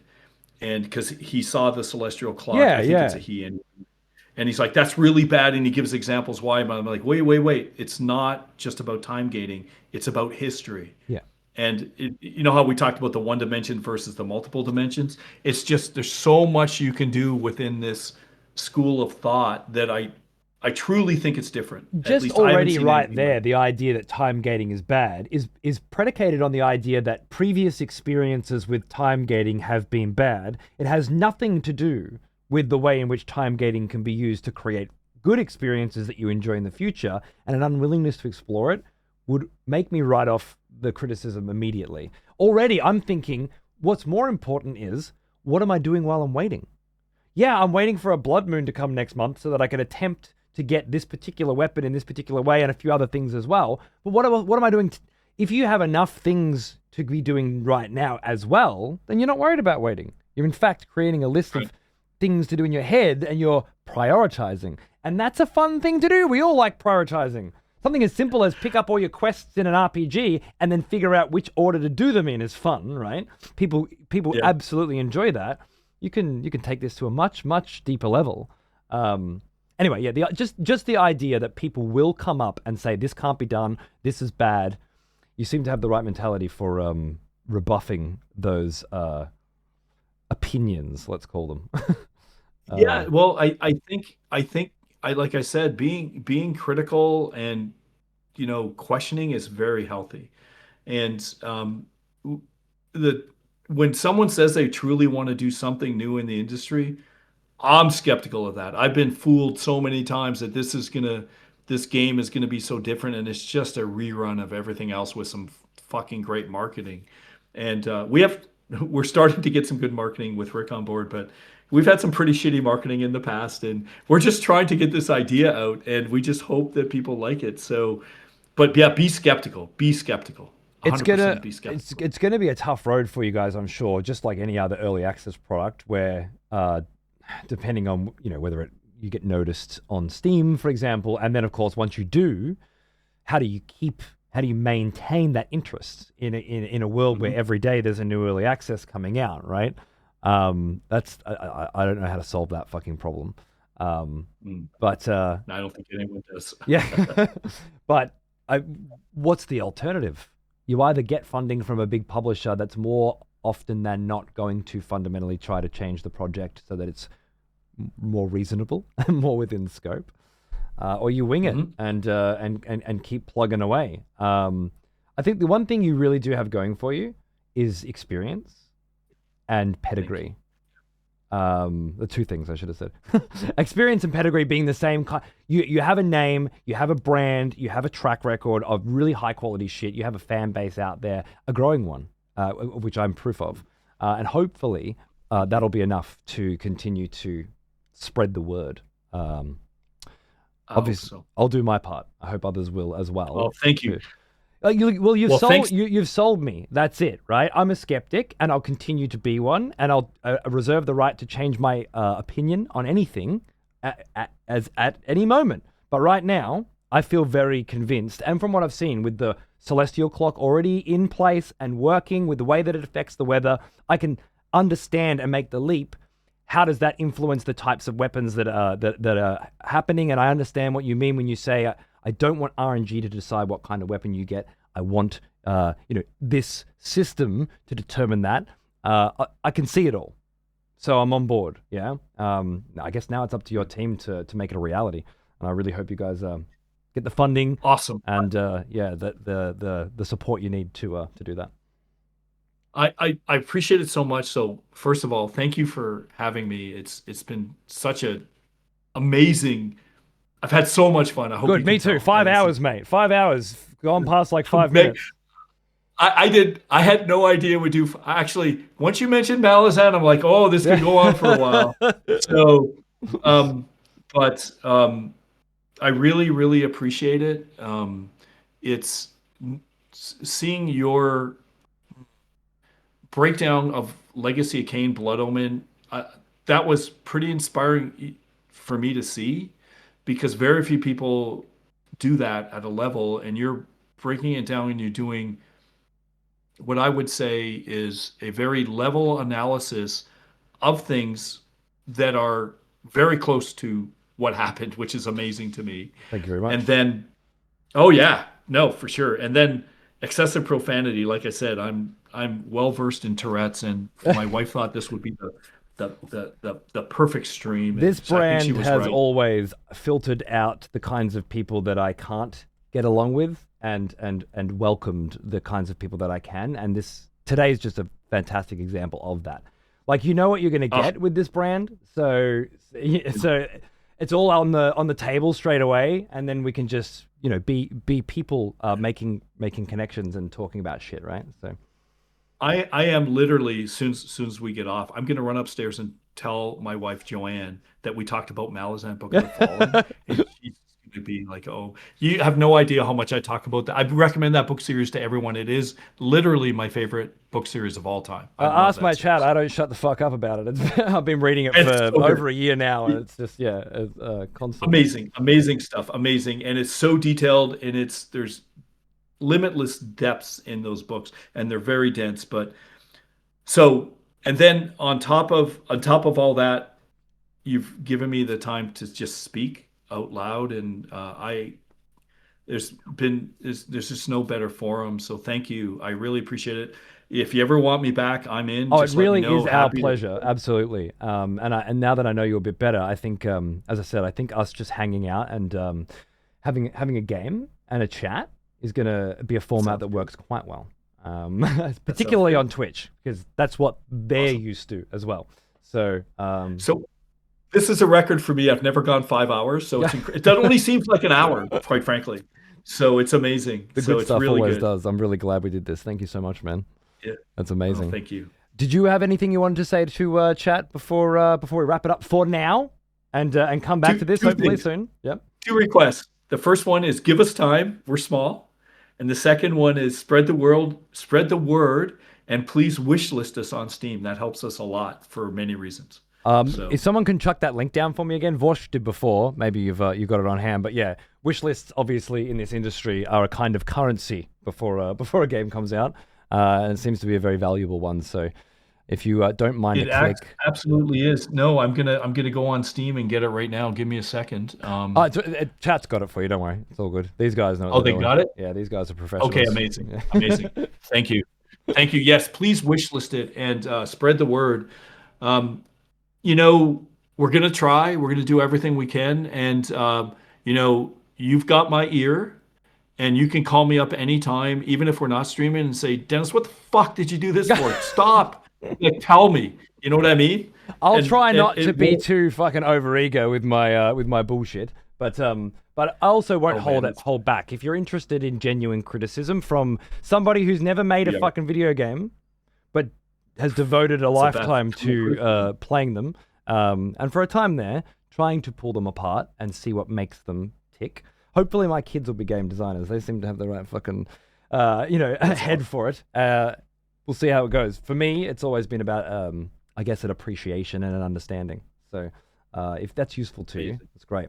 Elsewise, if we just want to hang out and fucking talk some Malazan, I am very in. So let's Yes, yes. I'm game for that too. We can do whatever. I've had such a good time. I would love to come back, and it seems like it seems like very simpatical with your community. I yeah, love it. absolutely, I can't absolutely. believe it actually. I can't believe it. I'm kind of blown away. Well, So, these are the like I guys said, that told me about your fucking about Legacy of Kain and told me to get in on this shit. You know, I say it was only last month we were doing a dive on you. You know, and your relationship with other companies and the history and how did all this happen? Because as soon as I got to Soul Calibur 1, I was like, sorry, I keep saying that, Soul Reaver 1, I was like, wait, what the fuck happened? Like, and then I had to know, like, the whole day one was just, you know, what's the story here? Anyway, well, maybe we can go into your history at some point in the future. yeah. There is lots of stories there too. So it depends, like 35 years in the industry. That's one thing I have is stories. I have Yeah. lots of stories. And Happy again, to talk about it. that's centered around telling them by the sound of it. So that's very exciting. Exactly. Beautiful. Exactly. Give my love and my best to the team as well that are working to put this together. It seems like a time consuming and ambitious task, but one that I think a lot of people will be very, very excited to get their hands on in a couple of weeks when the first iteration is available to the public. Yes, correct. Mid-February? Correct. Steam Fest, I think, starts on February 23rd to March 2nd, and it means there will be a demo that you just go to the page, download it, and play it. Okay, cool. And So we'll easy as be that. doing that on one of these Monday, Friday shows, for sure. And I'll get in touch with you to see if you want to jump on again, and we can and walk us through, the decisions you've made and the future there, while I'm controlling a character. I am all in if you will have me. Fuck yeah. Love it, mate. All right. Well, then I'll talk to you in a couple of weeks. Thank you so much. And Thank you. until next time. Sounds good. Cheers. All right. Take care. Thank you. Bye-bye.